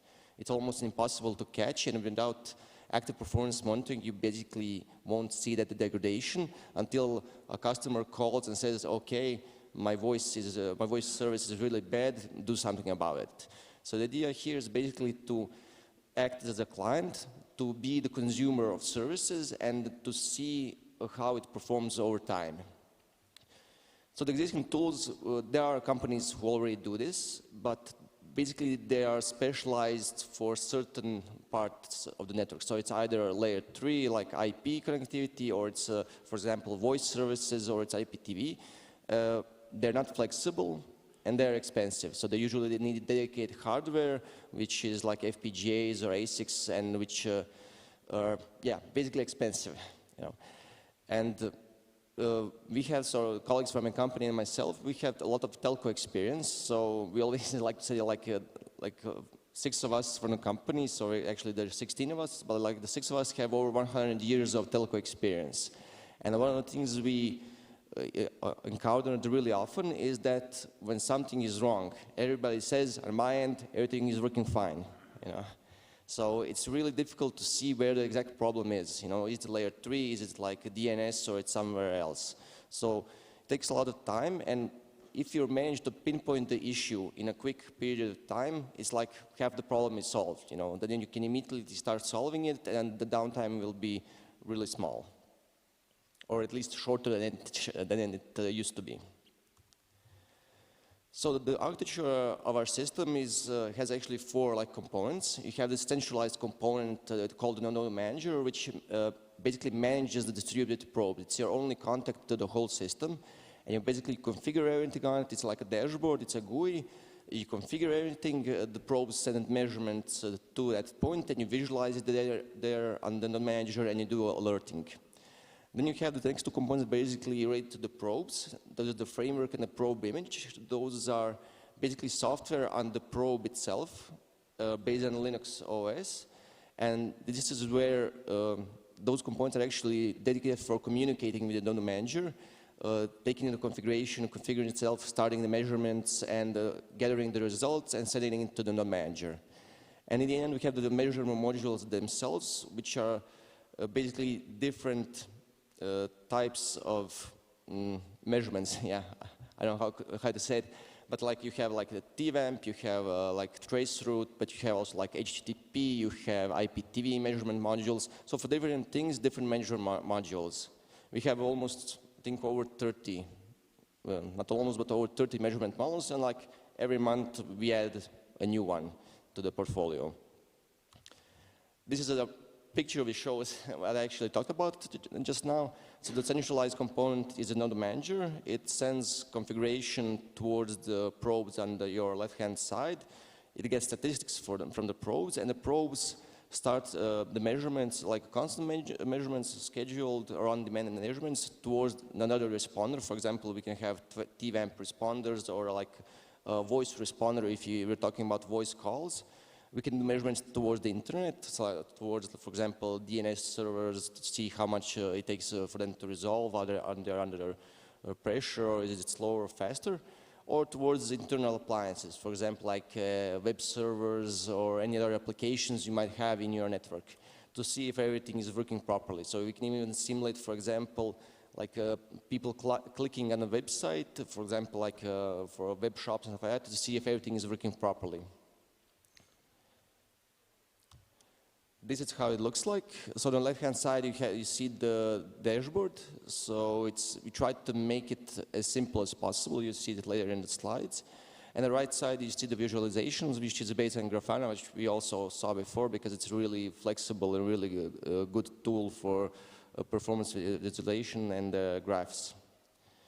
So the idea is you have the central component, the node manager, you connect to it, you configure everything, and that is your only contact with the system. You don't need to connect to the probes. Everything you have is on the node manager, and it takes care of everything. Now for some more technical discussion.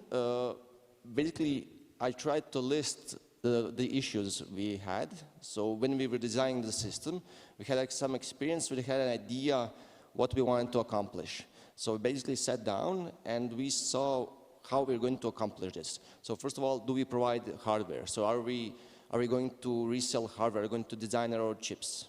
Second of all, how about scaling? So it's easy if somebody deploys 1 or 2 probes. You can do everything, by hand. But what if somebody wants to deploy hundreds of probes, thousands of probes?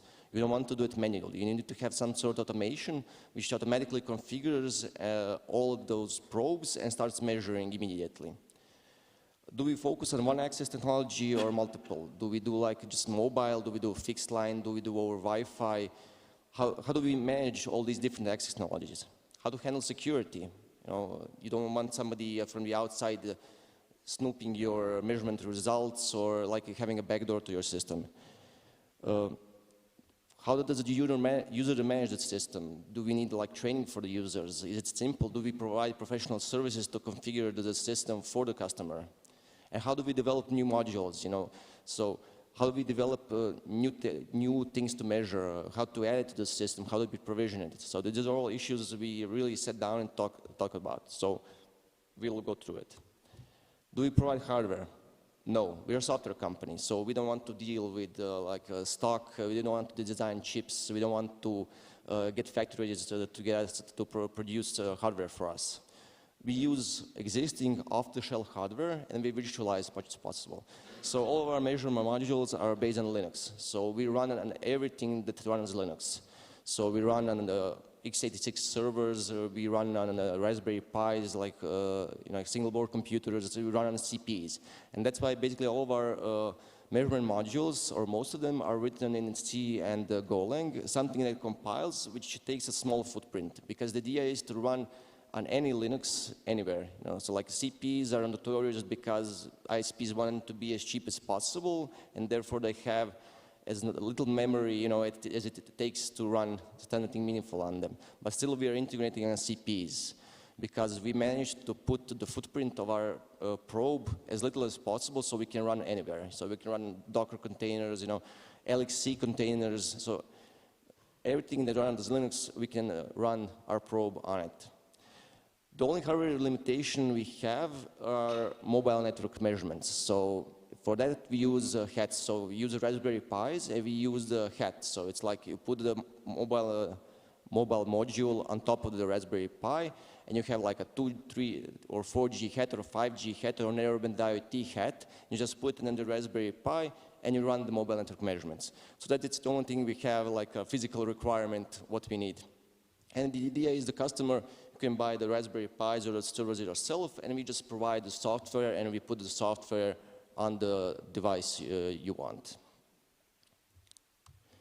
How do we deploy thousands of probes?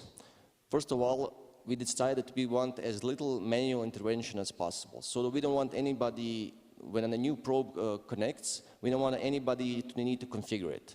So once you turn on a probe, it will automatically call home, it will contact the node manager, and basically if you configure it, it will do zero-touch provisioning. So we have templates which state what kind of measurements you want, and once the probe is turned on, once it contacts the node manager, based on some tags or whatever, the node manager will know, okay, for this probe I have to download, I don't know, traceroute, voice and IPTV measurement modules. And automatically it will be pushed to the probe and it will immediately start measuring. We also automated the graphs. So once the probe is turned on, you can like immediately see the graphs going, how the measurements are going.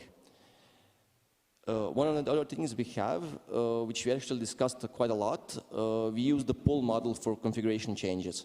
For example, in the case of, I don't know, IPTV measurement module, you want to add a new multicast channel to watch. And we will not push it immediately, but the probe will contact the node manager roughly every 60 seconds, and then it will check, okay, do you have something new for me? So if the configuration changes, then it will be pulled from the probe, from the configuration, from the node manager towards the probe, and the configuration will take effect. Of course, there is a possibility to use real time, to use the push model, but this is more CPU intensive. It requires a lot of state. So we use it only, for example, for capture modules. For example, if you want to run TCP dump on the probe and you want to run TCP dump immediately, then you can use the push model to start the TCP dump immediately. Or, for example, you want to run the scan module or something similar.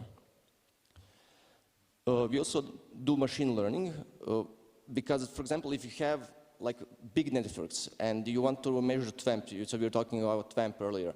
If you want to run TWAMP on all the links in one network, for some links, 2 milliseconds is not okay delay. For some links, 15 milliseconds is not okay, but for example, 14 milliseconds is okay.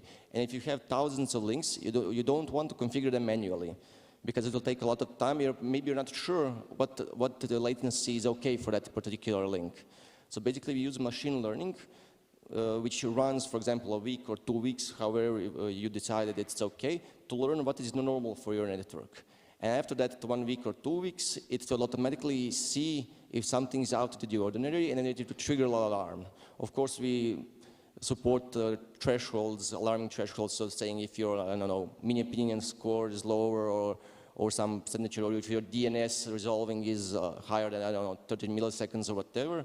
But machine learning gives you the possibility to automate things and not care about the actual numbers, because you don't care if it's like, if the 300 milliseconds is a normal time for HTTP response. You just want to know when something is out of the ordinary.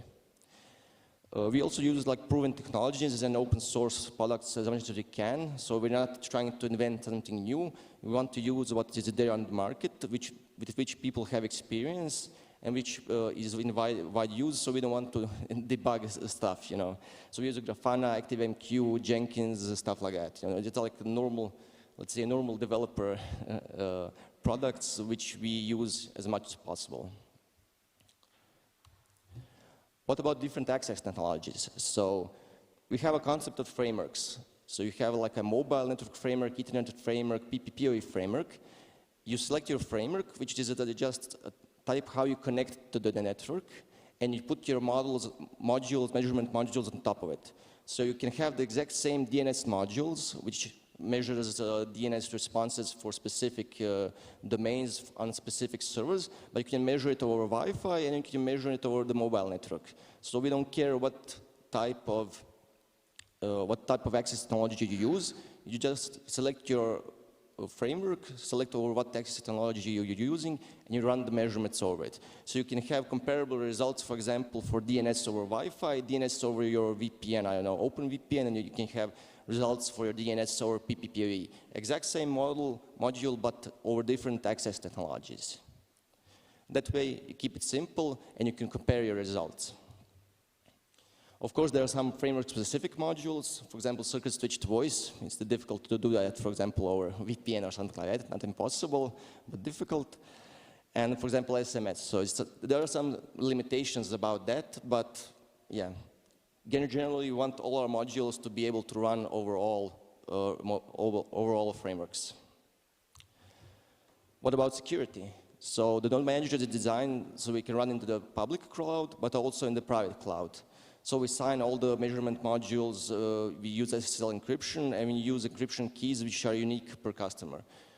We have really invested a lot in security because all the information can go on the internet, and we really try to make sure that it is as bulletproof as possible. Of course, no product is perfect, but we try to really focus on security as well. How to improve customer experience. The best tool in the world doesn't make sense if you don't know how to use it. So we try to make the GUI, the dashboard, the GUI, really as simple as possible for everybody to be able to use it and not to take weeks or months of training to use it. So we have only GUI, we don't have any CLI, you cannot connect to the probes, you only use the GUI on the dashboard to configure everything, and we have tooltips, and we try to make it simple as possible. But as you can imagine, it's always, it's always something better comes up, so you implement something better, so it's like a constant struggle to be as simpler as possible and to configure. Especially when you have a lot of functionalities, it's really difficult to make everything simple and to have as little clicks as possible to configure something. So this is something we're really working on. We had a concept of templates, so if you have like some measurements which you often do over and over again, you can save it to a template, and then when a new probe comes up, either manually or automatically, you can just push the template to that specific probe, and everything starts measuring. So we think that the less you deal with the GUI, the better. And you don't want to waste time, like learning how everything works. And basically, since this is a performance monitoring tool, if everything works okay, you don't want to look at the tool at all. So if everything is working properly and you have no issues on the network, you won't look at it at all. So that's why I made a screenshot here of our homepage where you just see, okay, you have check mark, this is okay, you have check mark, this is okay, and you have exclamation marks, okay, something is not working properly. So if you see all check marks, you don't care about the system, you just leave it work. But if you have a problem in your network, then we try to make it the easiest as possible for you to see where the actual problem is. And of course, like I said, we're using Grafana, which is like a really powerful and flexible visualization tool. And of course, we can customize the Grafana, or the customer can do it. And we've seen actually a lot of different customers, from customers that have only like semaphores, like traffic lights on their home page. It's green, green, green, everything is fine. But we also see customers that are saying, okay, we want you to do everything from us. So everything is possible, but the nice thing about Grafana is that it's really flexible, allows a lot of really cool stuff like heat maps, which is like also a really good thing when you measure like mobile networks. And you can use a heat map to see where the signal strength is better and where it's worse, and you can visualize it really easily when you do like drive tests and stuff like that. How do we do module development, the measurement module development? So we have actually two things. So we have standardization and automation. First thing is that the whole structure of the module is standardized. So you define inputs and outputs in a standardized format in JSON. And when a new developer comes who is maybe not familiar with how everything in the system works, you show him what is the input, what is the output, and the new developer just writes the code in between. And we created the test automatically from the input, and also the front end, like the GUI.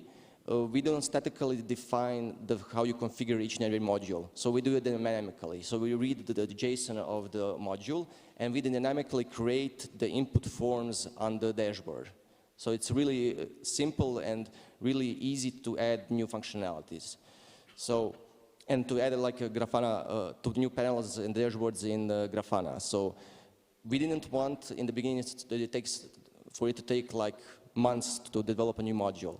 So we managed to make it like in a week or two. If it's simple, we can do like new measurement modules in a day. So we actually, like the last thing I think we added was a trace route.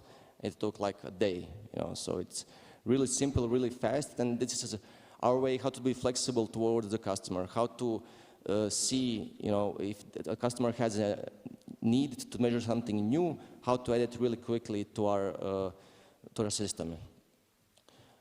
What we also do, we automate testing and deployments. So it's like a software thing. Everything needs to be like, you have a nightly test, everything needs to be tested. So we created updated deployment scripts, we test them at nights, we build pipelines for testing, this is Jenkins, and we automatically deploy all the new measurement modules in the local lab or the new dashboard in the lab, and we test the new stuff like continuously and nightly.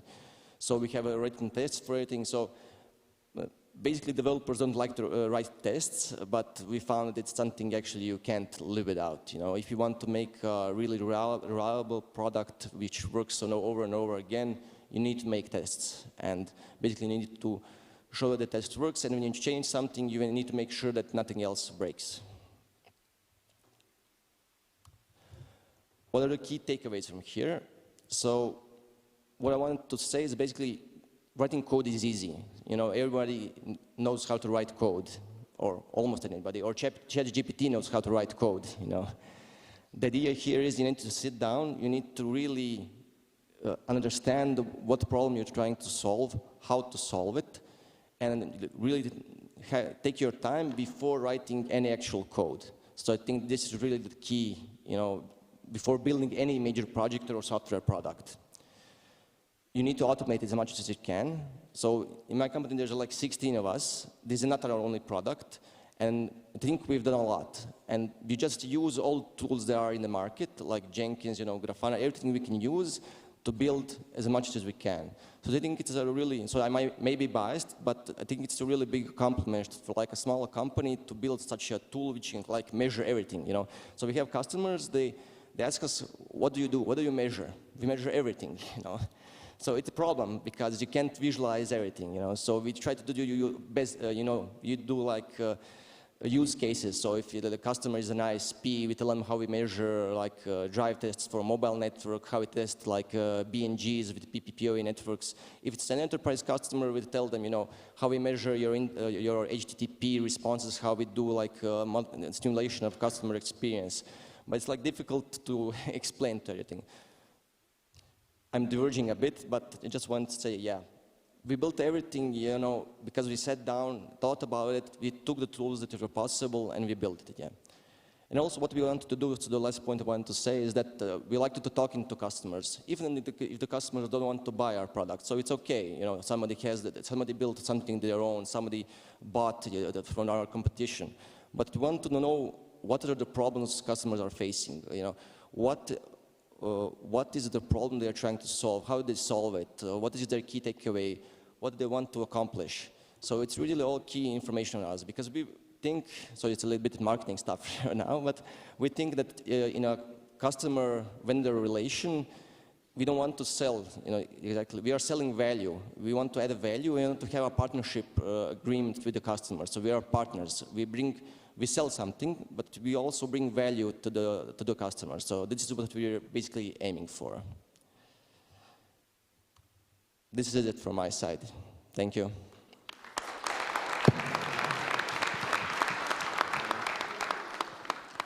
Thank you, Branimir. This is very interesting, and I think you take care about almost all details about this active monitoring of networks. You are not 45, you are 1,000 networks.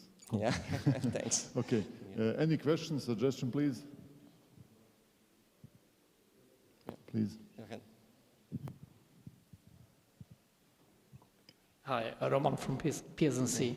So maybe I missed that, but is there an API to integrate your application with external systems, for example, to fetch data, to define active measurements and other actions?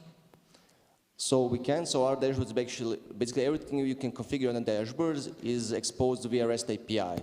But we also do some, we also do integrations with Zabbix, because some people use Zabbix and they don't want to use another tool. Nobody wants to use multiple tools. So we try to integrate in Zabbix. We have some other inquiries as well, so it's doable, but currently we don't have that much integrations. Yeah. Thanks. Thank you. Anything more? No. Okay. Thank you, Branimir. Thank you. One more time. We have finished this plenary session. We continue with the lightning talks. Yeah? Yeah? Jan. Yes, thank you. We continue with the lightning talks. We are a little bit early, so we have time.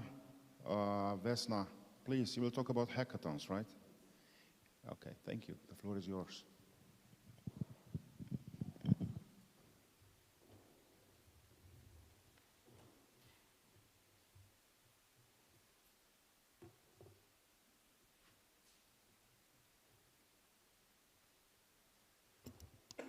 Dobar dan.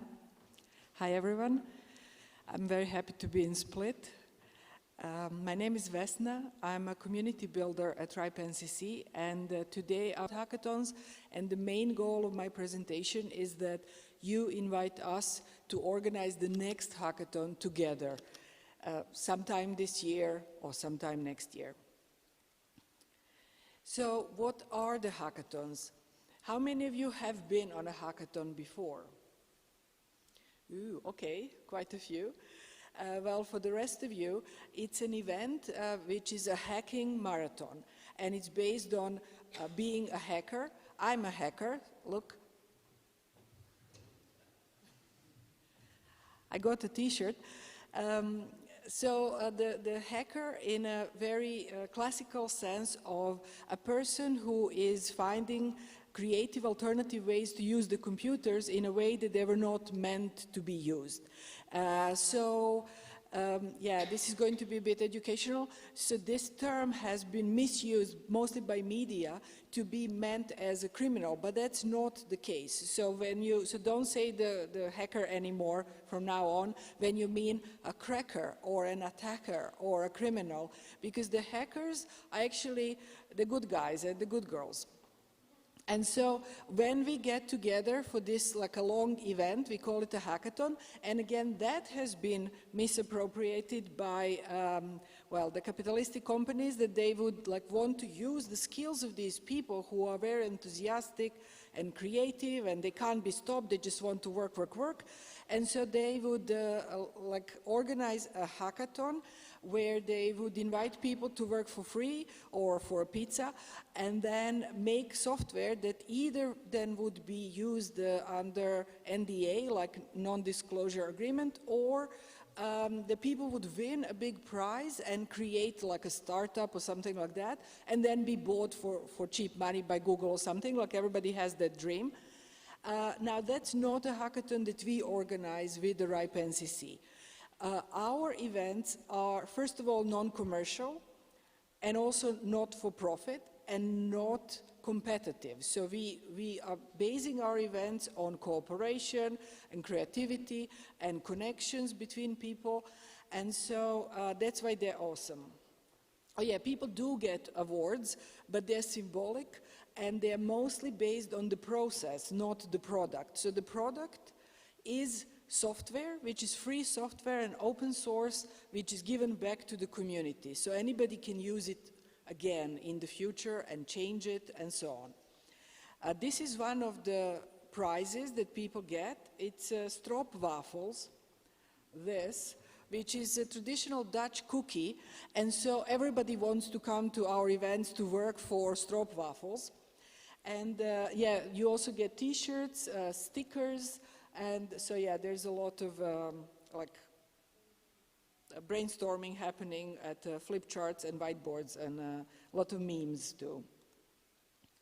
So we've been doing these events since 2014, and the main goal was at that time, at the beginning, to present the RIPE Atlas to the community, because at that time I was mostly busy with like our measurement tools, and so we had all this data and tools, and we wanted to bring together people from different backgrounds to explore what are the use cases for the RIPE Atlas, what are the tools that are useful for the operators, how can designers and network engineers and maybe journalists and like all these multidisciplinary approach, how can it improve our service, give us feedback and make it most useful for the rest of the community and also have fun in the process.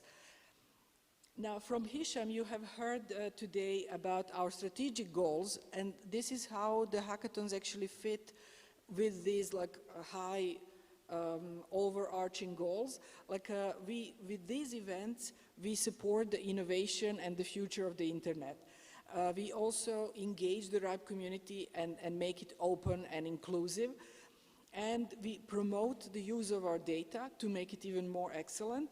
And sometimes we even improve the routing security. For example, in 2019, we had the RPKI Deployathon, which is yet another new word for the hackathon. We just keep on inventing them. And you can see a lot of these events and some of the people that I met already on these events before. Some of you, even I already mentioned, like the Quantum Internet Hackathon. And this was our third Quantum Internet Hackathon and the second like distributed one. So in 2018 we started with one event in Amsterdam with the University of Delft. Then in 2019 we had a pan-European event in 6 locations, and then there was COVID, so nothing happened.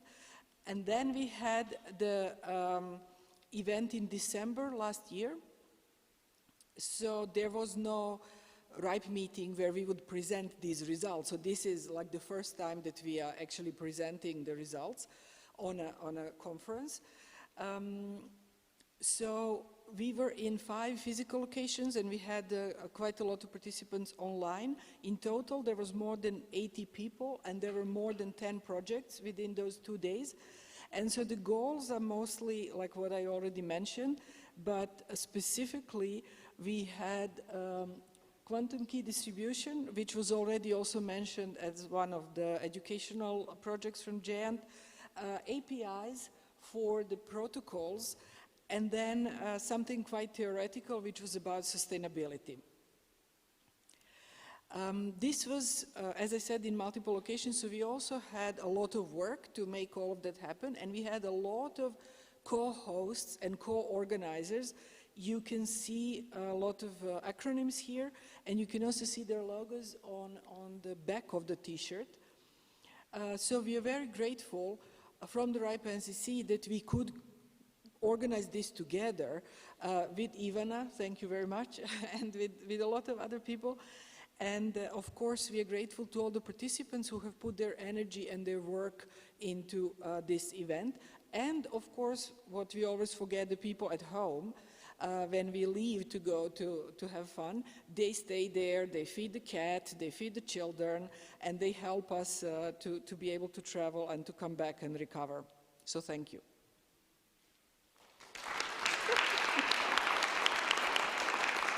Okay, that was not meant for the applause, but sure.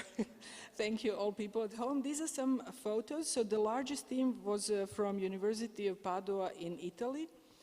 Then we had Sarajevo, Dublin, and Poznan. They were a bit smaller teams, so we squeezed them on the same slide.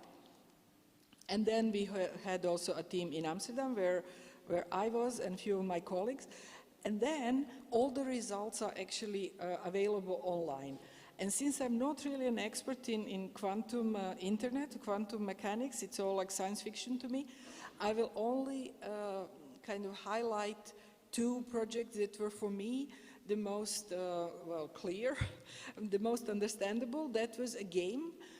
Of course, the Italians made the Super Mario version of the entanglement, and it was really an interactive game with the presentation that was also in a form of a comic book, and it was super entertaining. I didn't understand what was going on with the quantum level of that, but other people who were in the audience, they did understand.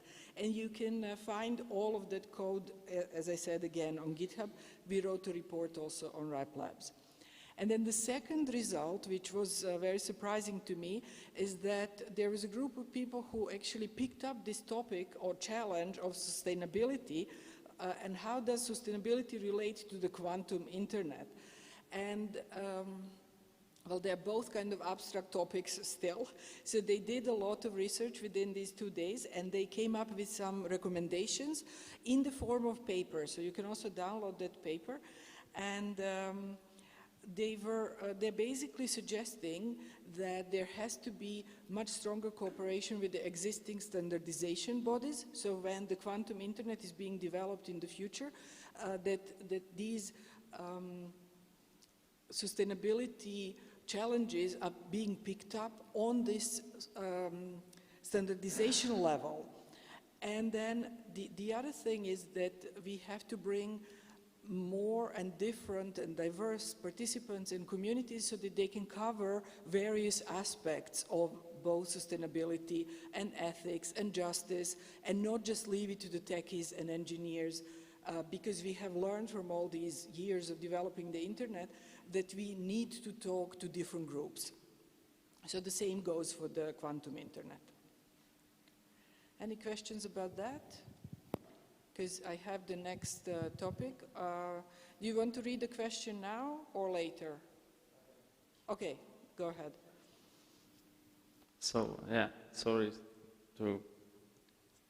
This is not a question, but a comment. And actually, after seeing your presentation, I dig deep into the archives, and I believe that RIPE hackathons is the reason why I got involved into the community.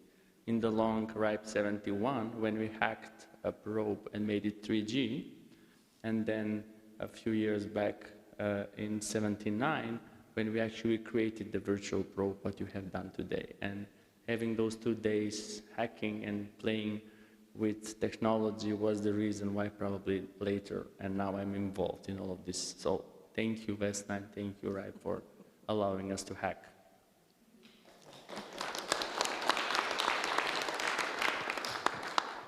But I'm not done.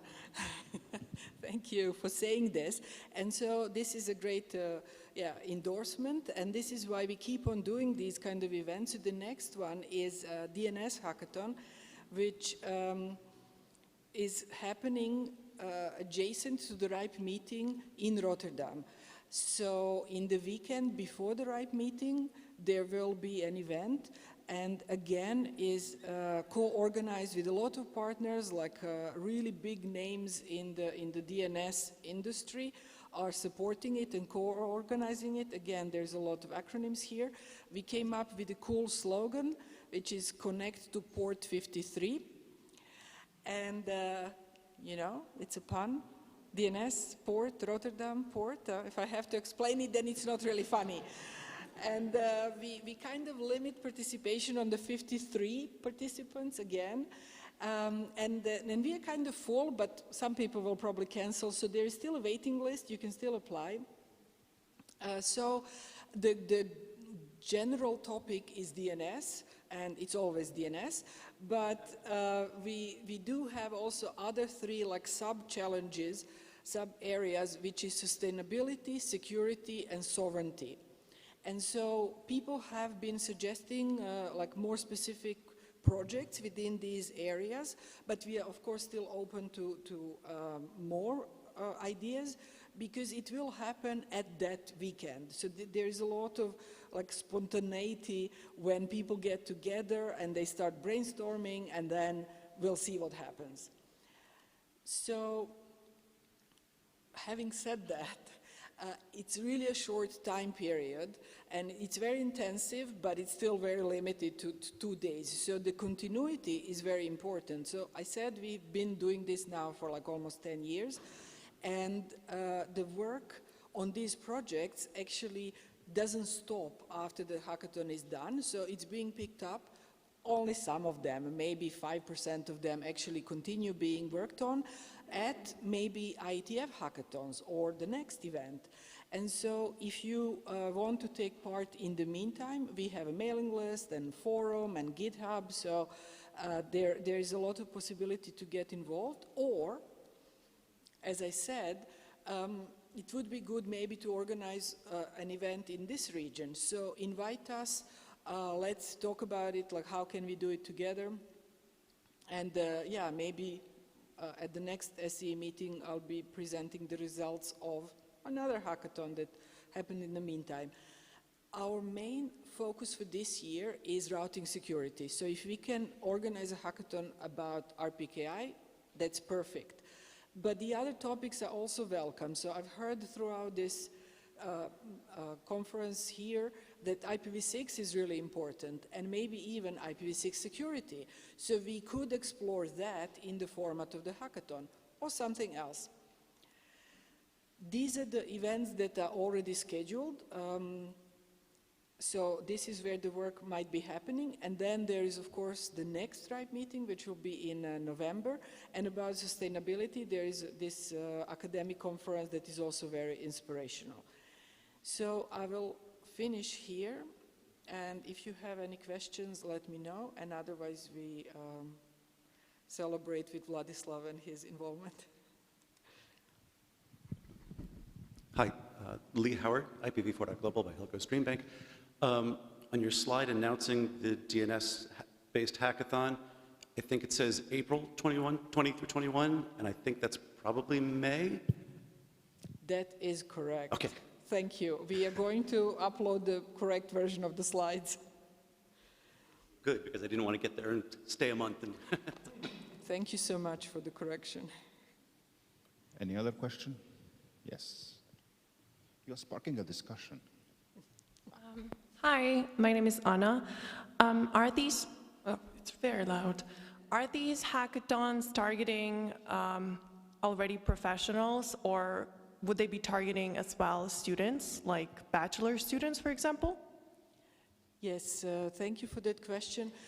Actually, we try to get a mix of different people, and then depending on the topic, we are more successful in attracting either the newcomers or the already like established professionals. So for example, for the Quantum Internet Hackathon, it was mostly students and very few network engineers. So we were really trying to get more network engineers. And for DNS, we are really trying to get more students because we only have, well, mostly have 80% people who actually already go to the RIPE meeting, and then they will just stay a little bit longer. And they know each other from the industry and so on, and then they recommend it to each other. So we are not very good at promoting these events outside of our own circles. And so if we have the like 20% newcomers, that's like a great success. So while the goal is to achieve the greater diversity, it's a really challenging goal for me as an organizer. And so I would love it if you would promote it within the, your circles of students, bachelors. Yeah, that would be great. And if you're interested yourself. So thank you. Any other questions? No? Okay. Vesna, thank you very much.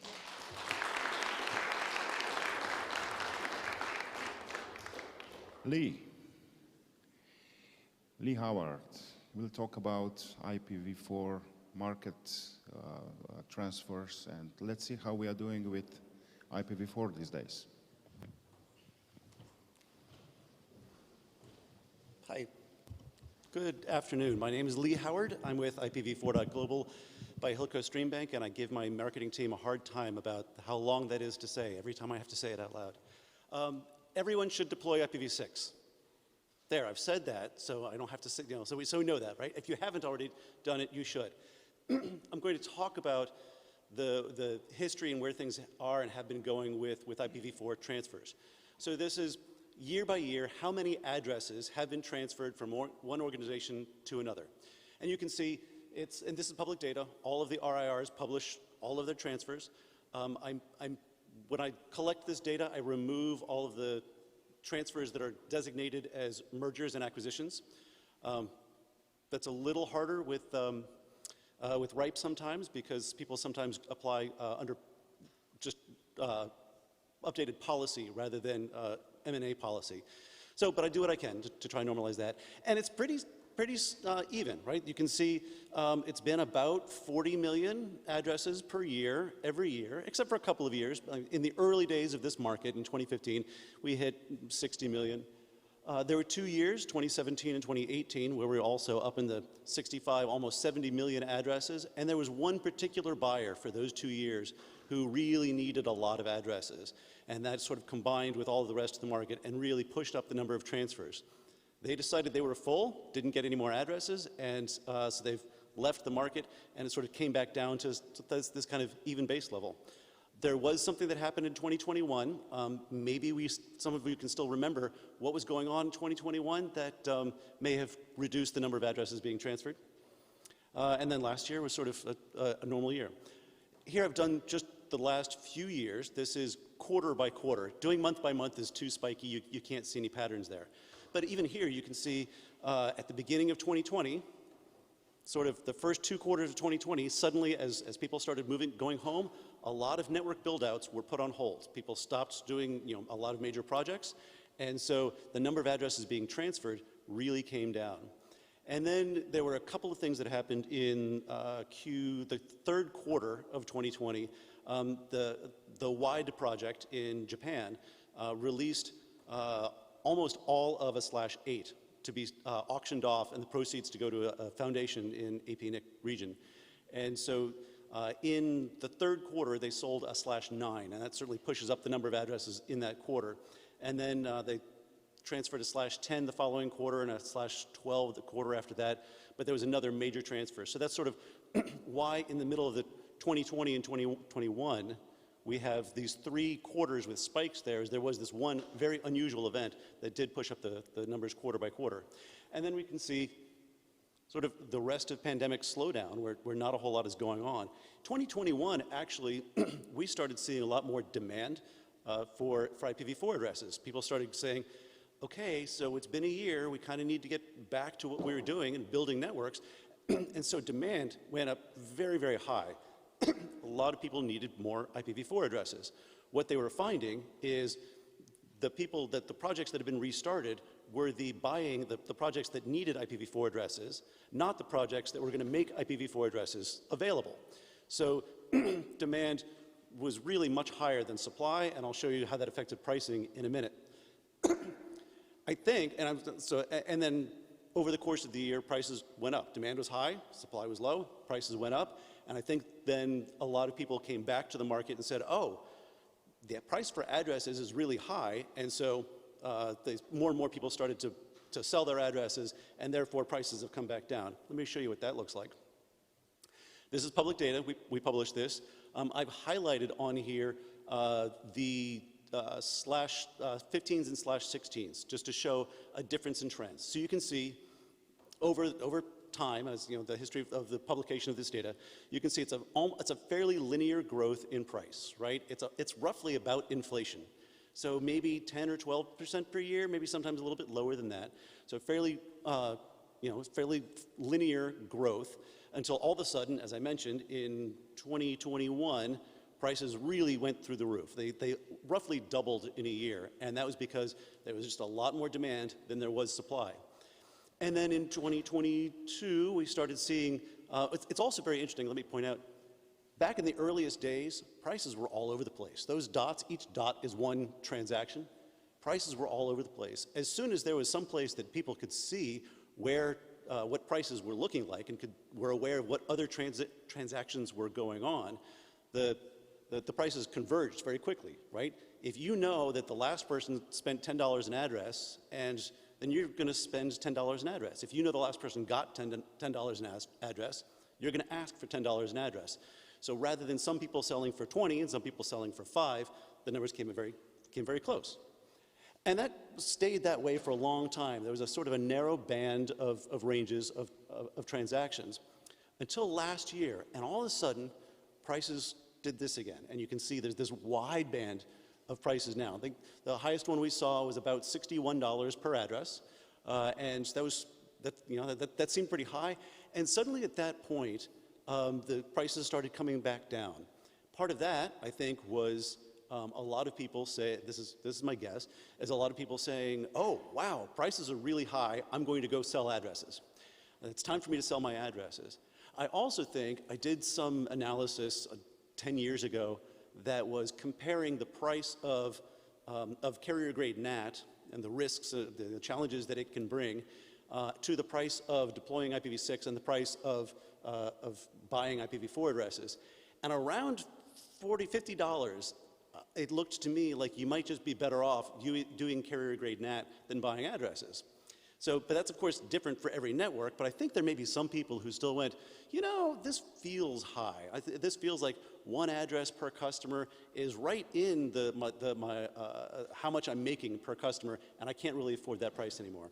Those are guesses. I don't really know what's going on there, but I also think that that price sensitivity is part of what's reflecting that spread in address prices. Now, I highlighted the transactions that were /15s and /16s, so I could show another part of this. That is, in the early days, large buyers said, if I'm buying, it's the same amount of work to get a small block, to transfer a small block as a large block. So if I'm buying a /16 instead of a /24, I expect a discount. I'm going to pay a little bit less per address for that block. And so that stayed that way more or less. It was, /15, /16 prices stayed lower than other block sizes for a long time over the course of the market. And then as there was this demand spike, we started seeing sellers say, why would I sell for, let's say, $30 an address? Why would I sell my /16 for $30 an address if I can get $33 per address by selling 4 /18s? Every 16 contains 4 /18s. We know that. That's just math. So why am I, it's only 4 transactions. Why am I not taking that extra price? And so gradually, and so that we saw that happened a fair number of times in 2021. And then towards the end of 2021 and into 2022, the buyers started bringing their prices up as well. And so now it is a little bit more expensive to buy a single aggregate /16 or /15 than it is to buy individual smaller blocks. Now, there's a trade-off there too. If you're buying addresses, you may say, I don't want to have to put 18 different entries in my ACLs or my firewalls or my routing tables. That's complexity. It's a lot more lines to manage in your ACLs. You may decide that what you really want is just a single aggregate because it's going to be easier to manage. That's fine. Those are the network decisions that you get to make. And I kind of expect that trend is going to stay there, is that because at any point, if we see the prices invert again and smaller blocks go higher, then large sellers will just start splitting them up again. Of course, that always assumes that the demand is always there. I'm not going to make any predictions about the market. I've got lots of reasons and expectations why prices will go up or prices will go down. I'm probably going to do one or the other. They might stay the same. I don't really know. That's it. That was I only put together a few slides. I suppose I was going to mention hot topics in the transfer community and markets right now do include leasing. Leasing is allowed in some regions and not other regions. And there are sort of what are the questions about what should be allowed. There's still policy discussions going on there. And then, of course, making sure that information is staying up to date. I'm seeing more and more comments about reputation lists and geolocation information. So it's still an interesting space to be. There, that was I tried to keep that fairly short, but I wanted to also make time, allow questions if I may. Yep. Thank you, Lee.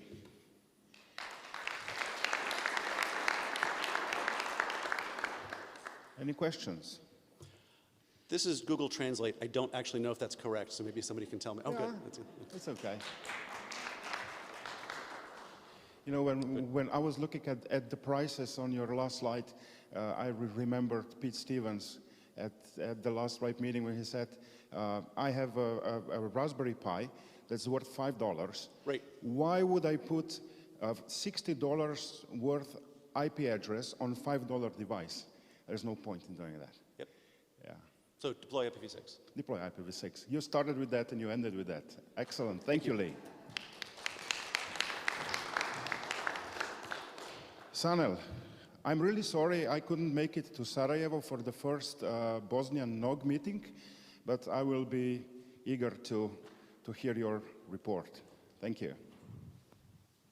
Thank you, Jan. you didn't miss anything because that was the 0 Bosnian meeting, so you will be on first. I hope so. Is meeting 0? Yeah, meeting 0. We are counting from beginning. Okay, my name is Sanel, and I came from University Teleinformatics Center of University of Sarajevo. For this occasion, it is significant that I came from Bosnian Nog.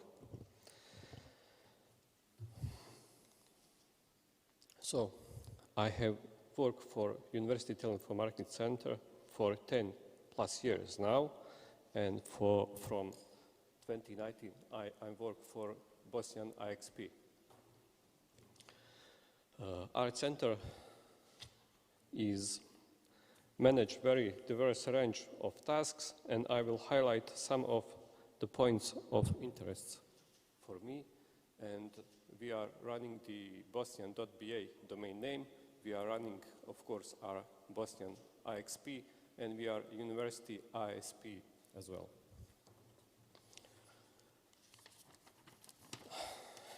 Idea of Bosnian Nog is not so young, and how we begin at the 8C meeting in Sarajevo, idea of establishing Bosnian Nog was initiated. The idea itself before, of course, existed, but then we realized that we had the opportunity to gather people who are interested in such meetings and for the discussions of relevant topics.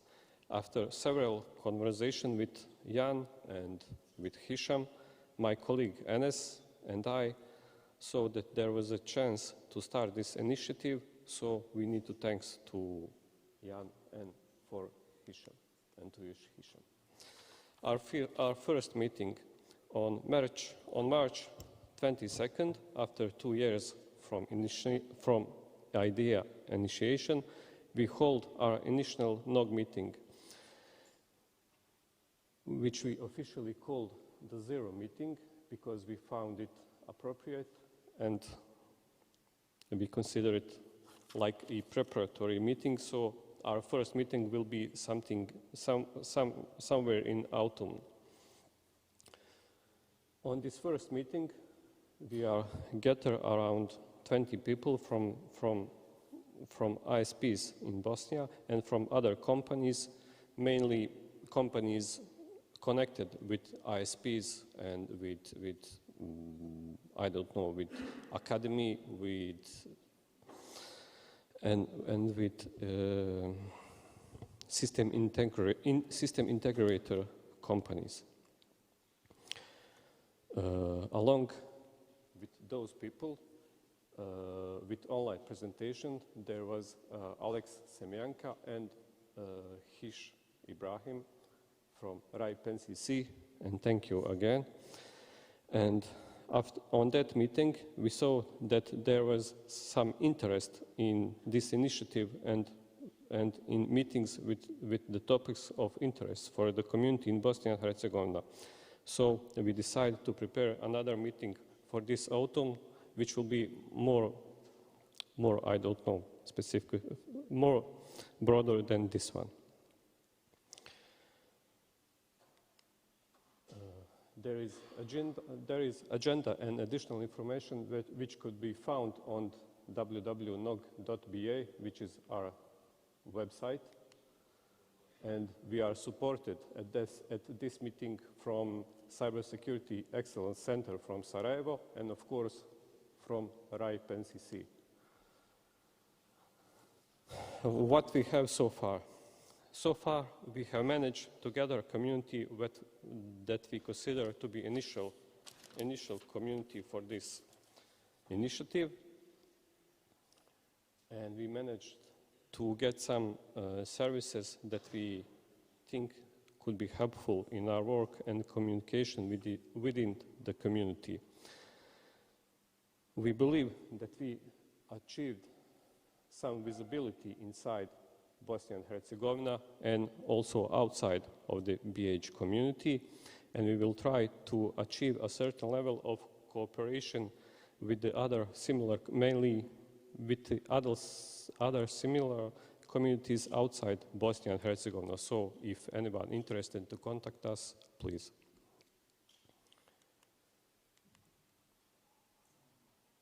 For now, we have some goals. We call them short-term goals. For now, we don't have any long-term goals because we cannot see from this point how initiative will develop in the future. So we will initiate and maintain a certain level of communication within the community. We plan to have our NOG meetings twice a year, and to keep the community interested in this story around NOG, we will use this community as their support and for their work and for their visibility. I don't know. Because,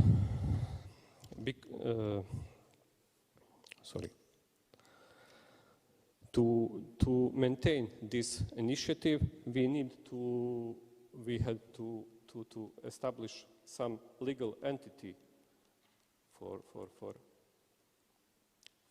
this initiative.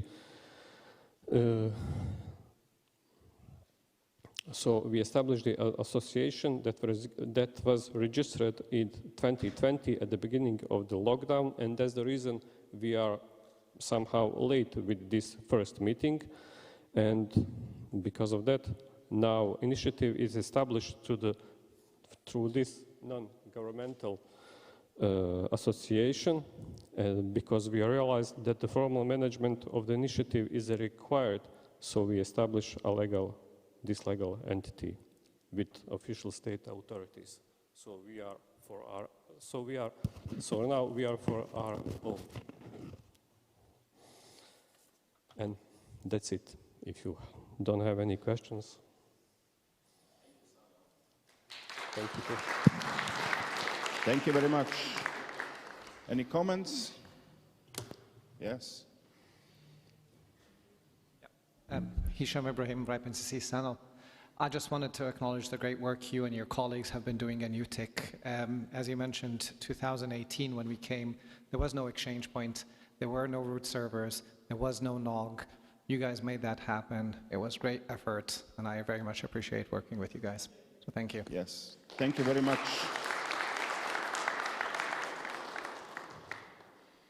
Hisham, why are you going back?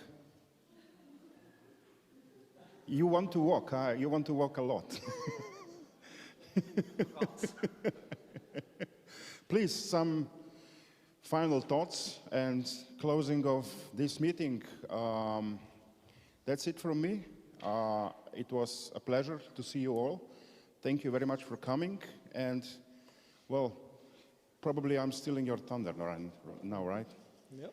Well, see you at SE 12, wherever that might be. Yes. Thank you. Thank you, Jan. Yes.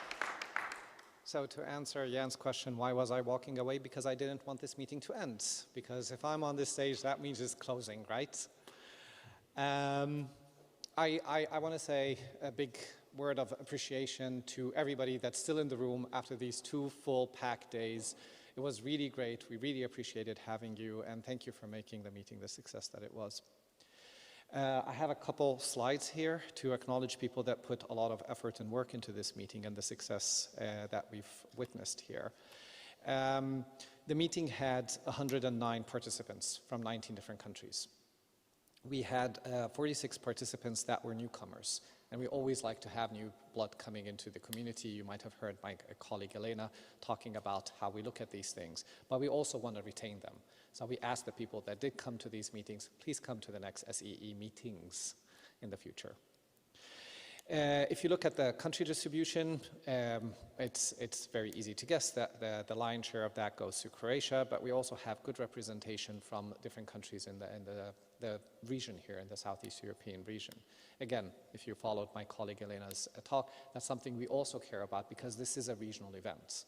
We very much care about the local community that we're here and want to provide them with insights, but we also want to give something that could be useful for the entire region because of similar issues, challenges, and opportunities that they might be facing. Sharing stories, sharing experiences, as was happening during this event, is what we do these bigger regional events for.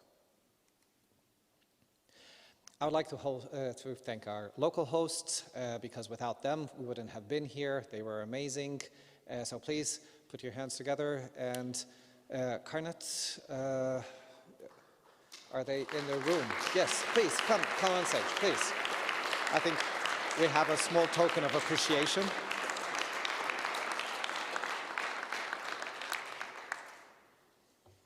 Yes.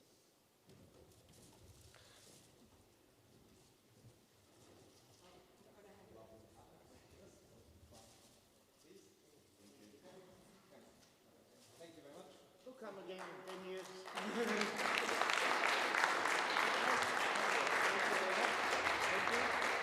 Yes. The comment was, come again in 10 years. I hope that it's shorter than 10 years.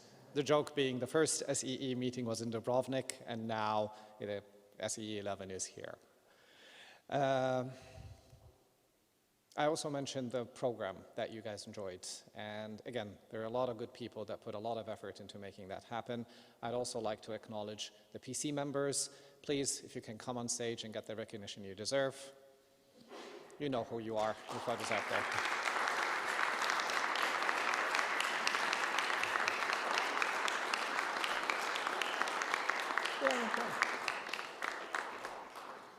Yes.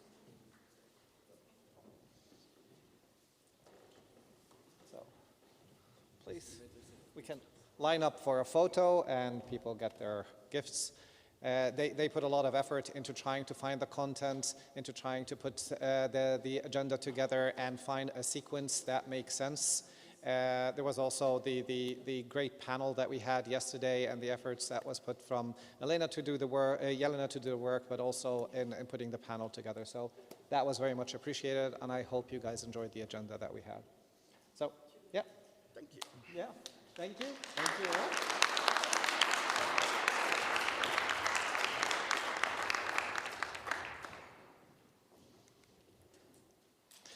And yes, as I started by saying, thank you all for coming to the SEE event. The organizers, the amazing RIPE-NCC staff that do deserve a round of applause, I believe, for all the great work. Right. I had to do nothing for this meeting. I didn't even do my own slides, so they did all the work. Honestly, they're an amazing crew, and I very much appreciate working with them. We hope to see you at SEE 12. We normally announce where we're going. We promise that will happen very soon. We're getting good news because we want to go to places that we haven't been in this region to also spread around this community sense. So hopefully you'll hear very soon about where we'll be going with the next year's meeting. And yes, we do have an informal closing reception in the foyer. That would be just outside. See, that's where the foyer is. I didn't know. So please join us for that informal reception. And yes, and please, we do care about feedback. Easy QR code, scan it now, fill it in. It will just take you like 2 minutes. We do want to understand from you what is useful. Would you like to know more about certain things? Did we make things easier or difficult for you? We very much value your feedback. So I'm going to keep this slide up for another 30 seconds for people to take out their phones. Yes, thank you for taking out your phones. Yes, I appreciate that. Yeah, good. All phones up? Yep, still phones up? Yep. Perfect. Great. And with that, yes, please join us for the RIPE meeting. You might have heard me talking a little bit about the GM and what we're doing there, but we also have great programs. We have working groups.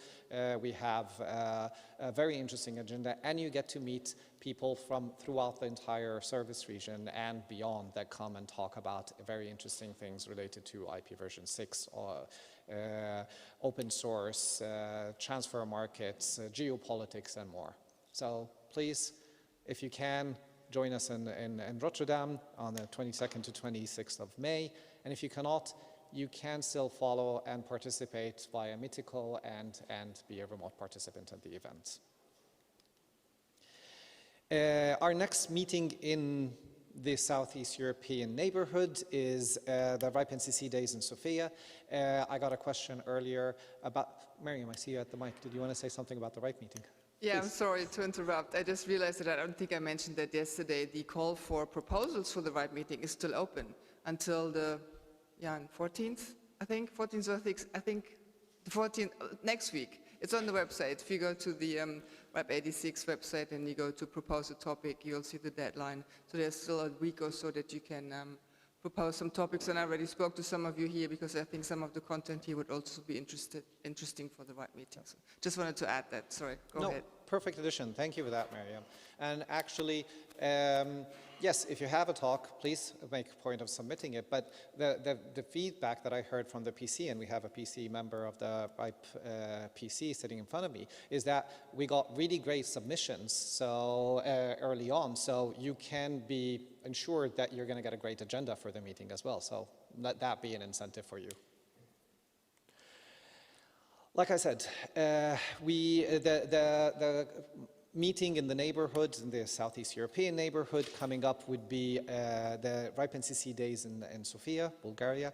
We're planning on being there from the 27th and 28th of June.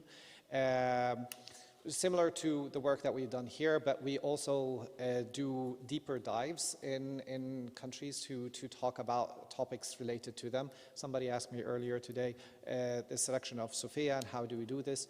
If you're interested in the RIPE NCC coming and organizing an event in your country, talk to me, talk to my colleagues. We will get that information going to the right place, and we can then do a deeper dive in issues related to the country, whether they are IPv6, whether they are talking about the exchange points and peering interconnection, whether it's talking about general issues related to the internet. We do have a little bit more of a national focus when it comes to these events. But the idea is that we work on a national level and then we try to have that funneling up on the regional. So hopefully we see more participation at these SEE events now that people are more engaged and doing stuff. And you just heard Sanal talking about when we were there a few years back, and it was great participation. And I believe that's the last slide. So thank you all. Final round of applause for you, and we're out for the foyer.